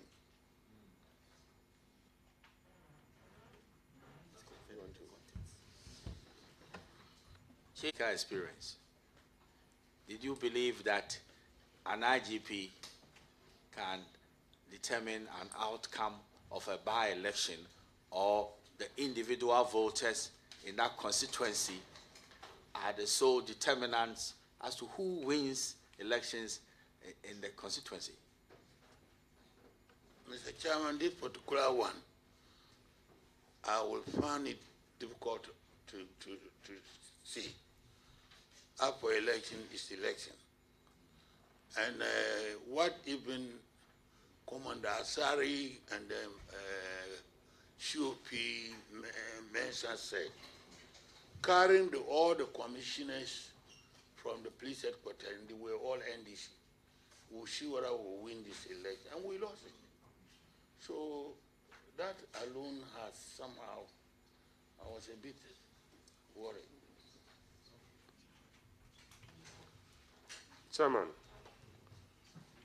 Chairman Chief, or Chief Chairman? Chief. If you listen to the tape again, I'm very happy we don't have to go to authentication. It has been authenticated, everything that is there is right. The IGP is fighting with the army. And people see you to be very close to the president. And that is why they want to lobby through you. You've gotten to hear that the IGP is fighting with the army. And you are even so scared. Did you find any reason to inform the president? Well, that was why it is even more reason why I need to tape and give the president the tape so that he will also hear direct, not from me even. And I did that. Chief, did you share the tape with the president? Well, after that, I've given the tape out to him. When you say you've given the tape out, you gave the tape out just to the president or to somebody else in addition? No, to the president.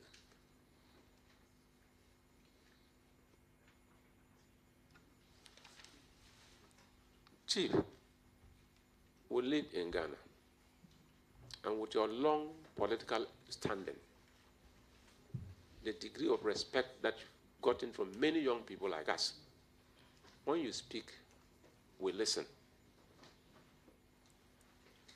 Do you think that Commander Asari was pushing you into trouble, or he was actually pushing you towards making Ghana better, vis-a-vis the fact that police can help change election results? Mr. Chairman, this one, it will be difficult to answer it because I don't know if the police cannot change out. Of course, we don't even need to go to the election ground. But if they can go to election ground and supervise it and determine the winner, why can't you think that they will have influence? They may have. Maybe it may be a different form, not maybe not, but they may have. I like the fact that you said you were scared after listening to the story that was told you. At the point that IGP must belong to the political party in power, his ADC must belong to the political party in power, and every other commander who will be deployed must belong to the political party in power. Are you sure if that trend continues, according to their story, we are going to have Ghana Police Service still intact? I'm not getting you, Mr. Chairman. Let me repeat myself. They've told you during the conversation that even the ADC, he was ADC to Atamils. So becoming even ADC, you must belong to a party. Becoming IGP, you must belong to a particular party. So appointments are made on party lines. And the question is, from your experience, if all the police officers in the regions and command positions, for instance, now belong to MPP, is that a kind of security that you think that Ghana can have with the Ghana Police Service? Mr. Chairman, I don't think so, but I cannot also say it can be possible.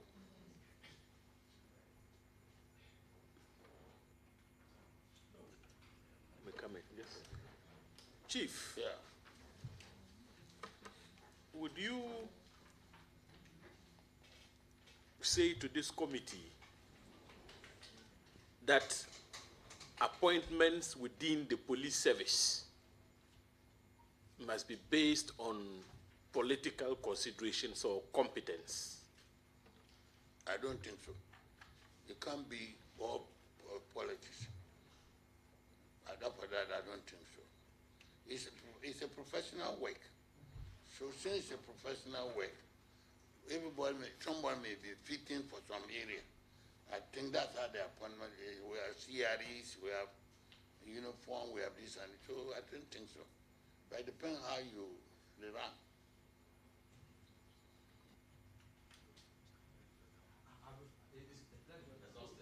Unless you have a follow-up.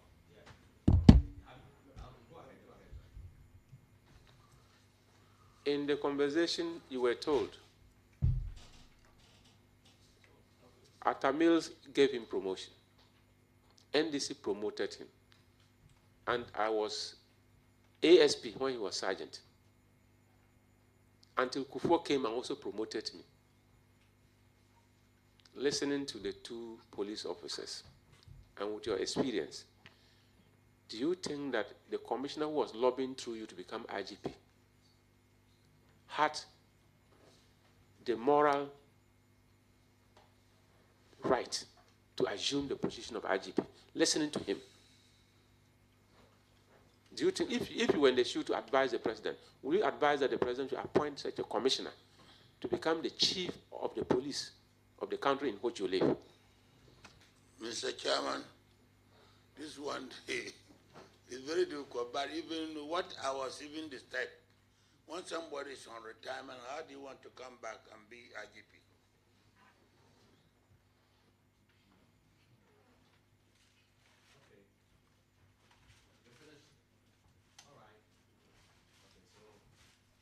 Thank you very much, Chief. Chairman, thanks for the opportunity. Chief, welcome to the committee. And Chairman, with all due respect, the memo that set up this committee has answered the first question with regards to the work of the committee, that we are to ascertain the veracity or otherwise of the leak tape. And everything on the tape has been confirmed by the witness before us. Yes. Is that the case? That is so. Very well. Thank you. So that's not an issue. Then the second one is to investigate the conspiracy to remove the current Inspector General of Police. That's the second one. Thank you. So, Chief, do you record all your conversations with people who call you? No, Mr. Chairman. So what led to the recording of this particular conversation? Mr. Chairman, the reason was behind it was that, look, they are coming to tell me to go and meet them, tell the present issues that they know or they are saying. Either I don't go to tell the president, and then me and my party suffer for it. Now, if I also go to talk to the president, it's good to tell him the right thing. And since I cannot keep everything they were talking to me at that point, it was very, very good to record them so that I know the president. If I tell him something, he'll follow up. It's not the truth. Next time, he will not give me respect. You know him and I know him. So the best thing was to ensure that when I tell him, he asked me, "Are you sure?" I said, "Well, this is the tape. I don't want to miss it. You listen to it." And then I think that is the best thing I could have done.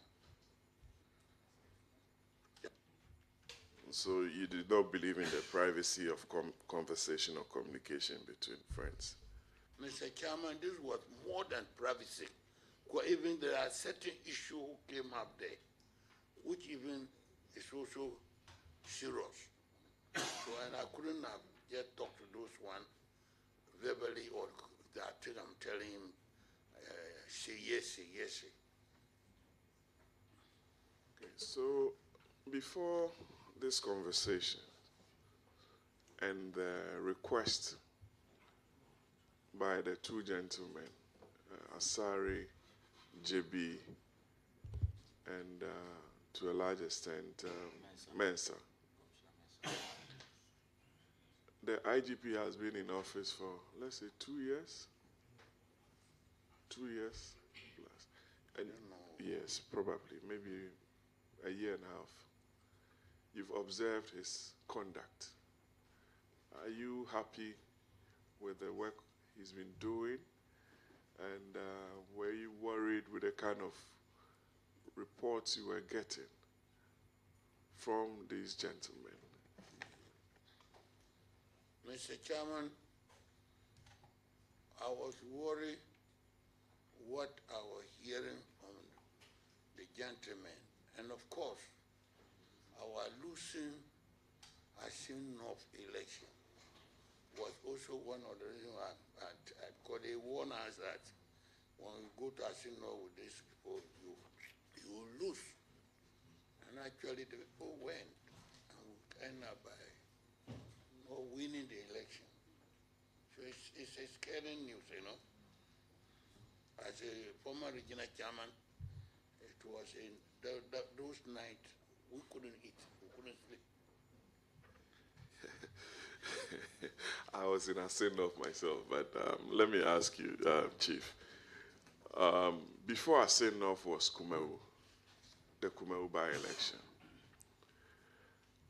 Did you take your time to look at the operational structure of the police for Kumewu and also compare it with the operational structure in Asin to allay your apprehension or get a clear understanding of the operational structure with regards to how they conducted their operations with regards to by-election under the new IGP? Thank you.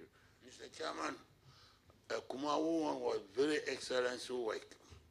For that one, I'm honored to you. I admire the police performance there. But I see no one, it was not similar like Kumawu.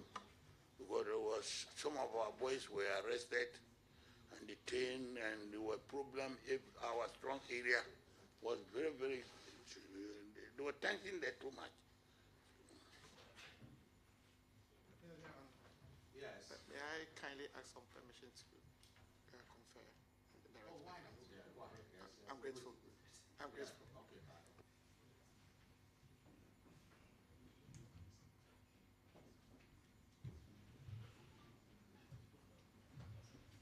That you have a very good memory. And also you said that you've not had formal education, but your communication is excellent. Yeah. Chairman, the only problem I had with him, which I have to, I mean, if you have a number of wives and you won't mention the number, it leaves much to be desired. I mean, what are we going to say? The members of the committee won't take your wife from you. Just mention the number of wives you had, and you as a chief, you don't want to say it. Well. Maybe after the meeting off camera, you will let us know. Yes. Well, I wanted to find out from your wives whether you were a good man or not. We wouldn't know. There's a follow-up question from another senior police officer who is now a member of Parliament. Thank you, Mr. Chairman, for the opportunity. Chief, as a follow-up to a question asked by the Honorable Member Patrick Boama, I wanted to find out, you said you don't often record your conversations with your friends, but this time you did. So I wanted to find out whether you did the recording yourself. Mr. Chairman, I didn't do it myself, but I request somebody who knows how to do the recording to come and do it for me.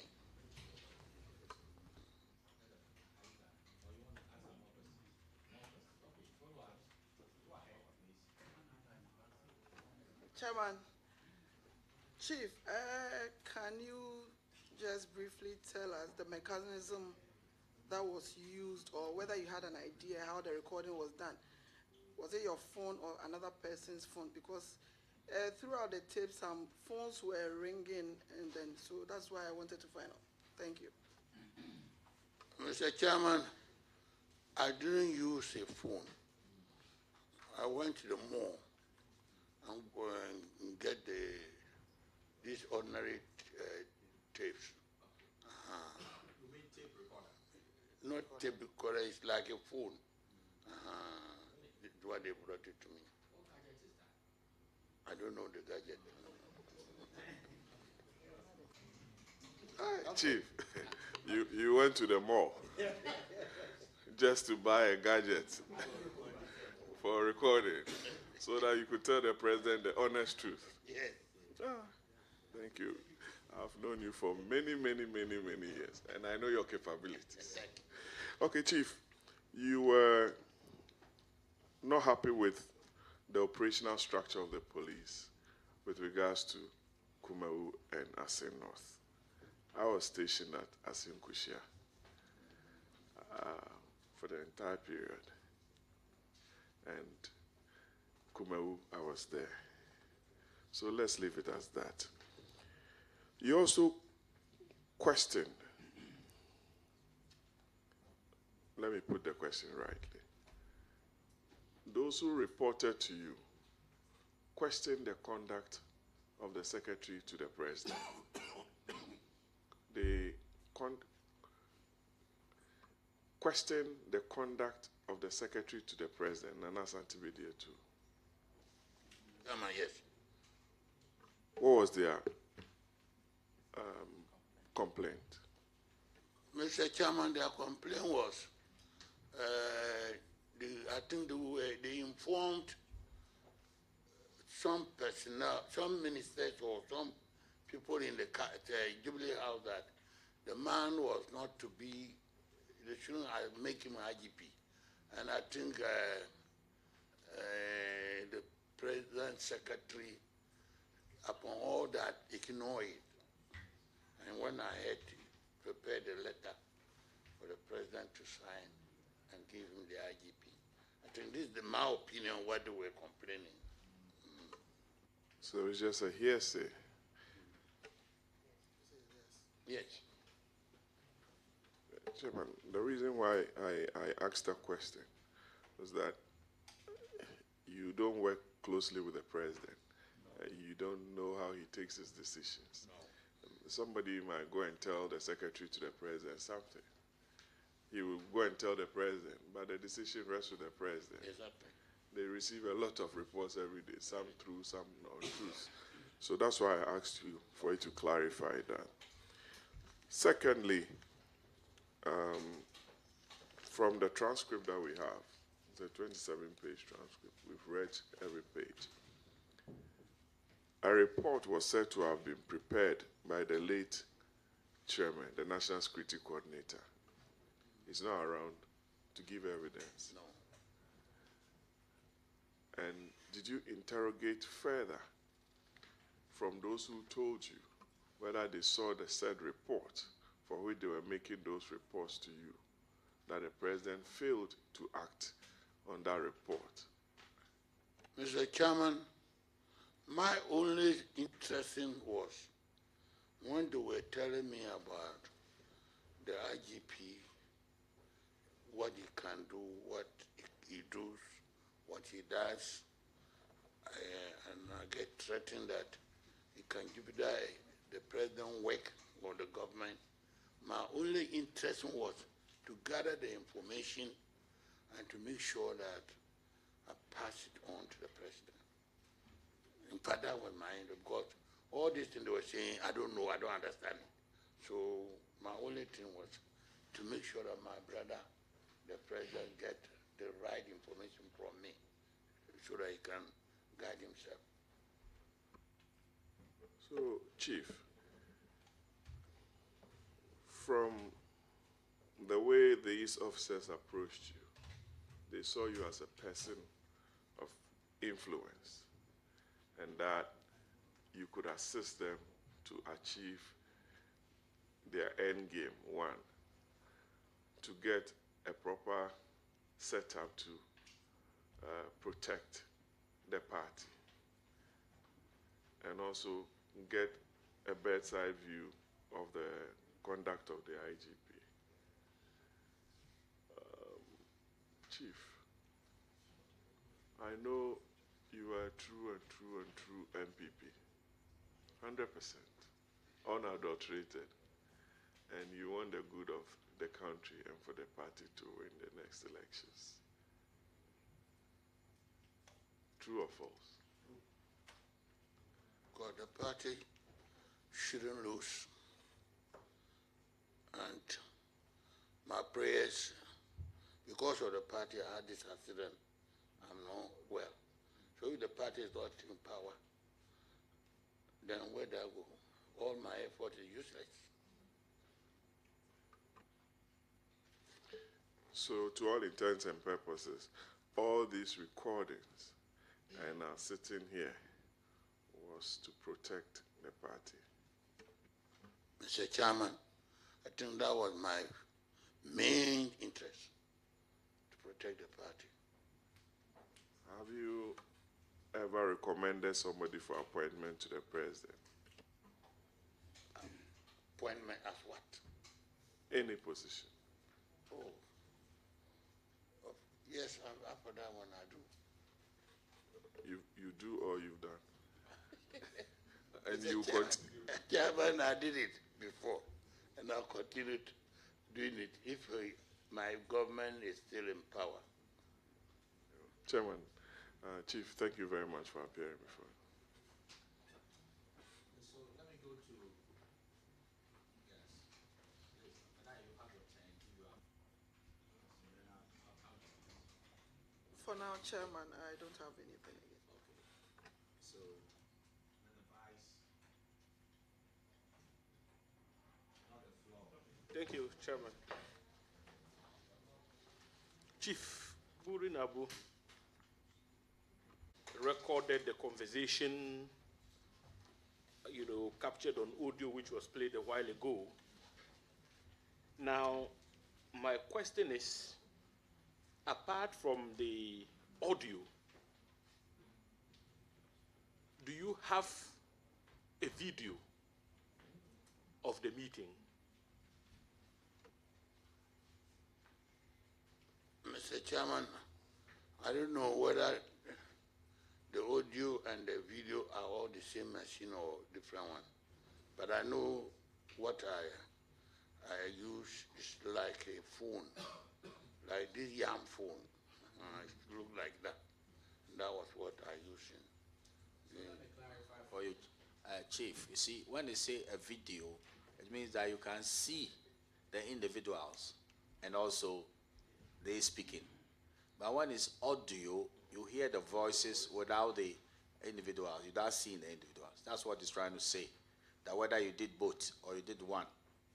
Actually, what I did, there were two machines. One is like a key. The other one is like a phone. And all has deposited to the Holman place. But I didn't use it to see the video. Me, I know I was able to get the information. That's what I know. Yes, but you see, what Vice is saying is that, did you do only an audio or a video or both?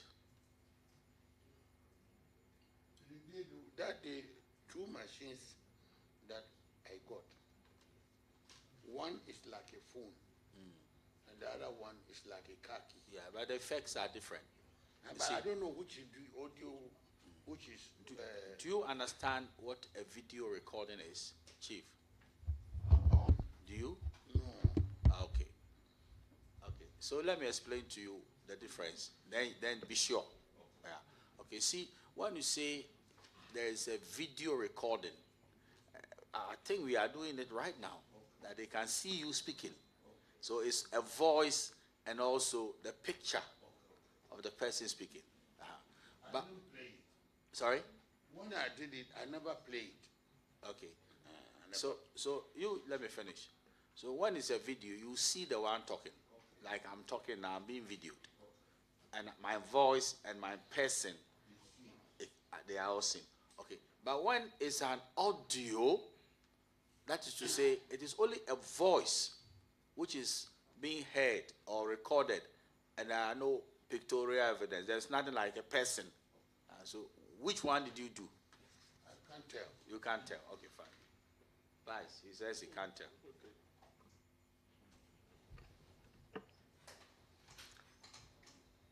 Chief Burinabu, do you still have duplicate copies of the what you extracted from those machines? The machines you used to do the recording. Do you have duplicate copies of what you sent to the president? I don't have.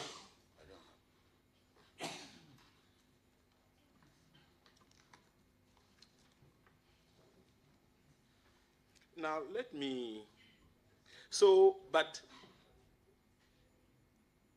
you would therefore not be surprised if evidence, comes out in the form of a video generated from the recording that you did. You wouldn't be surprised. You agree with me? Well, I can't challenge it.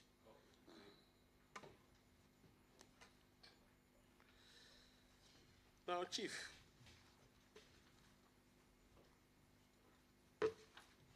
I want to get something clear. This audio that was played a while ago, who was the one on the audio who spoke to you throughout? Aside the phone calls you received, who was that? Was it Commissioner Mensah or Asari? Commissioner Mensah and then Commander Asari, they were doing most of the talking.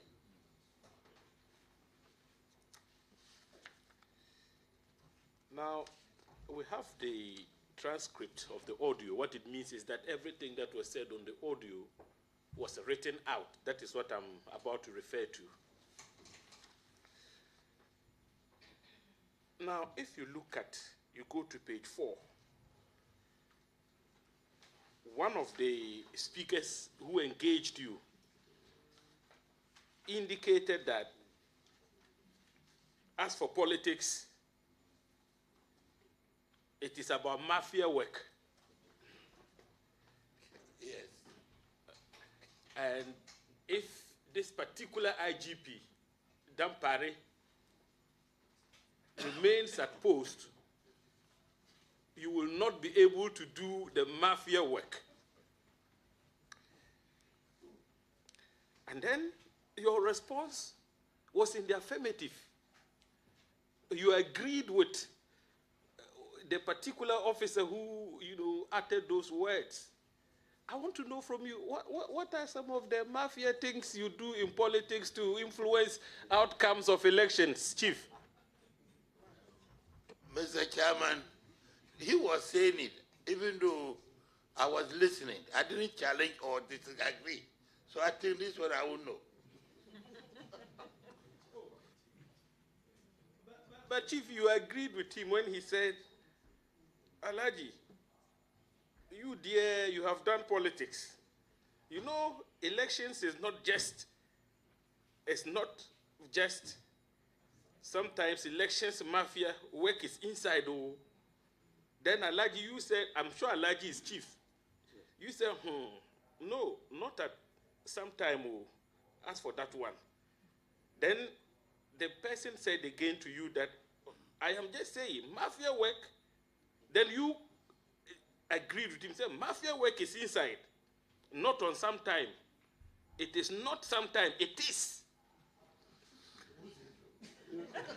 Chief, those are your words. Mr. Chairman, I was only listening. When he said so, I didn't challenge him, neither I disagree with him. I was listening because he knows what is politics, and that's why he was quoting it.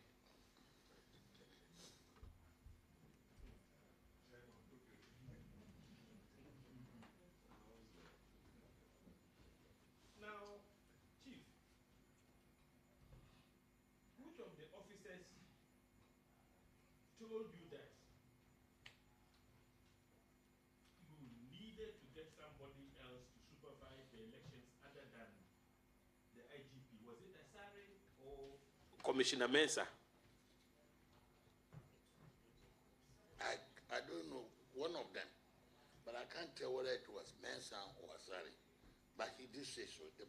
Such statement made that if we don't take time, if we will use don't parry, it will not help us. I think one of them said, but I can't remember which was the person. But it's one of them. But how did you receive the information that with IGP Dampare at post, as supervisor of the elections, things wouldn't go well for your party? How did you receive the information? If I talk now, you don't know. Didn't you lose at no? But Chief, this was before Asin North. That is my understanding. Yes, but it has confirmed what he was saying. Even though it was before Asin North. He said, you wait, you go there and see. And we went. And what happened? So that alone has even indicated that, hey, we have to be careful. Chief, would you attribute your loss at Asin North to the actions or inactions of the IGP and by extension the entire police service? Well, I can't tell much because this is what they say, and they are with IGP, and they say and confirm. Chief, would you say the police did a professional job when they policed the elections at Kumau? Would you say so? Everybody do a good job. The party, officers, the police, even the military also there, they all do a good job. For that one, good. It was a good job done. And so in equal measure, the same police tasked to police the elections that are seen of did a good job? Let us say yes, a good job was done.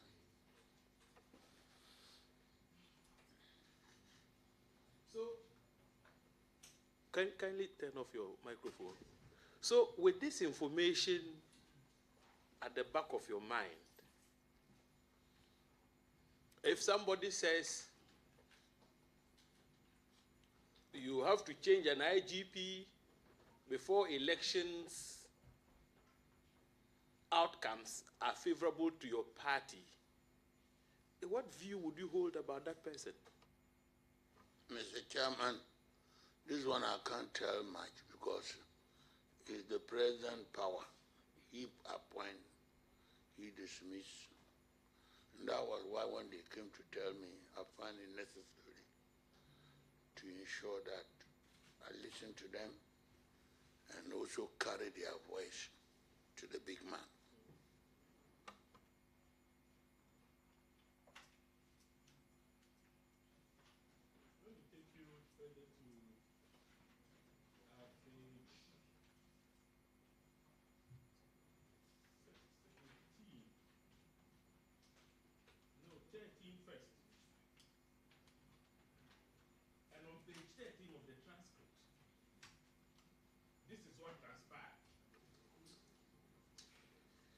You have one of the officers say to you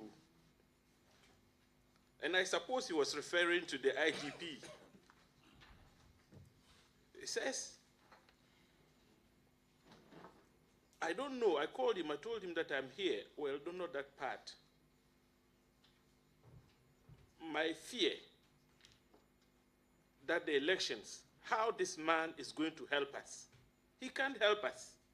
I'm quoting. He won't. He won't. He wants to make sure that everything is fair. Do this. Alhaji, we don't go to elections like that. Too. And then you said no.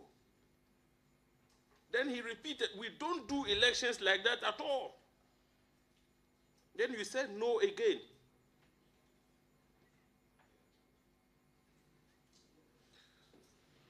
Alhaji, is there something wrong when an officer, the police, act fairly to all parties in election situations?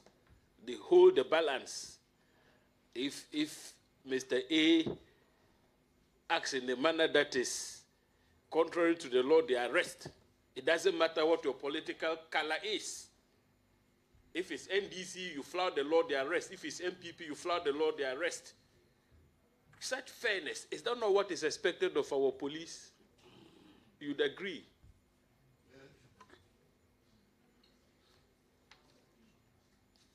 Let me do my last questions. And here.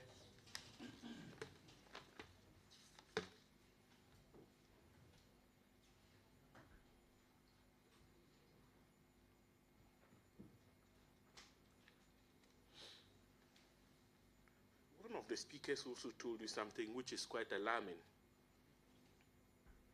Page 17. And here,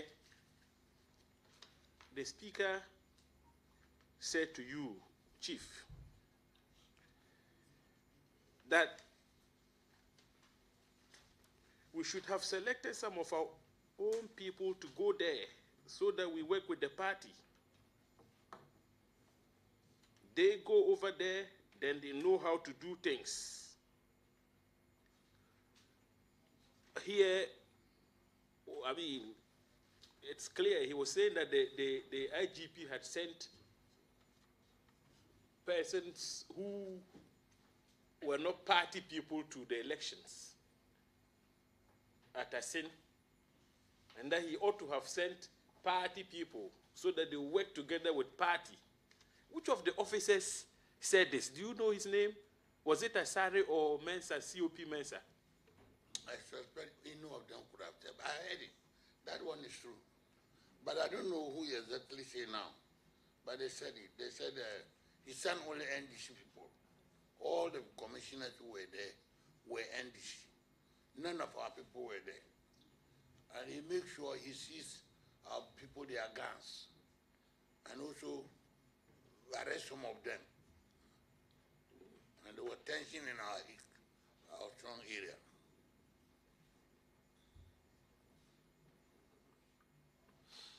Chief, as a seasoned politician, former regional chairman, close confidant to the president, you. Vice. He's not said so. Oh, that is a confidant. Yes, of the president. Yes. Please. Well, very well. Well, but he's a seasoned politician. Yes, I know him. He's forgotten about me. I've acted as lawyer for him before in the past. Yes. That's why. Now he remembers. My chiefs are angry with you. Chief, for asking my former client questions. No, that initially. On the radio yesterday. Yes. So let me tell you this a simple complaint. See, to be very fair to him, Chief, I never knew that you have been enskined. Yeah, but he is telling me that you know. So you should have prompted the committee that, oh, let's address him as chief. Yeah, yeah, chief. that's the only problem. Yeah. Chief, accept my apologies. I apologize I branded it for everybody. Yes, I should have made the disclosures much earlier. Yes. Yes, but Chief, I mean, I did the pro bono case for him. He's my father, you know. At the time, you know, he and the late Ndebu were very close, so I represented him upon the instructions of the late Honorable Ndebu. Yes. Chief, as a very seasoned politician and all that,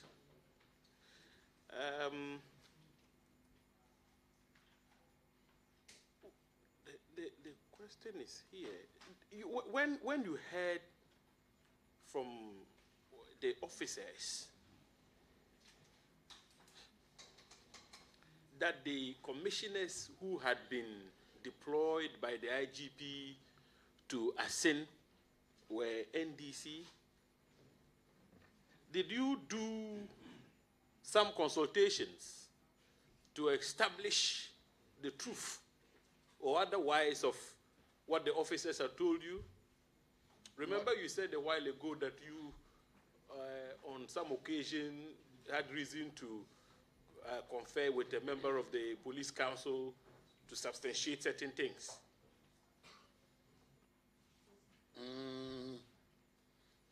Some names are plural. Some names I know they are not NDC. Some too I cannot talk. I don't know their background or their politics. But Chief, to conclude,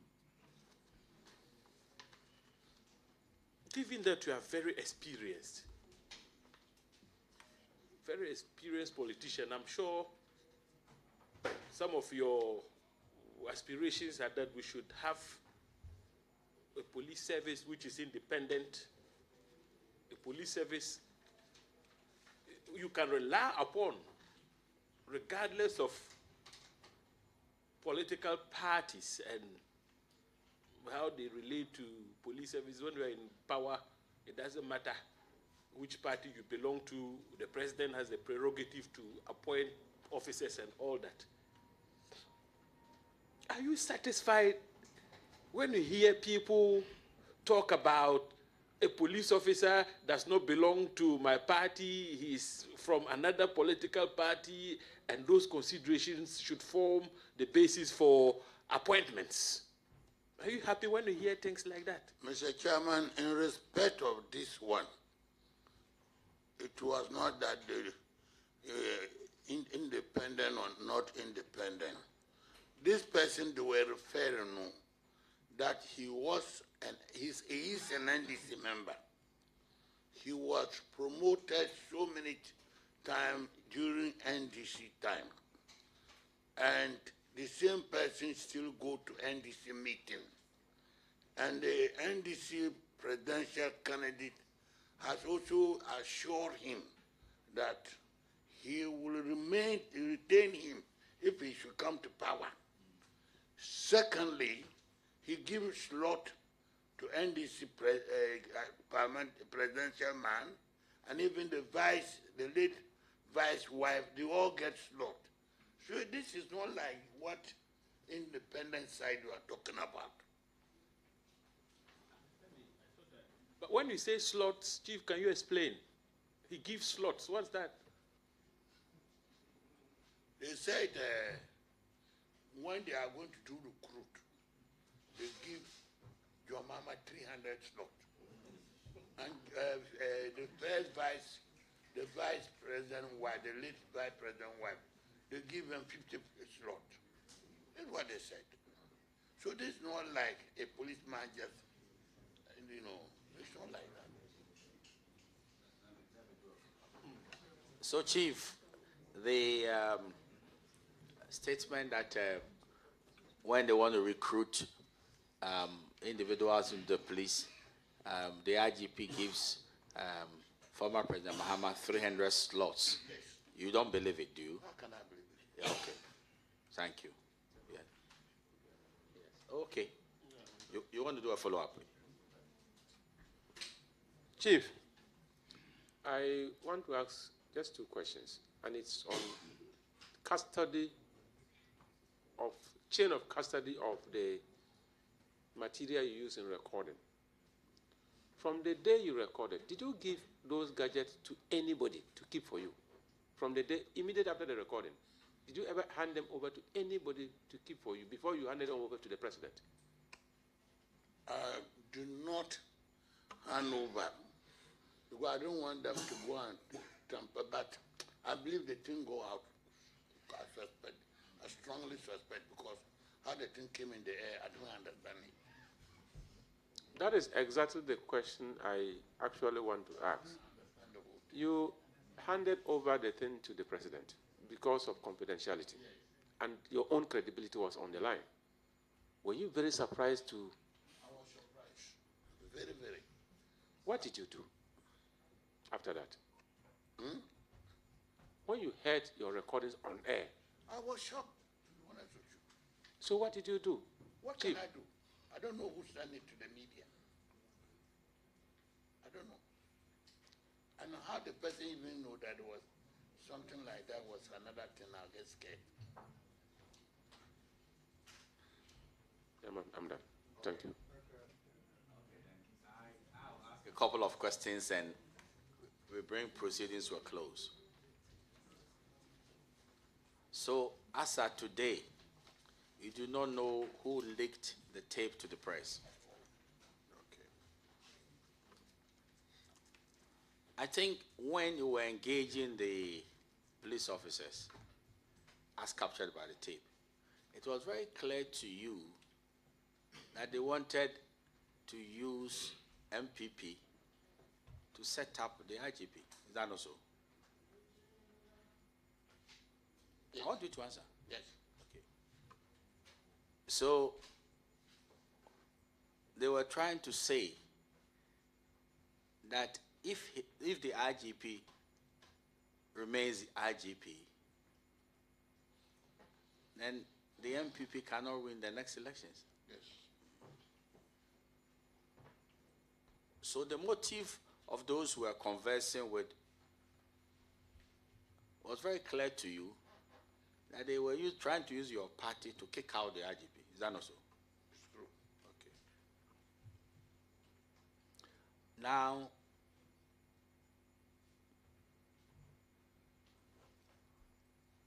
if somebody said that it is you who leaked out the tip, what will be your response? I would say no. Okay.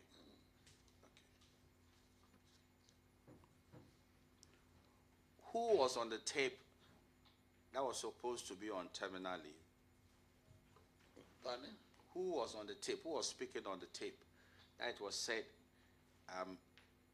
he was on terminal leave. That was COP Mensah. COP Mensah. Okay. Did you get an impression that COP Mensah wanted to use you so he becomes an IGP? It could be so. It could be so? Yeah. Okay. Now, you said you wanted to be sure about this assertion that the IGP has NDC inclinations, and you did some, background work to confirm it.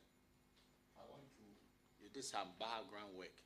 You said the people on the tape informed you that the IGP has sympathies with the NDC, and you said there's necessity to verify that outside what they told you.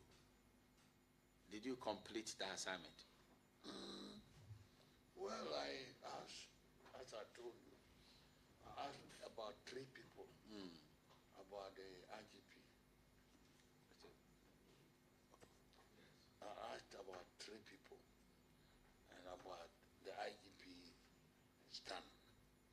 Well, out of the 3, they all say no. You all say no. Even including a police council member. You all say no. It's not true.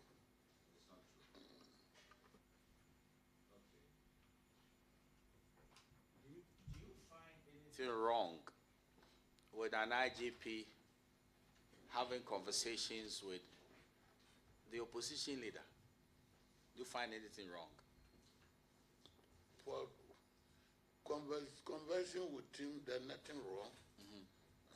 But saying that the opposition leader has assured him that when he wins, he will retain him. You know, it's not rare that any government will come and retain the previous government IGP. It doesn't happen since some in Ghana here. So you didn't believe what they said? Well, if what they are saying is the true one, well, it can happen. But how is it true is another point.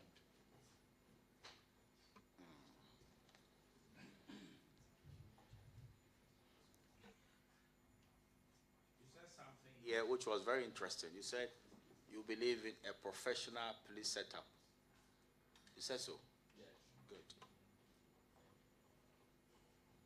You see, you want to admit before this committee that the work of ensuring security during elections is not equal to the security personnel voting for one particular party. Is that not so?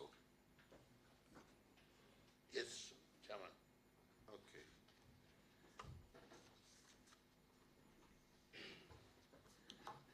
Now I understand why you were very clever in the way you were responding to the issues, because you were doing the taping.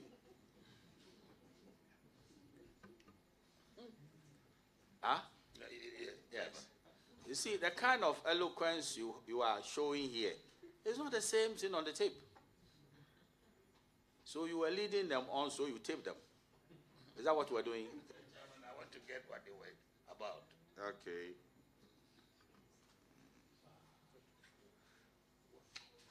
Did you tell this individual called Commissioner of Police, Mensa, that what he's trying to do is not right? Did you tell him? Mr. Chairman, the first time he came, no, if he was sensible, he would know that I was dismissing him. Because he came to my office once, came to my house once. Finally, I told him that for leadership, I told him finally, for leadership is God's gift. It's not cutting people. So you should go and see Chief Imam, or if you want, you should go to Ashanti, or my king, so that they'll pray for him, so that God will, if he say, God say he will be a IGP, he will be. That was what I called. They should go and see Malams. This was my last word. I goodbye them. Because leadership is not go and cut somebody or go and destroy somebody. Leadership go and keep on praying. God will bring you up. You seem to be telling one of them that becoming the IGP has a Malam dimension, you know. You said that? Yeah. Okay.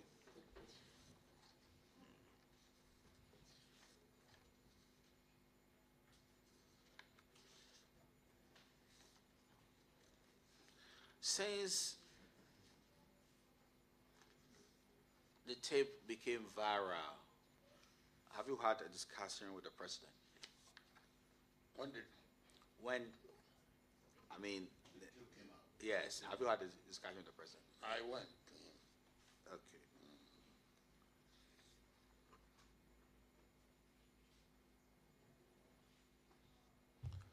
You see, there is something very interesting, and I want you to state your position on this. When it is said that some senior police officers are virtually NDC members. You believe in those things? Yes.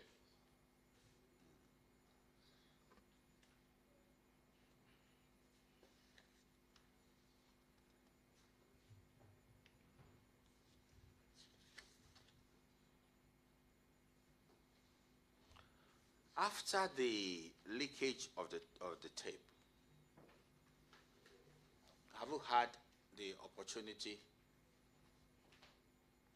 to contact those who are speaking on the tape? Yes. I called Mr. Asari. I called him and asked him who sent the tape into public domain. And he banged the phone on me. Then I called him again. Then he refused to talk to me. But rather he sent a word through my son that he would deal with me. That threatened me.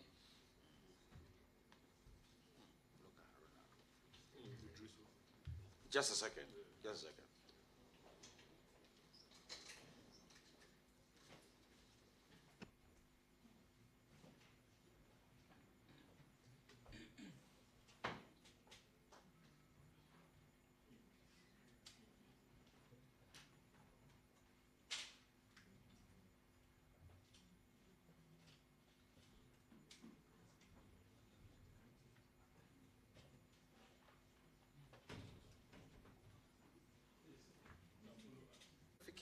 I'm a bit confused and I want us to get it right. You said you did the recording yourself. I don't know how to do it. I got them to come and be, and I paid for it. Very well. So some people did the recording for you. They know how to work on here.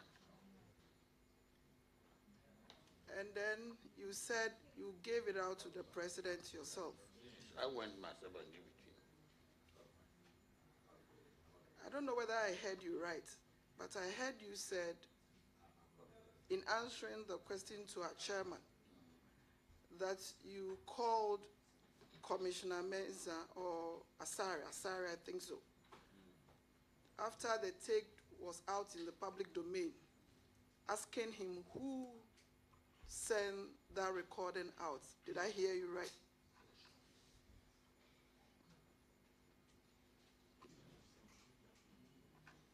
I'm a bit surprised because having handed it over to the president, why didn't you call me back to find out, Asari back to find out who sent it out? By the time Mr. Chairman, by the time I sent the tape to the president, they've already played the tape in the media. They played. Thank you. Okay, so Chief, I think I want to find out from you. Do you know the parents of the IGP? Yeah, I don't know. You don't know. Do you know where the IGP hails from? Do you know? Do what? Do you know where the IGP comes from? I'm sorry, yeah. Well, both as Commander Asari and Commissioner Mensah, they said it's partly, is it Achim and the mother come out of Kurbo or Voltaria. Yes. Okay. All right. Do you have a good working relationship with the IGP?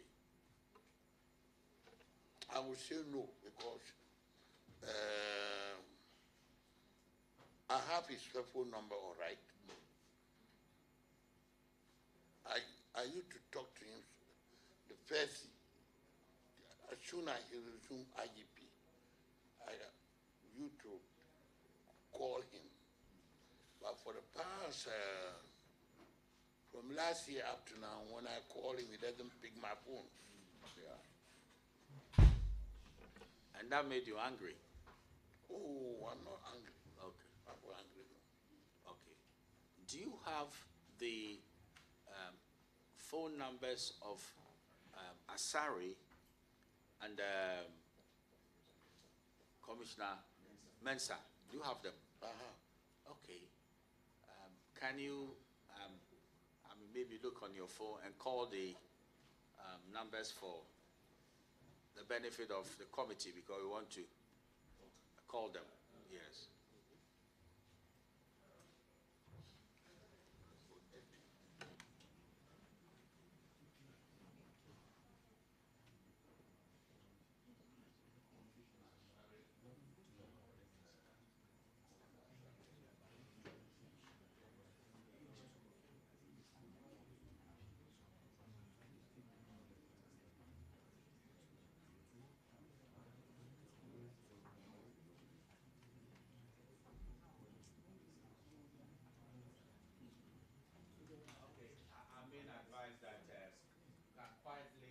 Advise that you can quietly give it to, yes,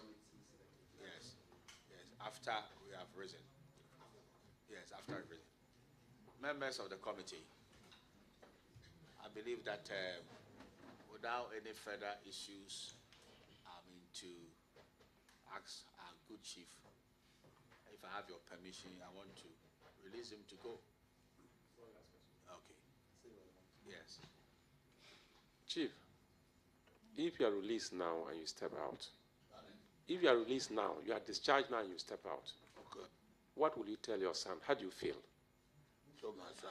Your son behind you. No, I'm just trying to.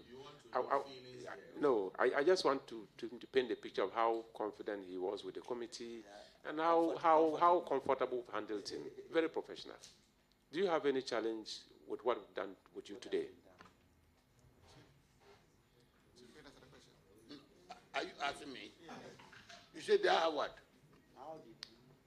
The way the committee have handled you today, what is your concluding remarks regarding our interaction with you?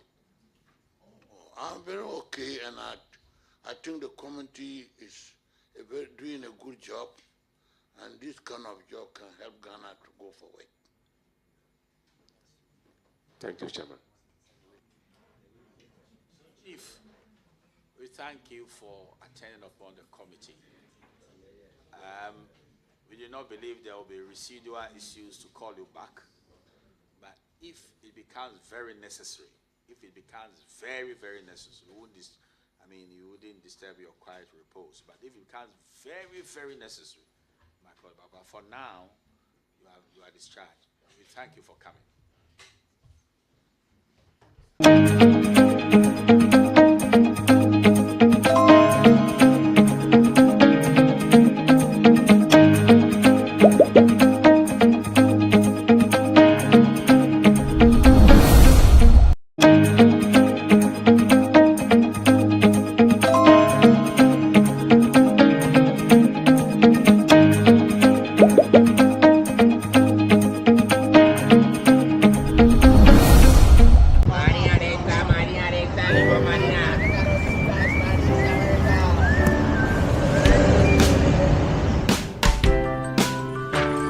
I want you so bad, Alpha Cracker. I want you. I wanna say yes, I can't resist. I want you. Ooh, I want you, Alpha Cracker. I want you so bad, Alpha Cracker. Alpha goodness rich in milk and butter. In Alpha Cracker. Yummy and deliciously crunchy. But I can't resist you. Alpha Crackers. Simply irresistible. This advert is FDA approved. This sugarcane plantation is going to be the biggest in the whole country.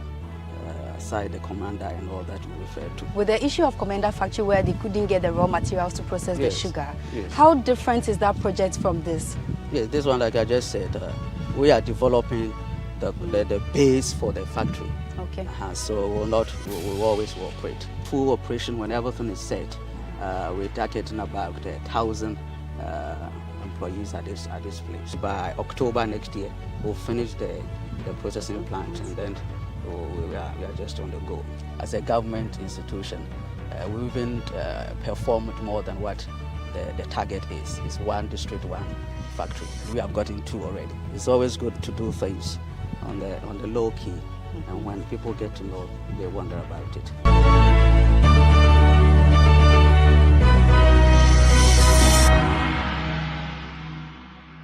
Everyone needs the perfect snack to munch on during a fun moment. Wow. Enjoy the tasty McBerry Twist cupcakes, deliciously baked and packaged for a sweet treat.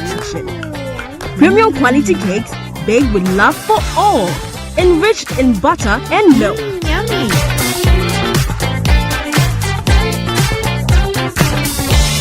Oh, McBerry Twist cupcakes, simply irresistible. Try one today. This advert is FDA approved.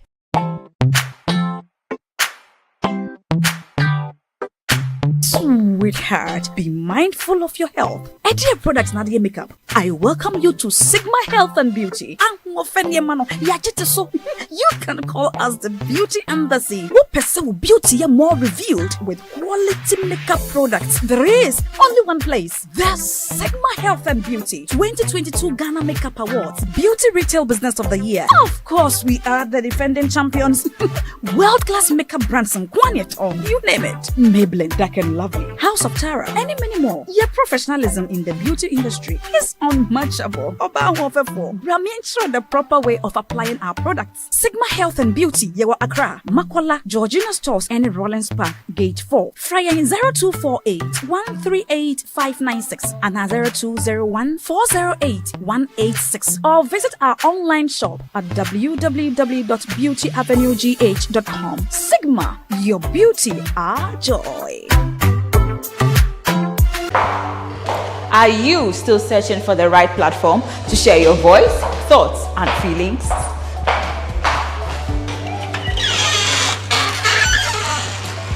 Then the GhanaWeb Reporter on the GhanaWeb app is the perfect app for you. It is Ghana's only citizen journalism and infotainment platform. Wherever you are, whatever you are doing, GhanaWeb Reporter links you up to the world. The reporter also gives you the opportunity to blog or become a citizen journalist, so you share stories with the rest of the world about cities, music genres, pop culture, tech, politics, etc. Download the GhanaWeb app from the Google Play Store or App Store on your smartphone and open it. Tap on the member button at the bottom of your screen and follow the easy steps to register with your phone number or email, and you are ready to become a reporter. GhanaWeb Reporter, democratizing journalism and empowering content creators.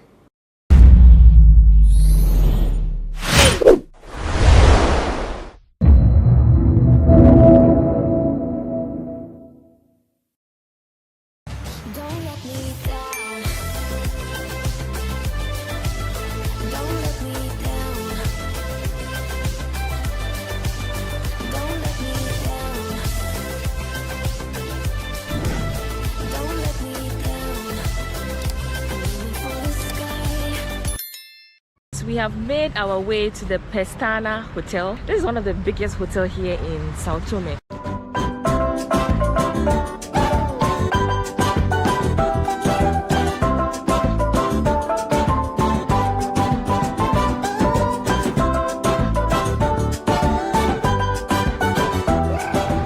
So, we're going to start in the dive centre, just sign some paperwork, then we do a little briefing, get familiar with the equipment, all the risks involved. Then we head to the pool. The pool. That's where you guys feel what diving's a little bit like. Yeah. So what happens if you don't like pass the test in the pool? Well, unfortunately, you can't go to the ocean. Okay. We really do have to focus on the pool. You can take as long as you want. We are currently here at the center. It's called the Dive Tribe. This is going to be a beautiful experience. And we are right here in the city. This is how it looks like, very close to the ocean.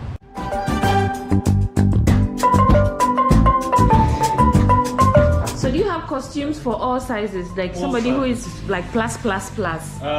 Like very big people? I do have plus. Okay. But plus no. So for somebody who is like size 20 can come? Yeah, okay. Definitely. Yeah, so I mean for somebody who is very big, you get the opportunity to also scuba dive. Before scuba diving, we needed to answer a few health concerns, like if you have any underlying conditions. He also mentioned that if you are pregnant or have any breathing problem, you can't scuba dive. These are unisex wetsuits, so I'll just give you a size up. I'm a size 14. So we are ready. We tried on the max to see which fits, and he says need to be hydrated before going. So he's serving us with some water. Always good. Yeah. Cheers, guys. I had breakfast. I had tea and biscuits. So yeah. Cheers. Okay, so before anything, I do have to explain what the risks are, what you can feel, what you will feel, what you won't feel, what you might feel, what you think you feel that won't happen, all of that. Okay. All of this air around us, it's going to get a bit technical, okay, is equivalent to 1 bar, okay, or 1 atmosphere, all right? That's what we measure pressure in, okay? For every 10 meters of water, you're going to feel 1 more bar, okay? So at 10 meters of depth, how much do you feel? Close your nostrils, okay? Try now. Close your nostrils. And try and blow out through your nose at the same time that you close your nostrils, okay? You feel a pop in your ears? Your ears, yes. No, you have to close your nostrils properly. You can try it, guys. Yeah? You feel your ears? Yeah. You feel your ear block. You feel it? Yeah. Every time we do go a little bit more down, yeah, deeper, and that's the correct way of saying it. Every time you do go a little bit deeper, we're going to have to equalize, okay? And I'll always remind you, equalize. Oh, equalize. that's this. Yeah. So when you do this, okay. You guys, I want you guys to equalize, okay? Sometimes there might be a little bit of a problem, where you can't equalize at a certain depth. Go a little bit up, and then equalize, and it should be better. Okay? How do we inform you that we want to come up? That would be like this. This does have a little bit of oxygen, but it's not mostly up with no oxygen, okay? Rule number 1 is always keep breathing. Never hold your breath, okay? When you see me doing that, let's equalize. I mean, we have to. And this means going up. This is going up, yeah? This would be going down. Going down, okay. This means I'm okay. This is also a question. So, if I ask, are you okay? You okay? Yeah? I'm gonna answer back. I'm okay. Yeah? I'm okay. Yes, I'm okay. Yeah. And then if you have a problem, this is the sign. Okay, I have a problem. I am ready. He has briefed us enough, so we are going to do the trial in the pool before we enter into the ocean. It's currently about 9 a.m., 9:30 a.m. here in Sao Tome and Principe. So I'm super happy. This is going to be my first scuba diving experience, even though I've done water activities like the snorkeling, and then the other one, I've forgotten the name, where they put this round thing on your head. This is going to be my first time here, so I'm super happy.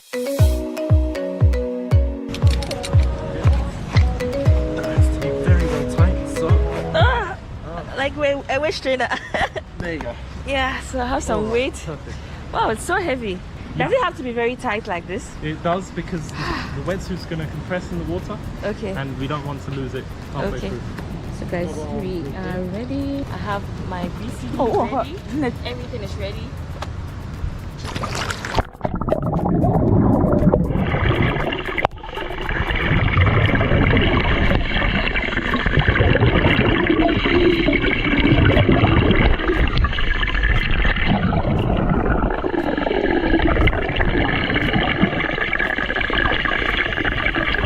We all passed the pool test.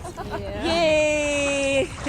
We are all very happy, so we are about to pack and go to the ocean. So we are leaving now.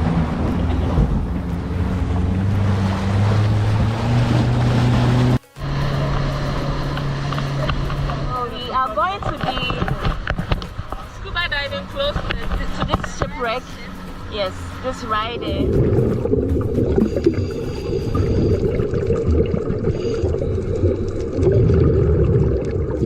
Scuba diving is a mode of underwater diving where divers use breathing equipment and a surface air supply. The good part is, even if you can't swim, you can scuba dive.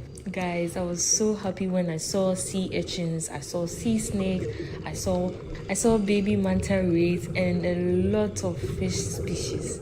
You will love this when you try it.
The experience was great. I will encourage everyone, if you can. It was such an amazing experience. God is wonderful. Like, saw all kinds of fishes, but there were different species of fishes there. It was beautiful. Wow. So it's time to leave this shipwreck right here in the middle of the ocean. Let me give you a final look. Time to go, guys.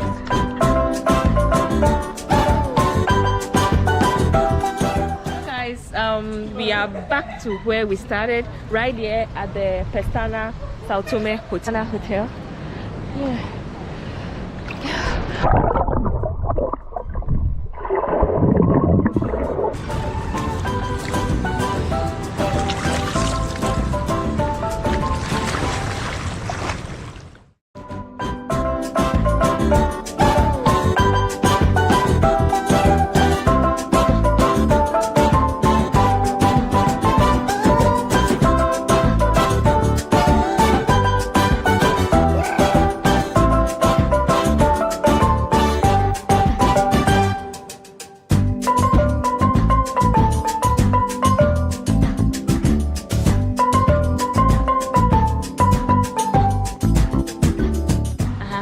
She shows me the room here at Pesana.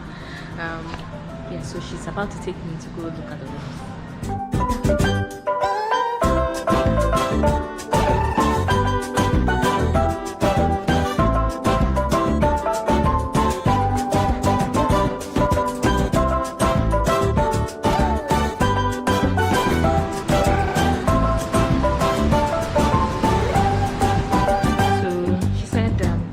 Cost 250 euros a night, so it's a luxury place. It's their 5-star hotel here in Sao Tome. Let me know in the comment section, did you enjoy watching this video? Which part of the video excites you more? Is it training here at this hotel, or getting to the ocean, or in the ocean? Let me know in the comment section. Let me let my friends share their experience too. How was the experience? Amazing. Really? It was really good. It was really good. Tasha. So Tasha was seasick. I got seasick, but you did, yeah. So we all had a good time. Thank you so much for watching. Don't forget to subscribe, like, and share. I mean, we are part of this family. If this is your first time seeing my channel, I am a travel and lifestyle video content creator. I do travel related videos, and I'm also a commercial model in Ghana and beyond. So yeah, call me, hit me up. My contact is in my description box. If you need anything, you want me to advertise anything on my platform, let me know in the comment section. Until then, I want to say I love you all. Mwah.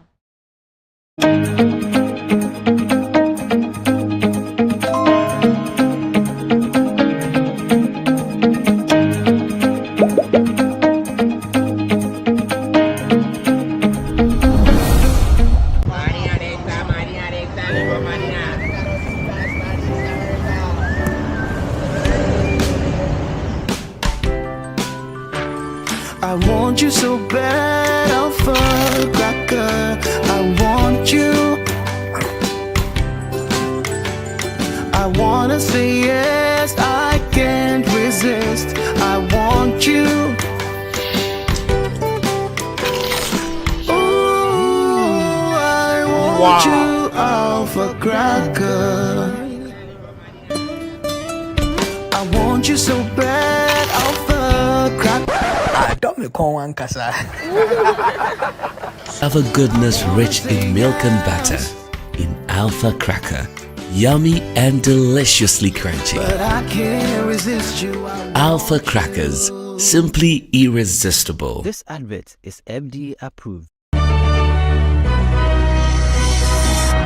This sugarcane plantation is going to be the biggest in the whole country. Aside the commander and all that you referred to. With the issue of commander factory where they couldn't get the raw materials to process the sugar, yes. How different is that project from this? Yes, this one, like I just said, we are developing the base for the factory. Okay. So we'll always operate. Full operation when everything is set. We're targeting about 1,000 employees at this place. By October next year, we'll finish the processing plant, and then we are just on the go.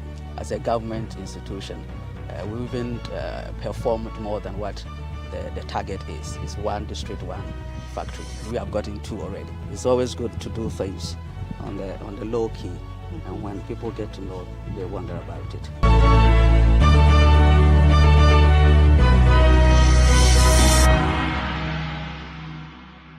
Everyone needs the perfect snack to munch on during a fun moment. Wow. Enjoy the tasty McBerry Twist cupcakes, deliciously baked and packaged for a sweet treat. Premium quality cakes baked with love for all, enriched in butter and milk. Yummy.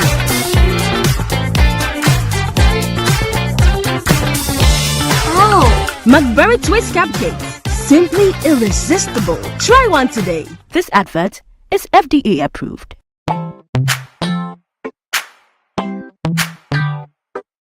Sweetheart, be mindful of your health. Dear Products Nadia Makeup, I welcome you to Sigma Health and Beauty. You can call us the Beauty Embassy. Who pursue beauty more revealed with quality makeup products. There is only one place. The Sigma Health and Beauty 2022 Ghana Makeup Awards Beauty Retail Business of the Year. Of course, we are the defending champions. World-class makeup brands and Kwanyet, you name it. Maybelline, Dark and Lovely, House of Tara, and many more. Your professionalism in the beauty industry is unmatchable. Ensure the proper way of applying our products. Sigma Health and Beauty, Yewa Accra, Makola, Georgina Stores, and Rollins Park, Gate 4. Fryer 0248 138 596 and 0201 408 186. Or visit our online shop at www.beautyavenuegh.com. Sigma, your beauty, our joy. Are you still searching for the right platform to share your voice, thoughts, and feelings?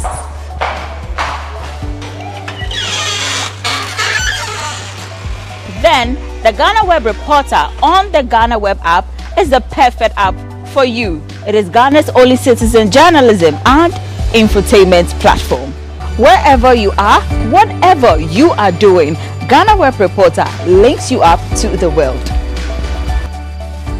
The reporter also gives you the opportunity to blog or become a citizen journalist, so you share stories with the rest of the world about cities, music genres, pop culture, tech, politics, etc.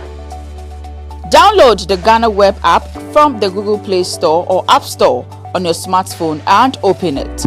Tap on the member button at the bottom of your screen and follow the easy steps to register with your phone number or email, and you are ready to become a reporter.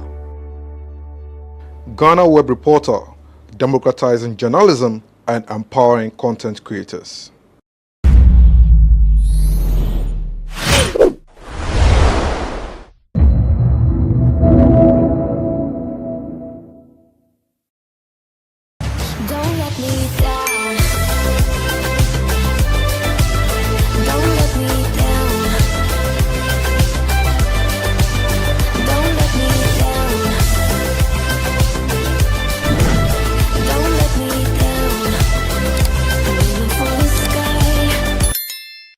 So guys, it's third day today and we are leaving our apartment here. We are leaving to go explore the beautiful scenery of Sao Tome. For easy movement on the island, we rented this car for 45 euros a day. Yes, in Sao Tome, they accept euros as part of their currency. We are buying fuel because we are not so sure how much it costs and how long it's going to last us. We are buying 10 euros for the start and see if we get at least a quarter or half tank. Already at the local shop about to get a SIM card. It costs 80 Debra, which is their local currency here. This is how their currency looks like. If you come here with any foreign currency, it should be in euro. For data, this is how much it costs here. Yeah, it's going to cost us 450 Debra. So we are currently going to the beach. We are going beach hopping. Our first stop is where? Club Santana. Club Santana. Ideally, make sure you come here with a license because it's easy to rent a car.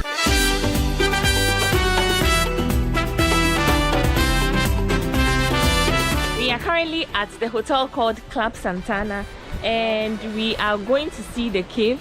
We're going to pick a boat from here to the caves. I hope you guys are excited just as I am. It's going to cost us 15 euros per person. This is how the hotel looks like.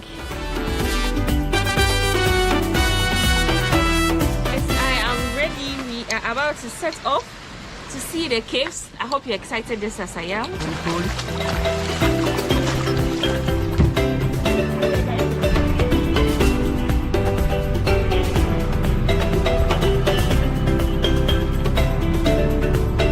Bye bye. That over there is the Club Santana Hotel and we are going to this beautiful island which you saw earlier. Yeah.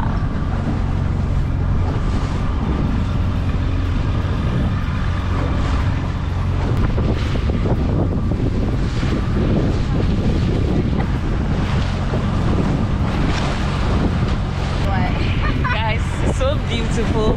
The water is blue, blue, blue, blue, turquoise blue.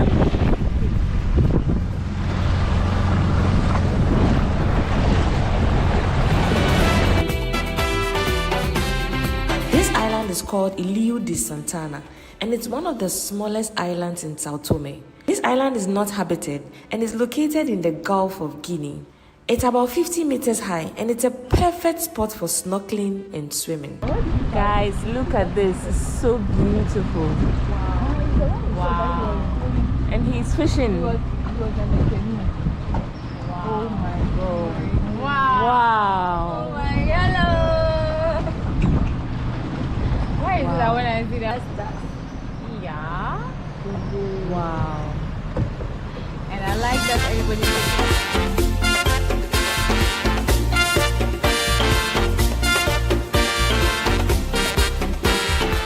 This place is so beautiful. It is so beautiful.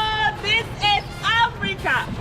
I'll urge you all to come here. Come and take some lovely Instagram pictures. This place is mwah. Guys, look at the tree on top there. the fact that the trees are able to grow on top of this rock amazes me so much. God is wonderful. This is so beautiful. So guys, we are about to swim a little bit here, and the girl is going. So yeah, we want to just enjoy the water a little. Let's go. Wow. Oh my god. This is nice. Take photos of it. Why are you paranoid now? I know what to go. Go. You can do it. Just float. You can float. You can float. Stella, you can do it. Tomorrow this is what we are going to do for us. Tomorrow is lovely. Guys, as soon as I entered this water, I felt paranoid. All of a sudden, I had forgotten how to even swim here, and so that's how it ended. I ended up not snorkeling nor swimming here.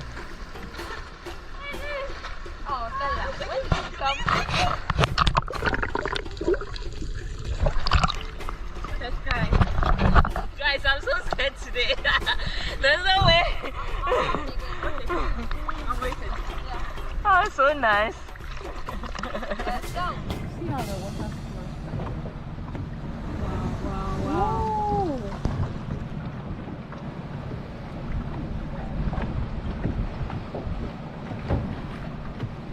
What's happening? I can't do it like this.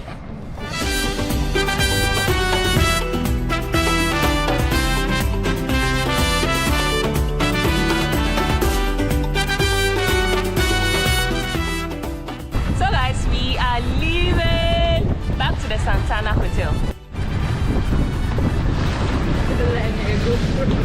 It's time to go, and the waves are really strong here.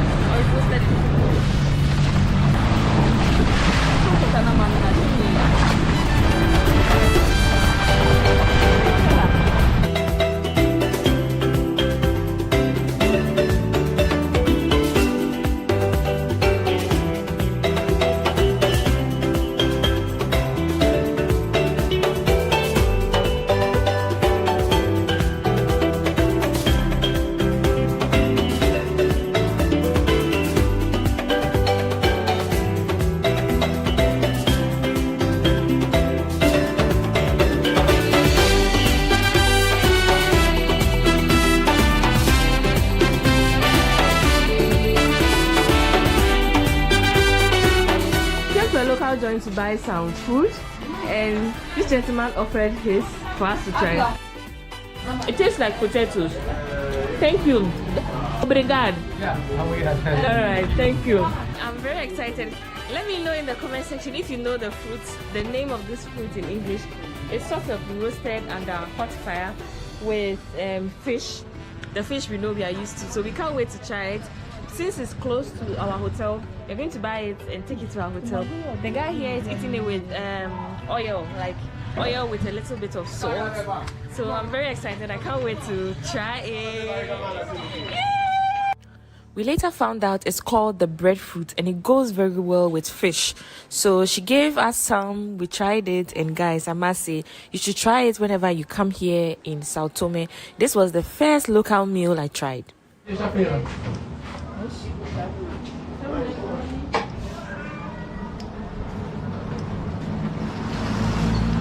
Passagem? Não, a senhora.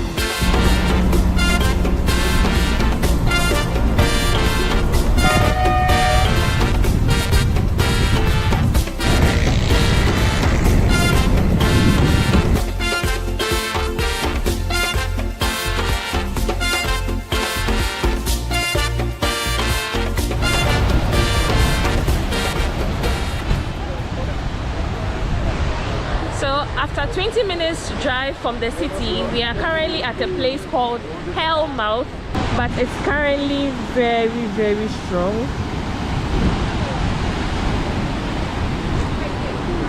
Yeah, we just came here to take some few pictures and videos. Boca de Inferno is locally called the Hellmouth because of its natural formation off the western coast of Sao Tome, and it's a major attraction here. It's formed from the basaltic lava, which is formed over the ocean with a narrow channel where the pounding waves of the water explodes up in the air. Guys, the views here are spectacular.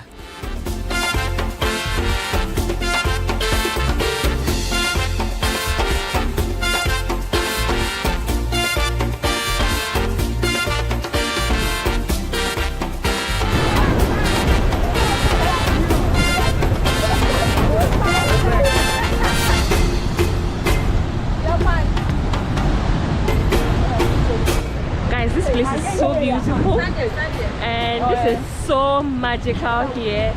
You really see the ocean. Wow. Wow.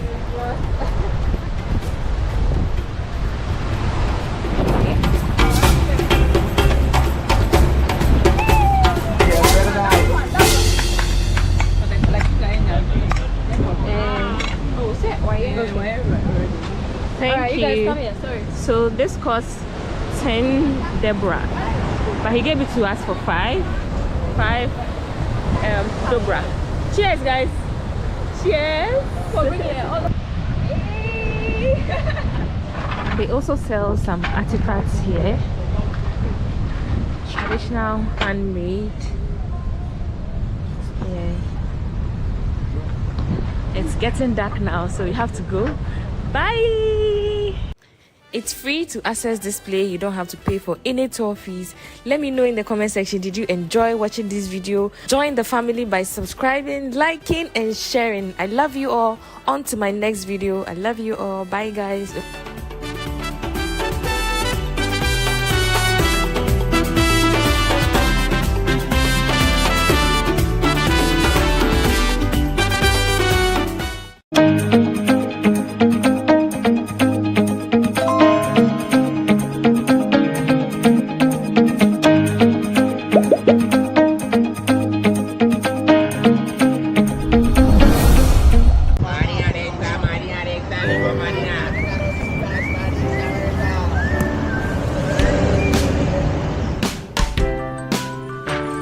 I want you so bad, Alpha Cracker. I want you. I wanna say yes, I can't resist. I want you. Ooh, I want you, Alpha Cracker. I want you so bad, Alpha Cracker. Alpha goodness rich in milk and butter. In Alpha Cracker. Yummy and deliciously crunchy. But I can't resist you. Alpha Crackers. Simply irresistible. This advert is FDA approved. This sugarcane plantation is going to be the biggest in the whole country. Aside the commander and all that you referred to. With the issue of Commander Factory where they couldn't get the raw materials to process the sugar, yes. How different is that project from this? Yes, this one, like I just said, we are developing the base for the factory. Okay. So we'll always operate. Full operation when everything is set. We're targeting about 1,000 employees at this place. By October next year, we'll finish the processing plant, and then we are just on the go. As a government institution, we even performed more than what the target is. It's one district, one factory. We have gotten 2 already. It's always good to do things on the low key, and when people get to know, they wonder about it.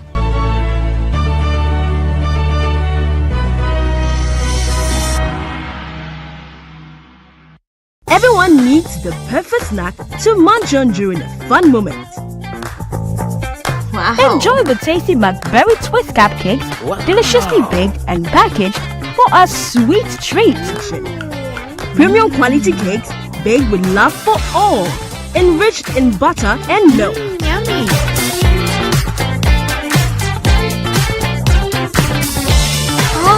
McBerry Twist cupcakes, simply irresistible. Try one today. This advert is FDA approved.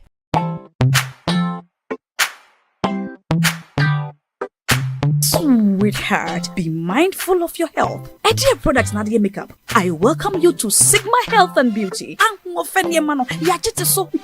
can call us the Beauty Embassy. Who pursue beauty more revealed with quality makeup products. There is only one place. The Sigma Health and Beauty 2022 Ghana Makeup Awards Beauty Retail Business of the Year. Of course, we are the defending champions. World-class makeup brands and Quanyeton, you name it. Maybelline, Dark and Lovely, House of Tara, and many more. Your professionalism in the beauty industry is unmatchable. Ensure the proper way of applying our products. Sigma Health and Beauty, Yewa Accra, Makola, Georgina Stores, and Rollins Park, Gate 4. Fryer in 0248 138 596 and 0201 408 186. Or visit our online shop at www.beautyavenuegh.com. Sigma, your beauty, our joy. Are you still searching for the right platform to share your voice, thoughts, and feelings?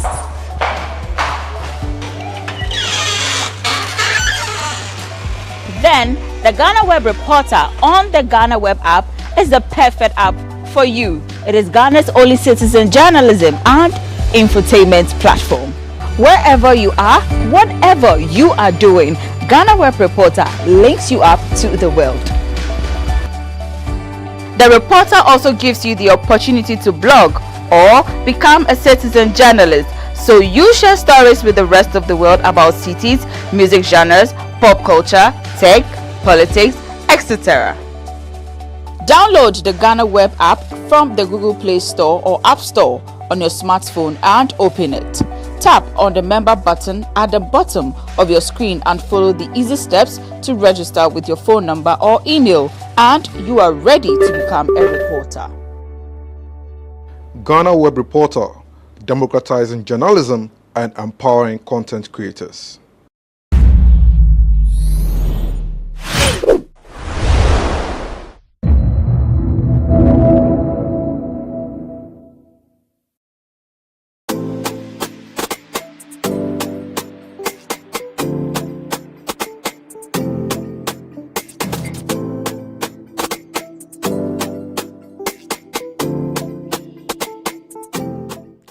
This is the Kwame Nkrumah Memorial Park. Join me take a tour of this breathtaking renovated park. Hi guys, we are back again. Charlie, I hope you're doing amazing. I hope you're doing well. It's a beautiful day here in Accra, and I'm currently at a place called the Kwame Nkrumah Mausoleum, which was just renovated. I can't wait for you all to see how it looks like. So guys, whenever you decide to explore Accra, make this place a destination. Come explore Accra. This place is beautiful. Here with Precious. Precious, introduce yourself. Hi guys, my name is Precious. I'm also a YouTuber. I'm Stella's little sister. So we are here together to explore this place. This is our first time here. Well, to the new one. I've been here before, but it wasn't looking as beautiful as it's this right now. Yeah. Let's check it out.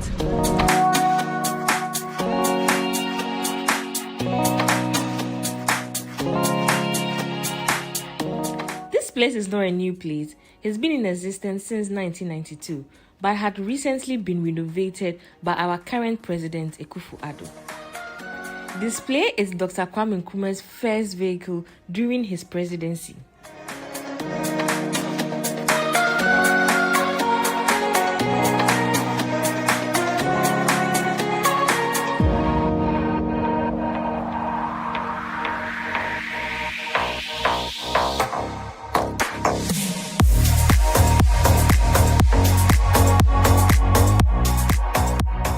The Kwame Nkrumah Memorial Park is dedicated to our prominent Ghanaian president, Dr. Kwame Nkrumah.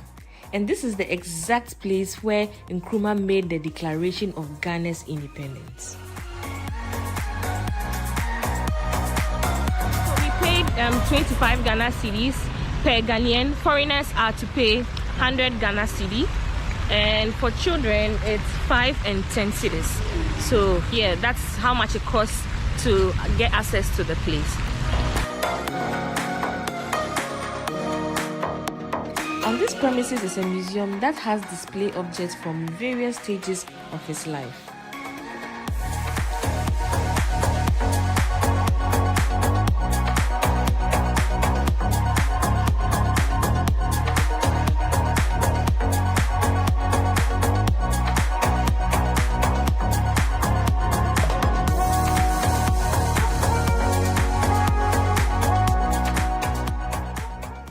This is the mausoleum and it's covered from top to bottom with Italian marble with the black star to symbolize unity. The mausoleum is surrounded by water, which is a symbol of life.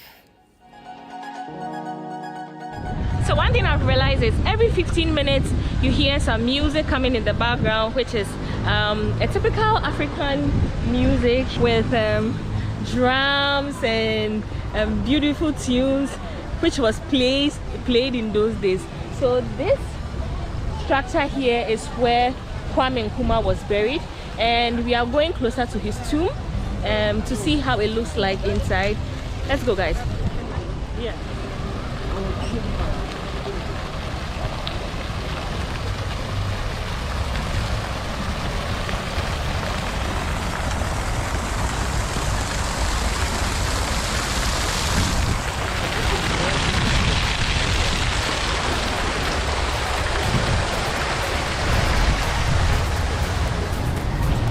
And this structure was made from marble, so as you can see, this is how it looks like. And I'm really happy they maintained the marble. So we are currently here.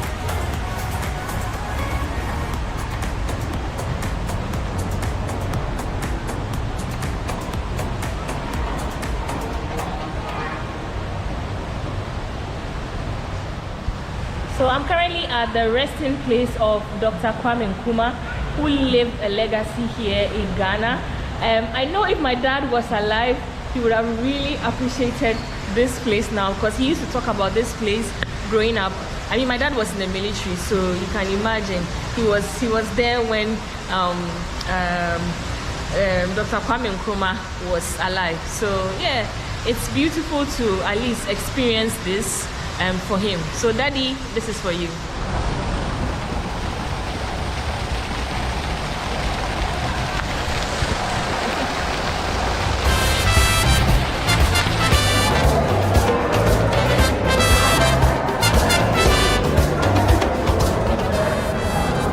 And it's made of wood. It's so beautiful.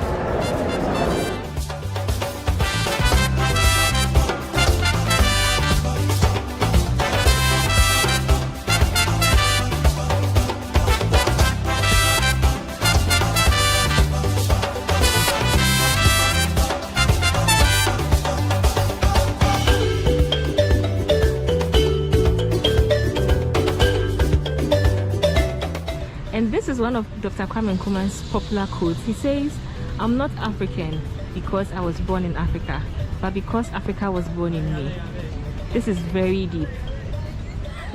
Have you seen Kwame Nkrumah? Look how happy he is. Yeah, he was really smiling. And look how, and then when you get to the end, even the one on the end, you see how, I don't know if it's anger or frustration. He was tired. Ghanaians stressed the hell out of him. They stressed the hell out of him. But you can't admit, he was a handsome man. Yeah. But this picture right here shows you, yeah, I'm done with you people. He's like, I'm done with you people. I'm sure after independence, he was like, I'm done with Ghanaians.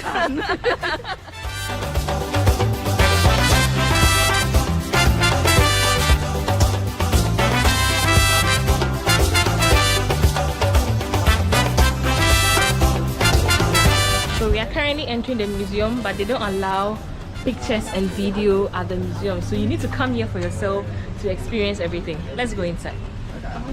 So guys, we are currently in the middle of the museum, and this is the only place we are allowed to take a video or a photo, and this is how Dr. Kwame Nkrumah looks like. Guys, I'm really impressed with the museum.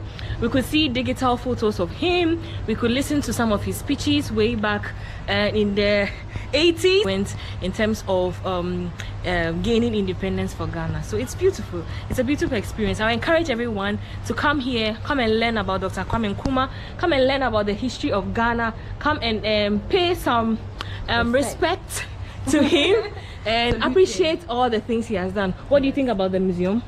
As soon as we walked here now, I'm shocked. Yeah, and there's AC in, so it's very cool. It's very nice and cool. But everything is done so neatly, effortlessly. So we are praying for maintenance grace. We want them to maintain it and look after it because it's beautiful, guys. You have to come. You have to come and check it out. While in the museum, we learned about Dr. Kwame Nkrumah. He was the first Prime Minister and the President of Ghana that led former Gold Coast to independence from the Britain in 1957.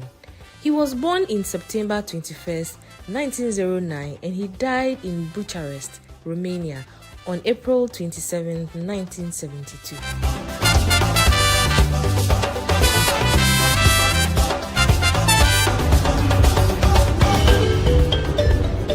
Behind me is where all the restaurants are going to be. The next time you come here, I'm sure you're going to get food to eat right up here or down.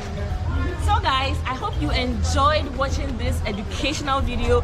I hope you learned something. Let me know in the comment section your favorite part about this place. Is it somewhere you see yourself coming whenever you come to Ghana? Let me know in the comment section. I'm really interested to know your opinion about this place. Let me know.